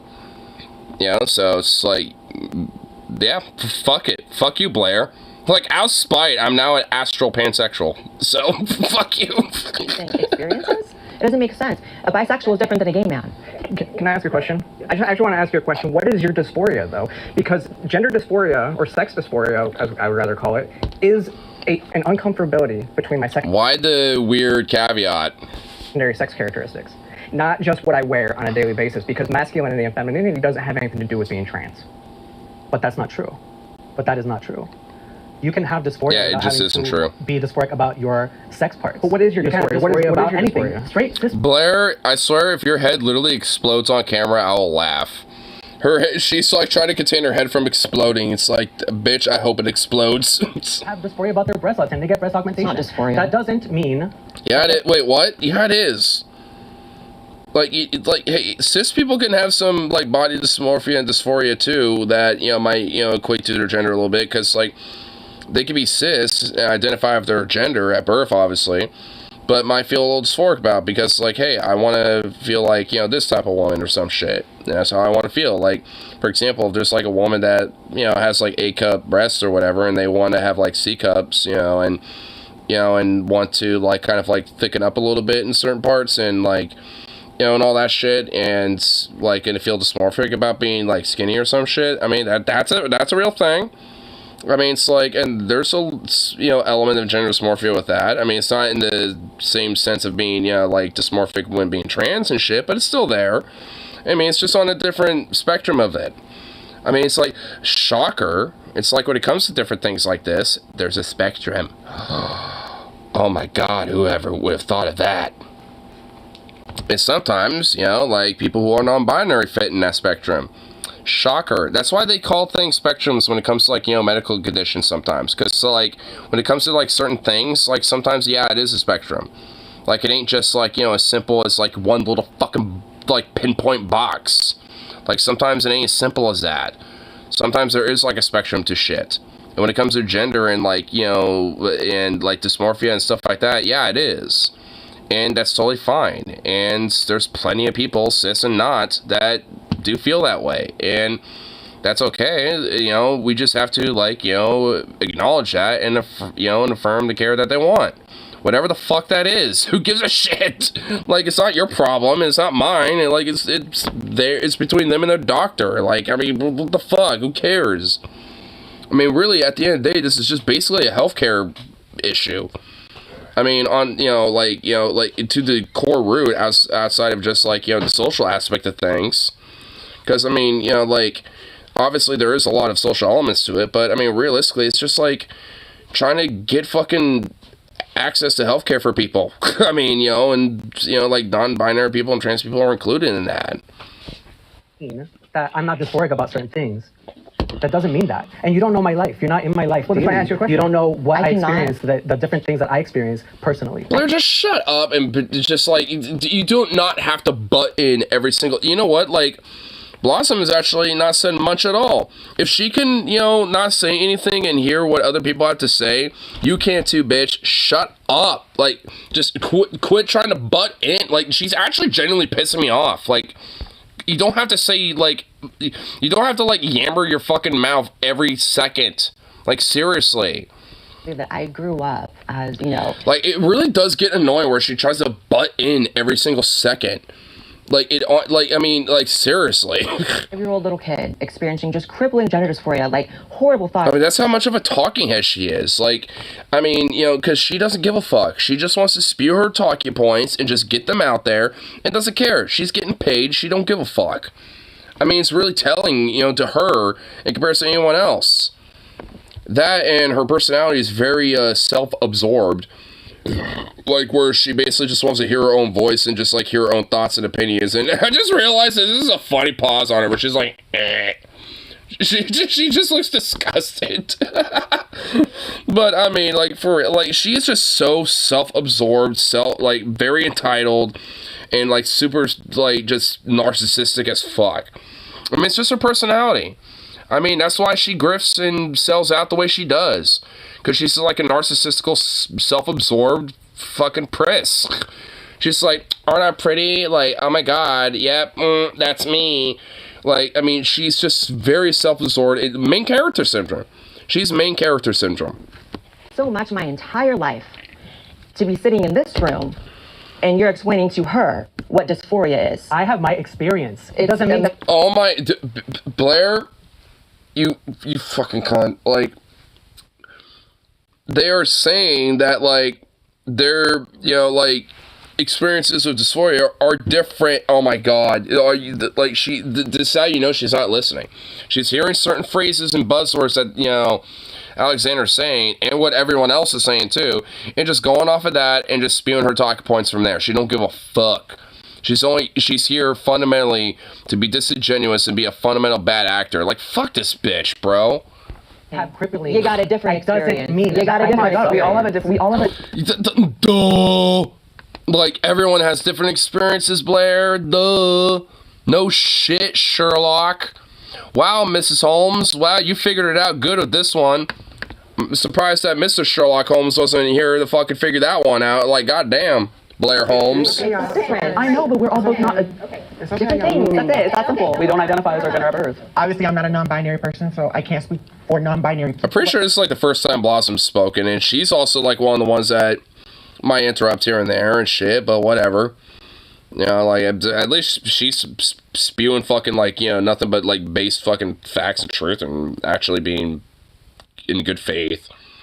What I've been taught by non-binary people. From what I understand, when it comes to some non-binary people, sometimes they have to go into the gender binary for safety reasons, depending on the environment that they're in. A non-binary person stepping into this world and dismissing the gender norms of what people think a man and a woman is supposed to be like is so powerful. If you don't want to be mutable to the times of the expansion of the trans and non-binary experience, then just say that. I would rather you just say that you are not willing to move forward, learn the new terminology, learn the new pronouns that come with the trans umbrella and the trans experience for the most part.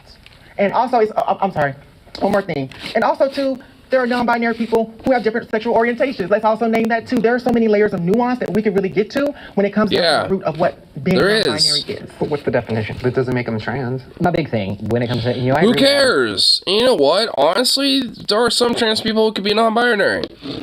Like, they can, be trans, first and be like, you know what? I don't necessarily identify as a woman, but I affirm with, a lot of the, surgery and all the other care, but, I want to identify in this way a little bit. I want to, be in the broader non-conforming box. I want to branch off from the broader gender normativity and stuff. There's plenty, I think Demon Mama, for example, I think is a non-binary trans person, if I remember correctly. I'm not too sure. I'm actually not 100% too sure. Don't quote me on that. I might be mistaken, but I know there's at least a trans YouTuber that I know that's also non-binary as well. I don't think it was Demo. Who was it? Fuck. I'm kind of blanking on the name, but either way, the idea that fundamentally, the idea is that, there are so many nuances, when it comes to these type of things, that, even, trans people could be non-binary. That's just a fact, as there are people that identify as such. There are, I know there, actually, there actually is, from Demon Mom's community and shit, because, there's someone who's trans but is non-binary and identifies as her friend Doe. For me personally, this is just a slight aside for me, but my opinion, I'm the one pro noun stuff that I just don't get is the it's one. That's the one specific. It's not really out of disrespect to anyone who does identify that way. It's just that growing up, and I think just normally, I think as a normative element of society, and just especially growing up and what I've been taught, calling someone an it or an it's like a form of dehumanization, at least from what I've grown up with, which I think is an understandable thing to think, obviously. So, when I see somebody that does identify as that, I'm just kind of I'm just kind of more a little confused, and if anything, I just would have to talk and be like, hey, what's the reason? Just your experience with that? How I understood about non-binary, what being non-binary was when I had that talk with that person who was non-binary back when it came to that story from earlier. It's I would just have that same type of conversation. It's I don't really get it too much. Obviously with 100% respect, it's I just want to know a little bit, and obviously I might have some questions, and I don't know if they'll be awkward or not or whatever, but I just do kind of have some questions about it, and obviously, hopefully, there would, be some productive, learning experience, especially at least for me, for that, because, it's one of those things I don't know, I don't totally get and vibe with 100%, because I don't really think it's, I don't know, to me, it's just growing up, it's just it's one of those things where it's more seen as, dehumanization more so than just an identity, but either way, it's it still kind of enforces the point, though, that, that though being trans is also non-binary and identifies, and also with another pronoun that isn't they them, it's. So there's even an extra fucking level of nuance going on there outside of all the other shit that was mentioned. So there's even an extra level of things going on, you know what I mean? So it's it's complex. You know what? That's fine. That's okay. There's nothing wrong with it. Like I said, I'm a little confused about certain elements, about some of the more expanded complexities about neopronouns and shit like that and all that stuff, but it's okay. I know that there are people that do identify as such, and you know, like, I might have my own opinions about it, but they still exist. And that's how they are, and whatever. Fuck it. I don't care. You do you, boo. You just said, I actually love you. I adore you. Oh, thank you. Right back at you. But here's the thing, right? That's not the prompt. The prompt was, is it different?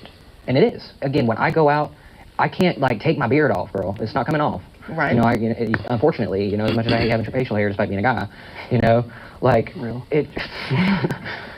Like, I can't go and reshape my body. I can't go and shave my Adam's apple down.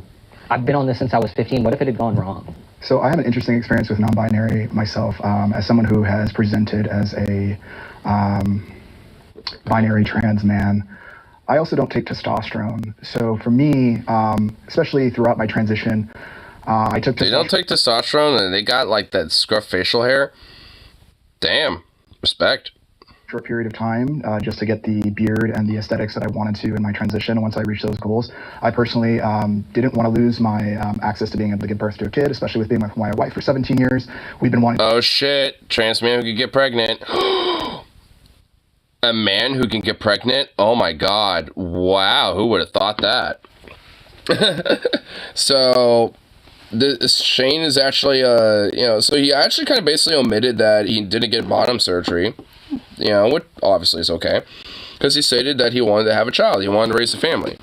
So, like, I mean, that's pretty cool. I mean, you know, that's, you know, honestly with how his life's, you know, choices were, and that's basically because he wanted to socially transition to a certain way, which he achieved, and he was like, all right, I'm going to stop it because I want to have a kid. So I wanted to, you know, have a backup uterus, so to speak. And in that process of doing that, I've discovered a lot about myself and my own identity of what is a man, what is a woman. And for me, when I take a look at what is a woman? The issue in the conversation, there's kind of two things happening. Simultaneously, our community is infighting with each other instead of looking outwardly at these structural systems that are actually truly affecting us with laws, politics, access to medical care, and etc. While simultaneously, we see that the idea of fitting into the patriarchal structures, the misogyny, everything that is kind of placed in us, I don't subscribe to that. I mean, all my life have been breaking the rules of what a gender ideology is just by my pure existence.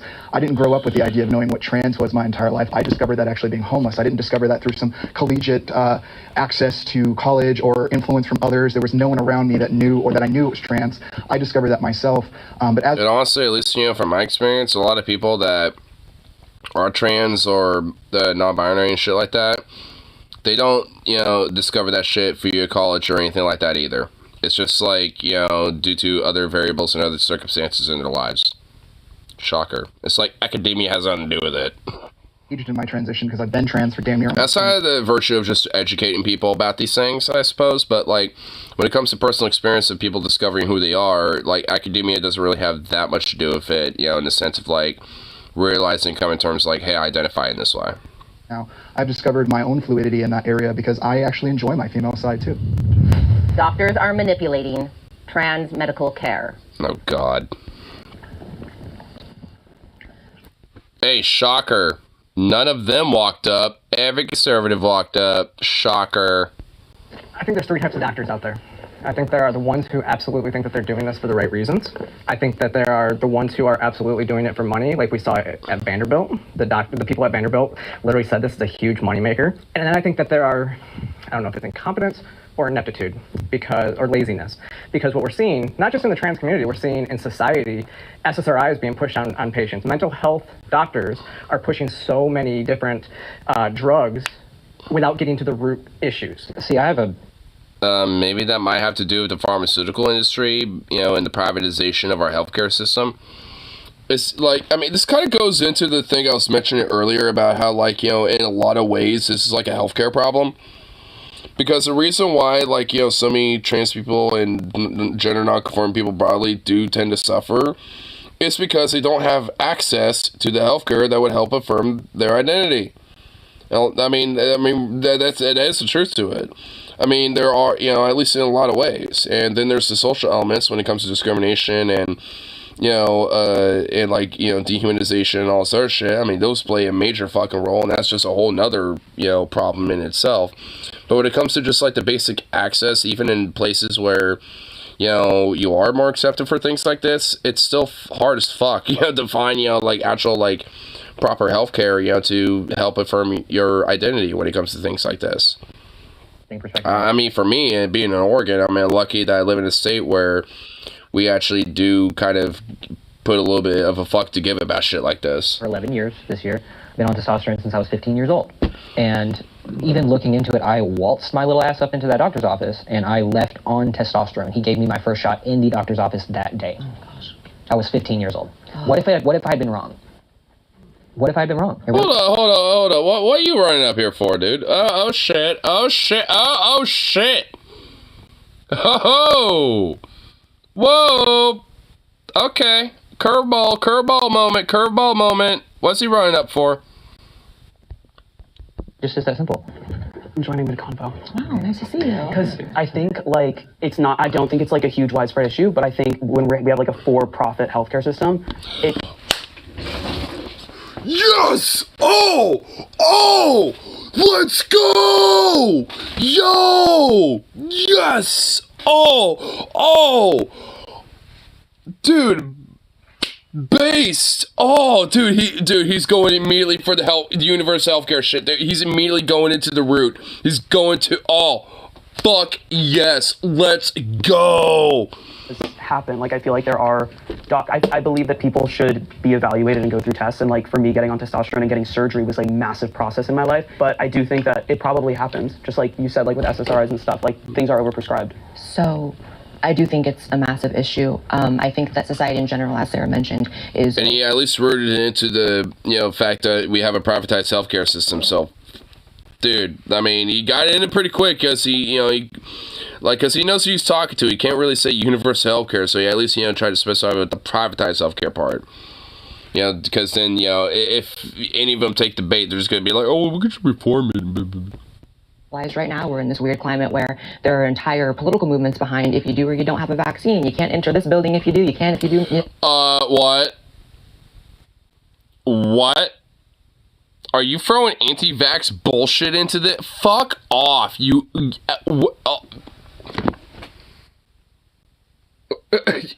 Excuse fucking me?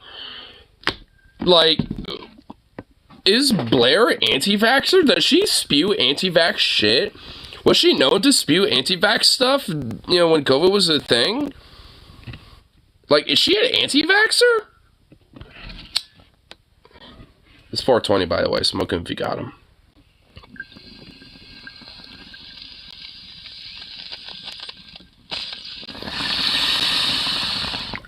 Because holy fuck, if she is, then fuck her.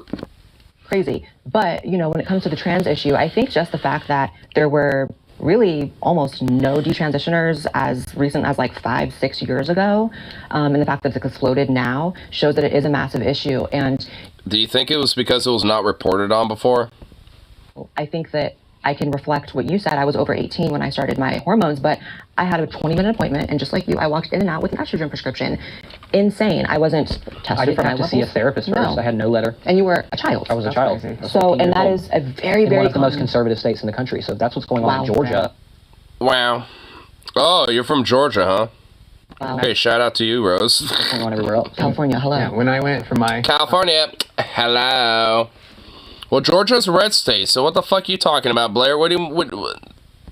Okay, whatever. So appointment. I literally helped my doctor find gender dysphoria on his chart and mark it for me. That's insane. And I walked out with my prescription. Maybe because the doctor's like, oh, so you got this thing going on. All right. Well, again, this is because of our fucking privatized healthcare system, and we have shady fucking elements of our healthcare that are just pencil pushers and just are there to make a buck. They don't get maybe that could be an issue, but the thing is, being trans has nothing to do with that. That's an element of capitalism there, y'all. I mean, 'cause I do a lot of work with the detrans. Sasha, butt in with this. You're the one who brought it up. Pop in with a little more with this. Come on, Sasha. You can't just bring it out that. You can't just, butt in like that and throw the curveball like you just did. And change the course of this thing and get to the good point and be like, let's fucking go. And now just sit there. Come on. Come on. I mean, he's probably going to bring it up later, but, I mean, still, come on. I actually don't really care too much about, if you are an adult and you walk into a doctor's office and want estrogen and you walk out, I don't think that's an issue. What is an issue is when doctors are not giving all the information, when they're actually telling you that this is what's right for you, and then it's not. They're actually manipulating their patients. They're manipulating, they say if you don't do this, you're going to kill yourself, and all this stuff. So I would actually rather a doctor say, I have no idea what this is going to do to you, but it's your body, your choice. You can do what you want, and then leave you on your way, and you can make that decision. Right. I kind of think I get what she's trying to say. And if that's the case, I don't really disagree. I mean, but the thing is, shouldn't that mean that, like, we should be a lot more regimented about, like, doctors, being educated about specific things, especially when it comes to their patients? Like, hey, especially if, like, I don't know much about, this that you got going on, so, we'll make another appointment, and let me do some research, to kind of figure out what would be the best, case, and let me talk to some colleagues and this and that, because I know a specialist who's, informed on some stuff like this, and yada yada. I mean, that would be the case, but because of our for-profit healthcare system, you have to jump through 1,000 hoops anyway as it is, and sometimes it could be months on end, to try to get like a fucking appointment set up and shit.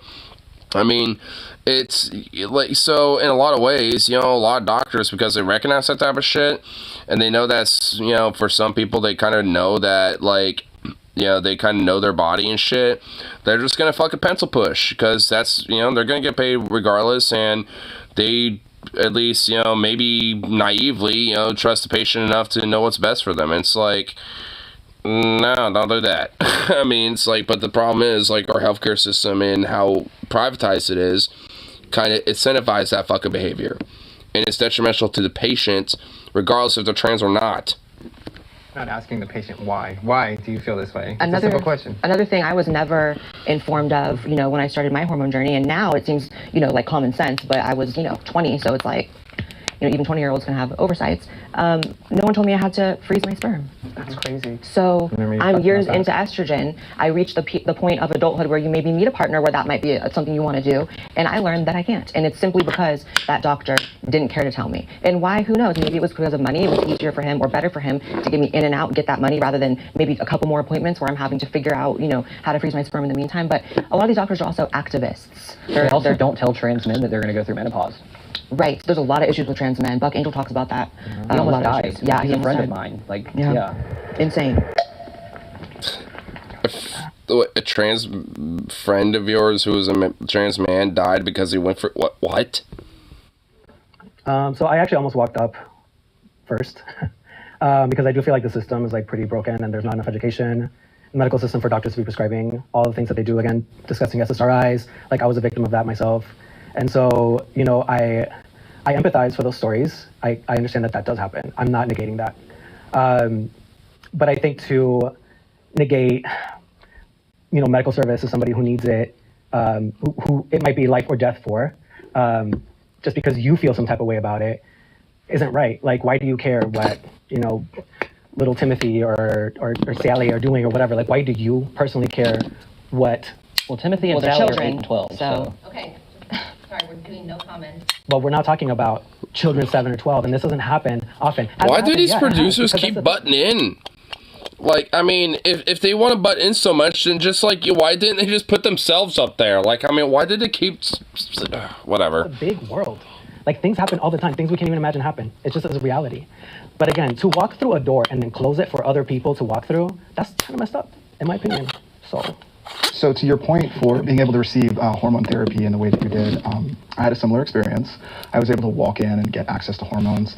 And that system was set up through advocacy because of what a lot of community folks are actually facing when it comes to access to hormones, access to medical care, access to all of these things. So a lot of these nonprofits actually got rid of a lot of the red tape, because for some individuals like myself who was actually homeless during my transition process, I would have never been able to afford access or get through all of this process.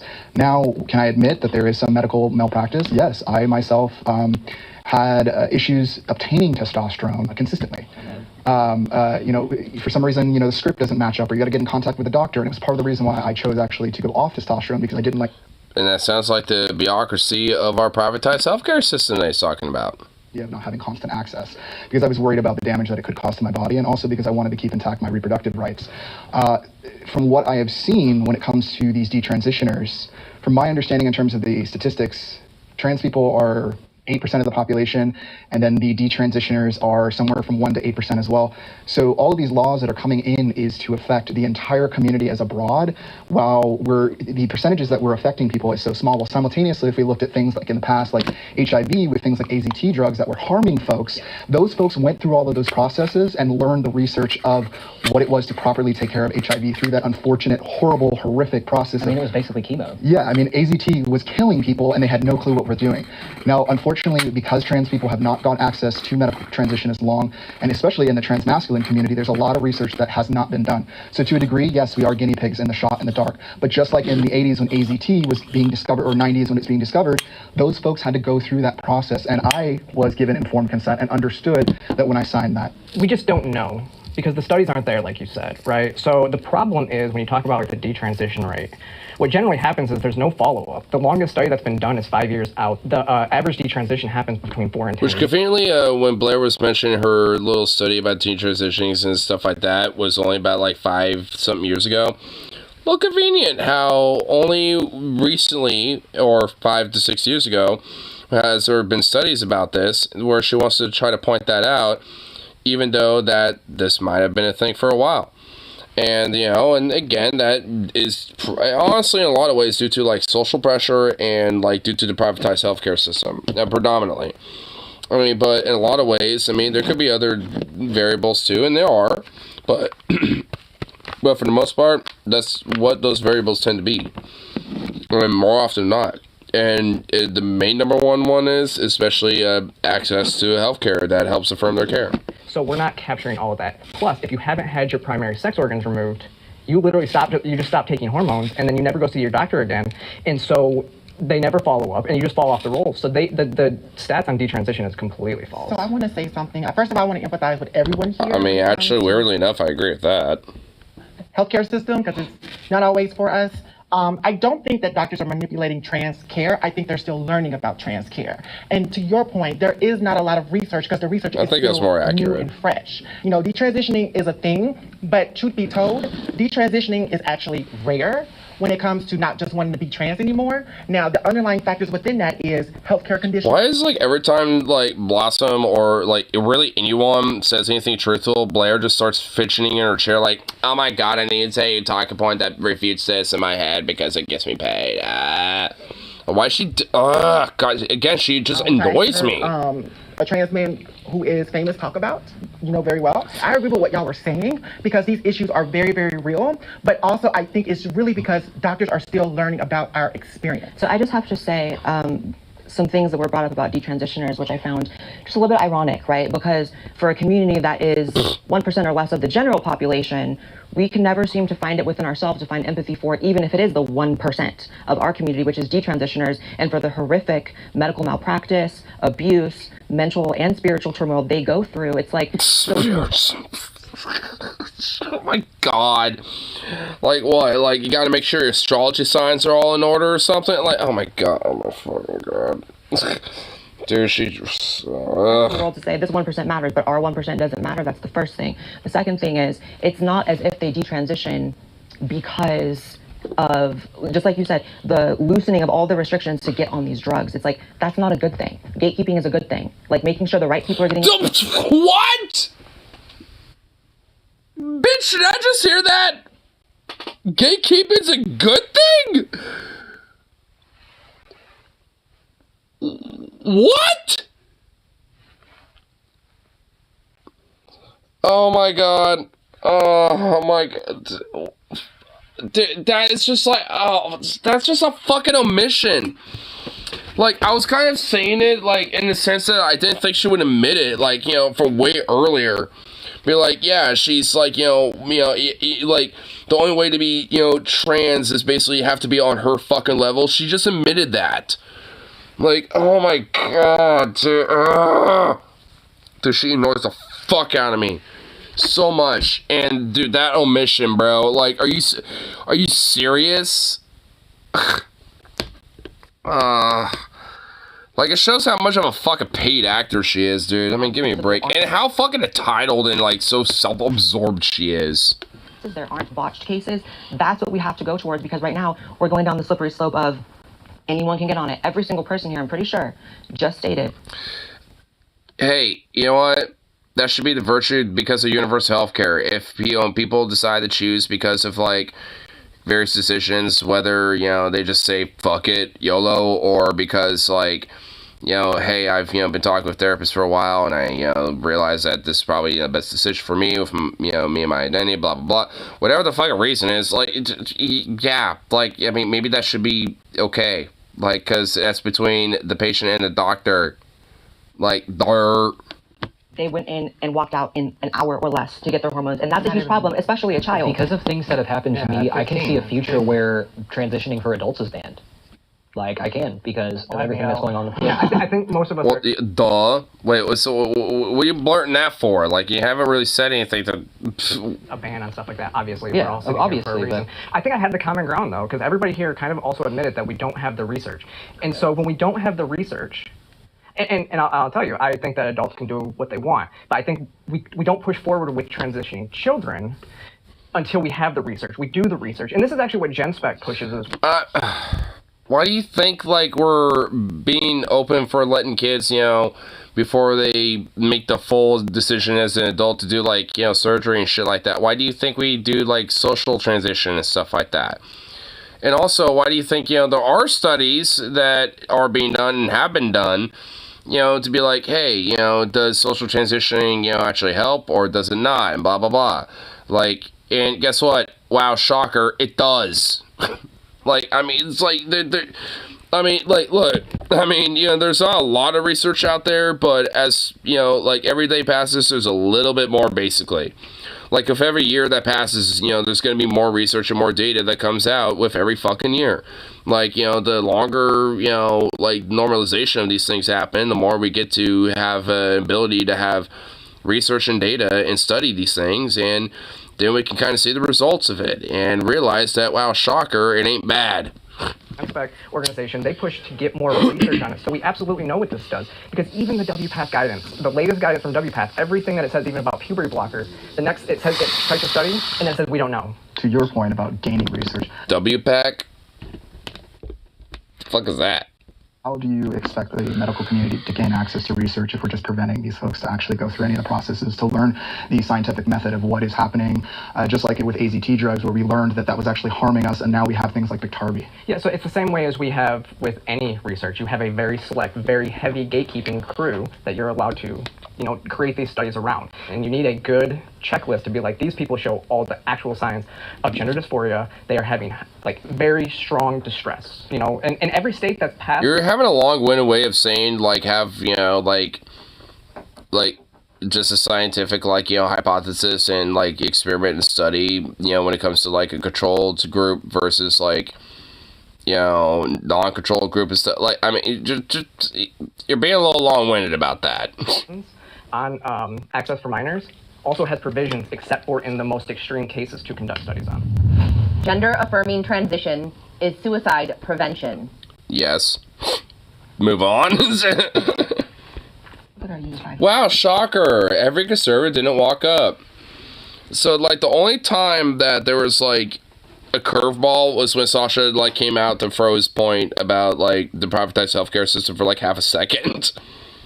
Honestly, a little disappointing there, but, like, you should have popped in there a little more before everyone else walked up. I mean, come on. You walked up there, threw a curveball, and didn't really do much of it. You know what? Maybe Jubilee cut it out, but, I mean, they shouldn't have, if that was the case. I mean, obviously, it's a known thing that trans youth are at greater risk of suicide and just suicidal ideations, which are horrible and will plague you and, like, ruin your life and make it awful. And so I know there are a lot of kids in a lot of pain, and growing up as a trans kid, I was in so much pain, and I feel like I could have been spared of a lot of that and gotten to enjoy my life a lot more if I had earlier access to gender affirming care. And even the gender affirming care that I did receive later in my life, and I went on hormones when I was like 16 and I got top surgery at 17, that completely changed my life in the most dramatic way. And so yeah, I think it is life-saving care, and I think a lot of trans people would agree. I agree as well too. I think gender dysphoria is a real thing, and we all deal with gender dysphoria differently. I know for myself or whatnot, there were times I wanted to end it all, and for me, I went to desperate measures to align my body with how I feel on the inside. And for some of us, especially living in the South, we don't always have access to hormone care. So some of us have to go to the black market. We have to do things to our body to be able to align us to where we are not willing to commit suicide. I don't think that's the only way. I think there are other ways. It's kind of another indictment of our privatized healthcare system too. As well too, but honestly, sometimes people just want somebody that cares, that wants to listen as part of the regimen to being able to prevent suicide. I've chosen to not medically transition in my bottom half, let's put it that way. And this is the first time I'm actually saying this out loud, but I am having facial feminization surgery. And that was an incredibly, ridiculously difficult journey, even as an adult who has a really good job and access to really great healthcare. But I still had to go through so many hoops, and I was still denied by insurance. And in my own personal life, I've also struggled quite a bit with mental health. Fuck our private healthcare system. Just beating that dead horse over again. Because I'm noticing that seems to be a major theme, of what they're all talking about. A lot of that really relates to certain parts of my body. Like, I always hated my body when I was younger, and I didn't understand why. And, and I was always dressing, as like a cis male, and I just had all this stuff just didn't fit. It just didn't feel right, and it was just like this darkness in my life. Like, I just wanted it, gone. And I just learned to live with it. But then eventually, after figuring out who I am and all that, now I know, this is life-saving care. This for me is life-saving care. Who knows where I could be in a few years had I not known who I am and had access to care. How y'all doing? All right, now what do the fuckwits have to say? I think too often we hear, Mostly Blair. I mean, honestly, Sarah's actually hasn't been that bad. I mean, the other ones I can't even really tell you that much. I mean, Blair's just insufferable. I mean, fuck her every wait till Sunday. But, I mean, Sarah's actually, for being the conservative trans person, she's actually been the more reasonable, chill one. If we don't affirm our child's, gender identity that's different than their sex, then they're going to commit suicide. We hear this all the time, especially from the detransition community whose parents were told this and it was manipulative. We hear politicians say this all the time when they're trying to, stop bills or pass bills. The problem with that is that's the same line that abusers use. So when you're in a relationship, if you're going to leave somebody and they say, if you leave me, I'll kill myself, then that is an abusive situation. And it's not. What? So that's the premise we start with. Transition, I mean, we're all here, we know, transition. Okay, I just talked some decent shit about you, Sarah, and then you throw this at me. The whole idea of, trans people being, suicidal and, in trying to get gender-affirming care because they might be suicidal if they don't, is somehow similar to tactics of abusers? What the fuck? What? That is wild. You know what? Honestly, that just immediately makes me retract what I just said about her. I did not think that she was going to throw the wild hot take out of nowhere with that one, right after I just she ain't that bad. God damn it, man. I just can't win. You can never win with conservatives, dude. What the fuck? Oh. Here, I'll take a piss real quick, and even though we're so close to the end, but you know what, it must be done, so I'll be right back. What's up, doggo? What's up, you silly boy? You stretchy little thing, you scritch. You stretchy little scritch boy, come on.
Hey, baby. Fuck. You get fat or something? Damn, you're heavier than usual. Yeah. God damn. Oh, what the fuck are you... Man, did you knock that over? What the hell?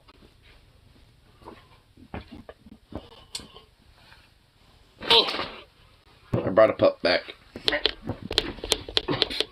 Hey, careful. Wow, I see your enthusiasm about being on my lap. Love it. It's like, whatever, fuck it. Oh my god.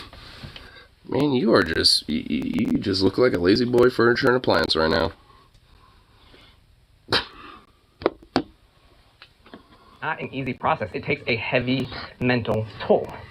And so I really think that you have, if you're already suicidal, you have to get that in check. You have to be in a healthy place before you can even think about going through the medicalization of transitioning. You can socially...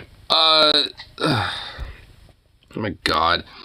I mean, do you think that maybe, like, you know, helping with getting your suicidality in check when it comes to maybe, like, not identifying with your gender at birth and shit might be, I don't know, transitioning? I think that's absolutely fine. But I think that, you know, before you even think about medically transitioning, then I think you have to have your head right before that. Because hormones will make you feel kind of crazy anyways. So I think that that's why, not crazy. See, when it comes to gender-affirming care, I appreciate everything that gender-affirming care has done for me. And I thank God every day that this was the right decision for me, because I have friends like Richie who it wasn't the right. And by the way, I think that surgeries and other affirming care should not be a thing at all, so fuck that. And now he's missing genitals. So, you know, when it comes to it being life-saving, the reason I didn't step forward, you know, even as somebody who might agree with that prompt, is because correlation is not causation. What do you mean by that? Just because something is related to another thing does not mean it directly causes it. Okay. There's a little thing called a self-fulfilling prophecy, right? And I like how I didn't really explain anything else beyond that. He gave the basic definition of correlation doesn't equal causation, which, like, yeah, of course everyone knows that, but, like, yeah, what a way to, like, elaborate with the specific point that she was trying to get you to elaborate on. narrative Can that I can help kind you? of take on a life of its own. So I know there's a lot of talk about suicide statistics in the trans community, and interestingly, almost all of those statistics come out of LGBT activist organizations who have an incentive to put those numbers out to portray this image that we are suffering greatly, we're under attack, and then all of those suicide rates are due to... Because trans people are? Like, I mean, of course you're a paid actor or you're purposely being obtuse because you're a fucking grifty conservative piece of shit. But, I mean, like, you want to, like, I don't know, open your goddamn fucking eyeballs for, like, half a second?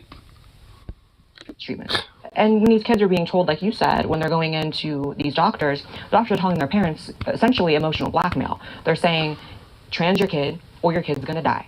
And they say it in front of the child. And they set up this false dichotomy as if those are the only two options moving forward. The fuck type of hyperbolic bullshit is this?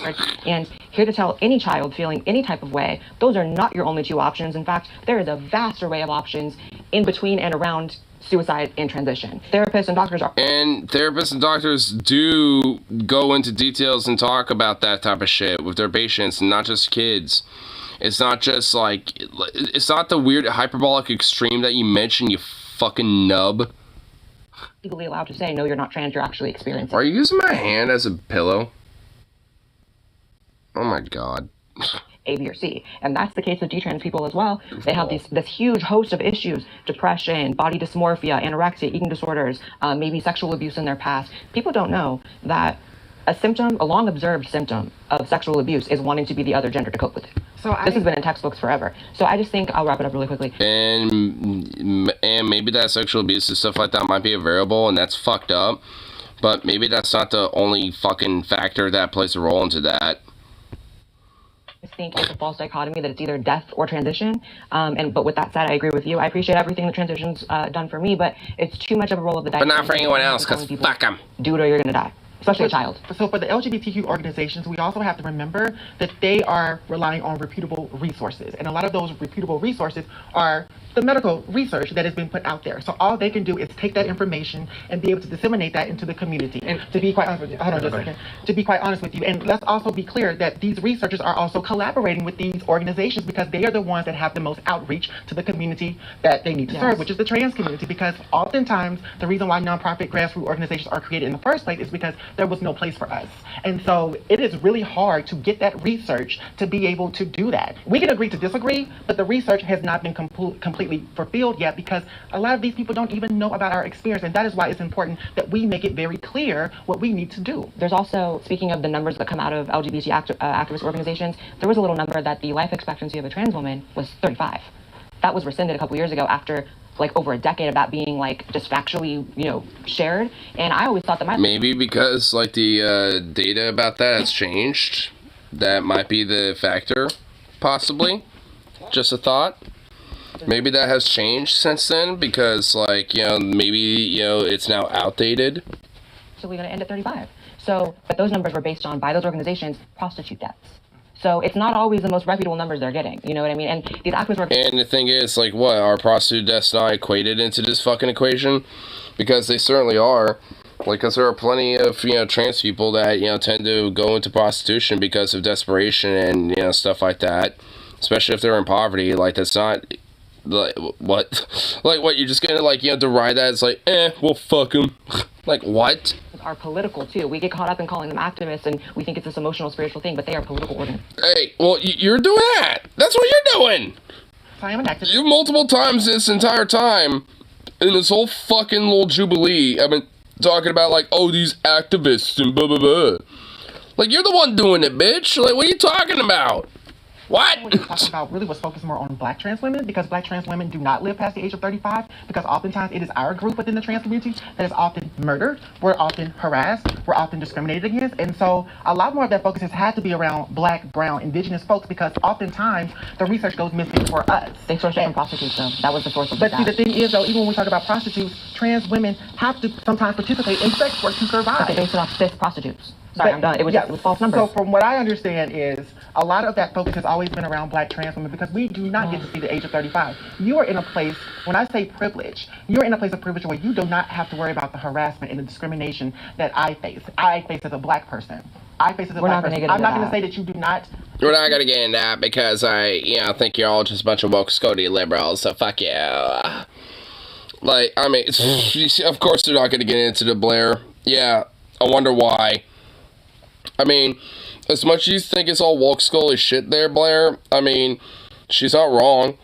It's like, yeah, her experience as a black trans woman is totally fundamentally different between you being as a trans woman, Blair, and, well, as being like anything else. Like, I mean, her experience as a black trans woman is different from a just regular cis black woman, or like a black man, or anything else in between. Like, her experience is fundamentally different because of her being trans, you know, on top of being black, too.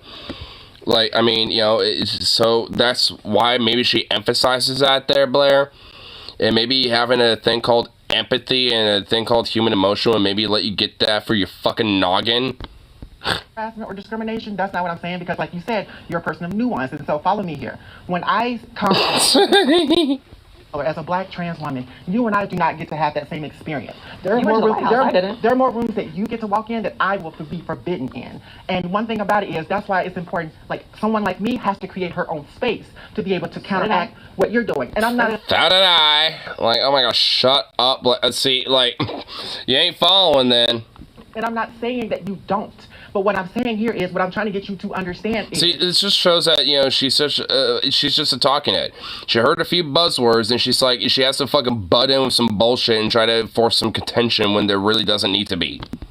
My blackness should not have to pay for your whiteness that doesn't make sense. Is destroying my community. I'm destroying your community. So you're gonna tell all of my How are you gonna say that and then that's the end? What you're talking about too is there's not the... They kind of cut that off. Like, I mean, god damn it. Like, I wanted to see where that was popping off too. Like, oh shit. There's not. Everybody... And, you know, she was probably mentioning, you know, like, black community broadly with that one, if I had to take a guess. And also trans community too. I mean, because, yeah, Blair is kind of like, you know, like, at least in a sense, when it comes to, like, you know, being a paid actor for who she is, it's kind of a saboteur, and in a sense, you know, like, doing more harm than good for trans people. And that's her being, you know, like, the fucking, like, token conservative trans person. It's like the Turban study, and Jack Turban is a complete activist. You can Just like the rest of the other how ones. actively involved he is in this, and how financially. What was his name? Jack Turban. Okay, and you can see how much he's financially gained off of this study. Oh my god, I hate the fucking little things that she does, you know, because she wants to make a point and be like, oh, fuck all of you, you're all just stupid. Y'all just don't know the proper talking points. Like, God, she's... Like I said, she generally pisses me off. Is based on a survey, and so it's based on a survey of adults. And so when you're doing surveys are not scientifically accurate. They're the least accurate way to do a study. And so when we're basing all this medical care off of a survey, it's a huge issue, and it doesn't serve, you know, it doesn't really, and that's what they're studying to prove that, you know, gender affirming care reduces suicidality. My question is, if they're using a survey in terms of how they're gathering data, what do you suggest them to use a tool then to gather data? Because from my understanding, a lot of those surveys are actually more accurate because folks are actually not in front of somebody, so they're more comfortable to answer these questions. Again, we can have a difference of opinion, but what tool then do you suggest folks to use if they're not using a survey then? How do you gain that data? Well, you're talking to therapists who can speak, they can't violate HIPAA, but they can give statistics on their patients. You can look at, see how many people have entered into facilities because they were suicidal on that. And then you can go back and see, if we gave these same people gender affirming care, how did it help them? I see a lot of, again, I go back to the detransition community, because we affirm their gender so much, there's so much, you know, they're now having issues. They're you know, contemplating suicide at a higher level as well. I enjoyed this debate for what it was, you know. I'm sure you did, because you probably got a paycheck out of it. It was quite ugly at certain points, and I wish that it was all trans people on the panel, because that would have been a more... Oh, wow! Are you fucking kidding me? Dude, taking another shot for no reason. And of course, I wonder who she's taking that shot at. I wonder who it is. Are you fucking... Are you serious? Fuck you, Blair, you fucking cunt. Like, seriously. You are a wretch. You are a fucking venomous viper. Like, god damn. Like, can you not, like, have hostility to somebody for, like, 1 fucking second? Are you kidding me? This is, like, the end of it, and you still have to throw shade at a motherfucker. Like, are you kidding me? Oh my god, dude. Oh. She is beyond insufferable. Like, holy shit. Wow. You're so offensive. I mean, really, she is. I mean, honestly. Like, I mean, fuck her. Okay, well, I find a lot of things over here offensive as well. Oh, wow. Wow. Oh, my God, dude. Last second, and there's some fucking shade being thrown. Wow. Dude, what a cunt, bro. Holy fucking shit. Dude, like, that just says so much about her fucking character, doesn't it? Like, what a fucking entitled, self-righteous fucking cunt, bro. Like, Jesus Christ. She does not give a fuck because she just gets the paycheck. She don't give a shit, dude. Like, oh my god, what a fucking viper. Ugh. Jesus Christ. It's actually, like, disgusting that, like, you know, some people do kind of see her as, like, some sort of, like, pillar for, like, trans people and shit. It's honestly, like, it is offensive. Like, I mean, Alexander ain't wrong. Like, yeah, she is. Like, like, as far as I'm concerned, like, her specifically, her existence is offensive. Like, I mean, it's just, fuck her. Like, ugh. She just generally fucking, like, pissing me off. Trust me, the feeling is more than mutual. But I will say... I'm sure it is. That it was very enlightening, and I hope to be back at Jubilee soon. I definitely think this was interesting. I bet you said that just so you can make a fucking video how, like, they ain't inviting you back because of how contentious you were and shit. Give me a break. Yeah, like, honestly, if you come back, I would be kind of shocked. Obviously, I don't think we have a lot of common ground on a lot of things, but I think we found some. I think what most conservatives in general believe is, as an adult, you can do what you want with your body. I talk to conservatives all the time. We don't... That's very speculative. That kind of depends on the person. Like, I mean, yeah, I have met conservatives that, contextually, like, what she's talking about, that, yeah, I would agree with, but I have also met plenty of conservatives who do not meet that criteria at all. So, that's kind of a give or take, depending who you're talking to on that one, so... for themselves on a wide range of issues, and that's why we don't let them, mutilate their bodies. I mean, it was educational, enlightening. I got to learn a lot, and it's nice meeting you. I liked hearing the different perspectives, and I feel like even though I'm like definitely in my beliefs, like I understand where things come from, I just do not agree saying that everybody on this panel is not trans. I think it's bullshit, and I think you're trans and you're a part of my community. Thank you. Yep. I really appreciate it. Yep. Hey. Oh, dude, Sasha, he just wants nothing but vibes, bro. He just wants vibes. That's kind of, I kind of think that's why he never really popped off too hard, when he waltzed in there the last second on that, other question. Because, he just wants vibes. He's just a dude of vibes. I like him. He's just a man who just wants nothing but vibes. Despite all of the madness, enjoyed the conversation with all of y'all. I wonder if he has, like, a Twitch channel or, like, a YouTube channel or something like that. We don't have to agree with each other, but these conversations need to continue happening because they're not happening anywhere else. And so until we're all creating more platforms... that's like the only thing I might disagree with Blossom on. I do actually think these conversations... I guess I'm a little bit more saying I think there should be an asterisk. I think, maybe not really full-on disagreement. Because I do think these conversations do happen. But they probably should be happening more than they should.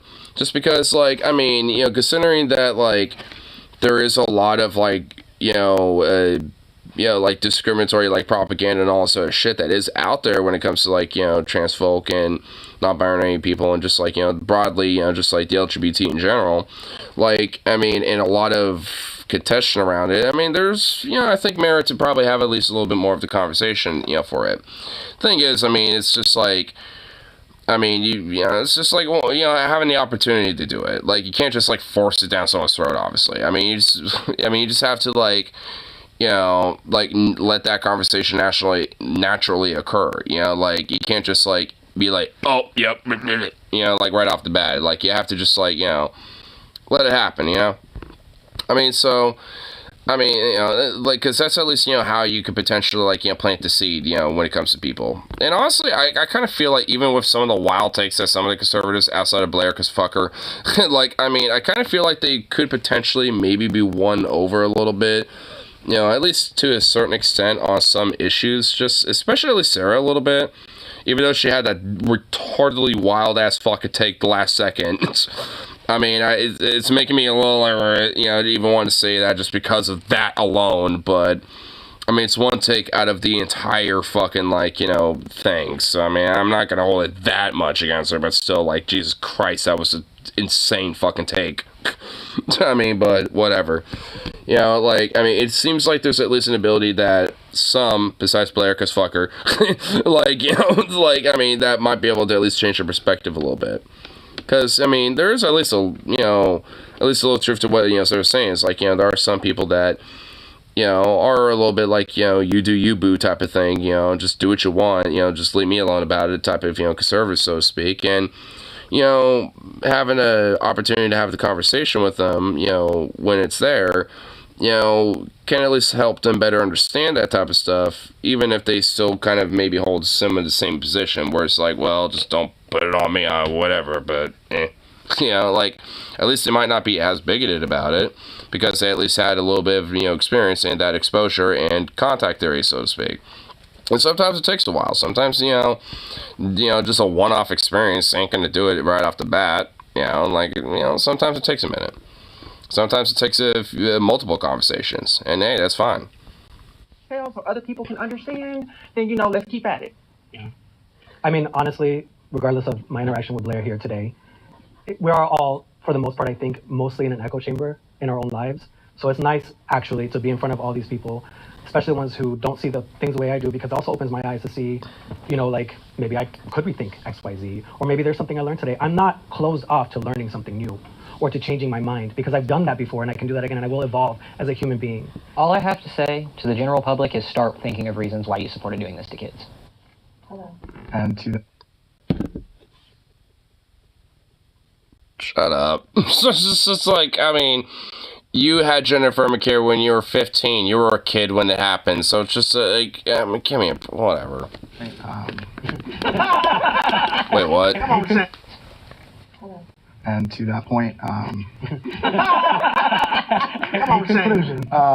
it's just, I'm hoping that folks will be able to understand why the activism is there and what it is, because generally there may be mistakes made in that light, but at the end of the day, we are, as trans people, trying to gain access to society in a healthy, safe way, and also see a future for ourselves, which is something that I never had access to with the way that I grew up in a lot of that ideology of not being allowed to do things when I was 18, even though I knew exactly who it was. Well, yeah.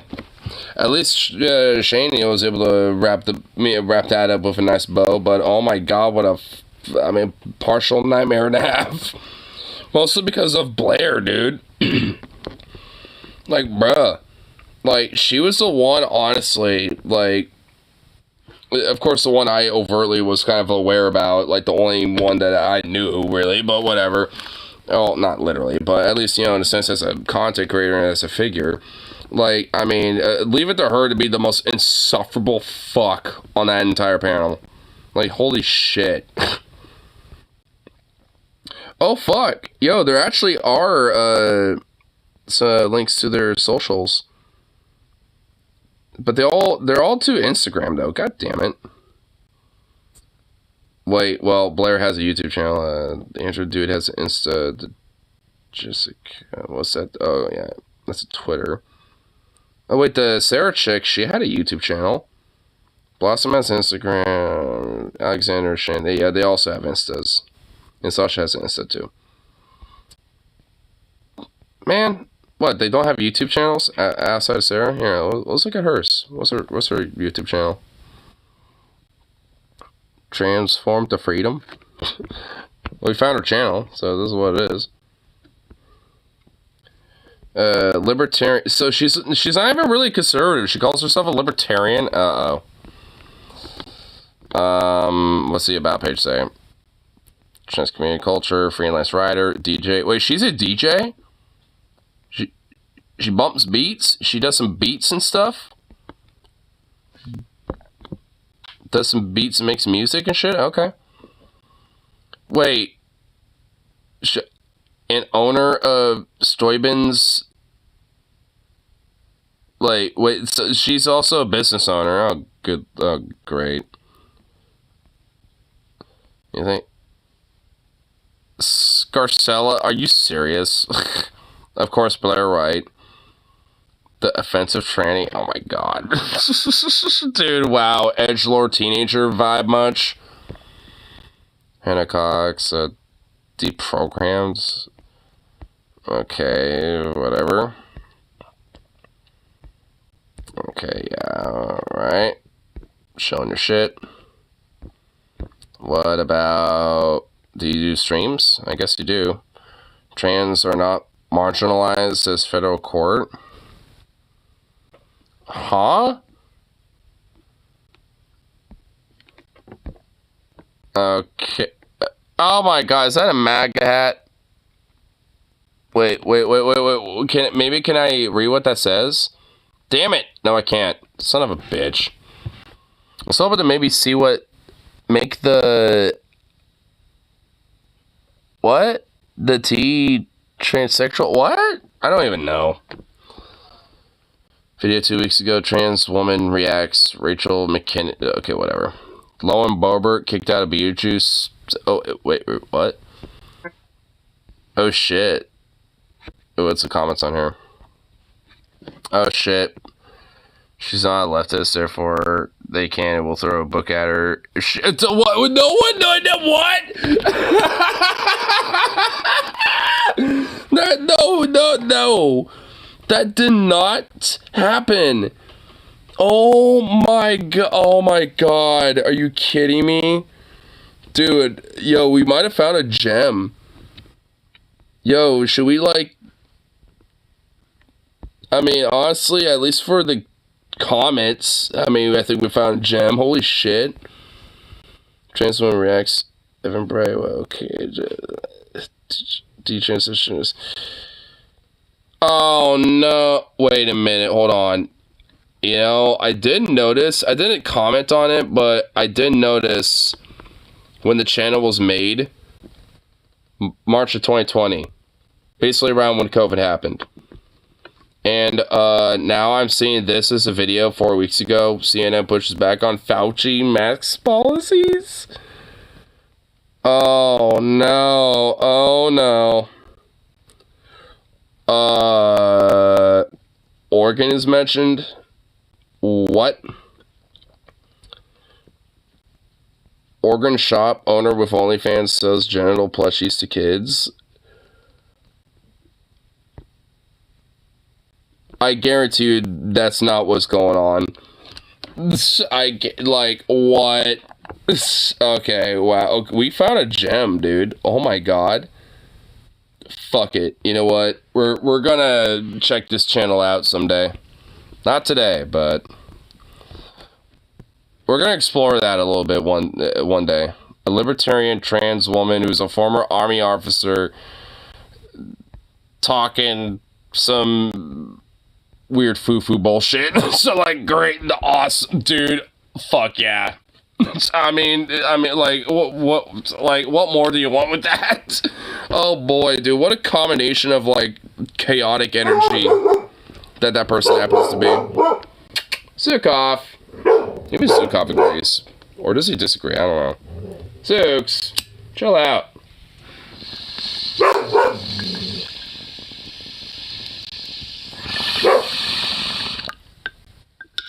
Boom! Oi! Do I have anything to distracted with? Oh, I guess I decided to shut up. There we go. Whatever.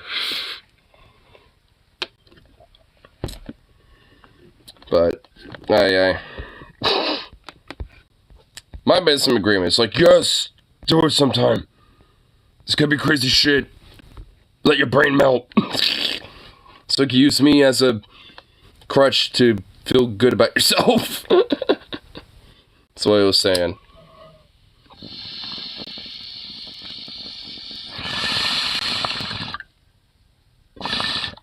But anyway, could get myself some food and all that fun good shit. So been going on for quite a while anyway, because we had a long, fun, fat fucking journey on that Jubilee. So we'll call it good for the rest of the night. And of course, peace out. And I'll see y'all the next one. So, till you, bitches.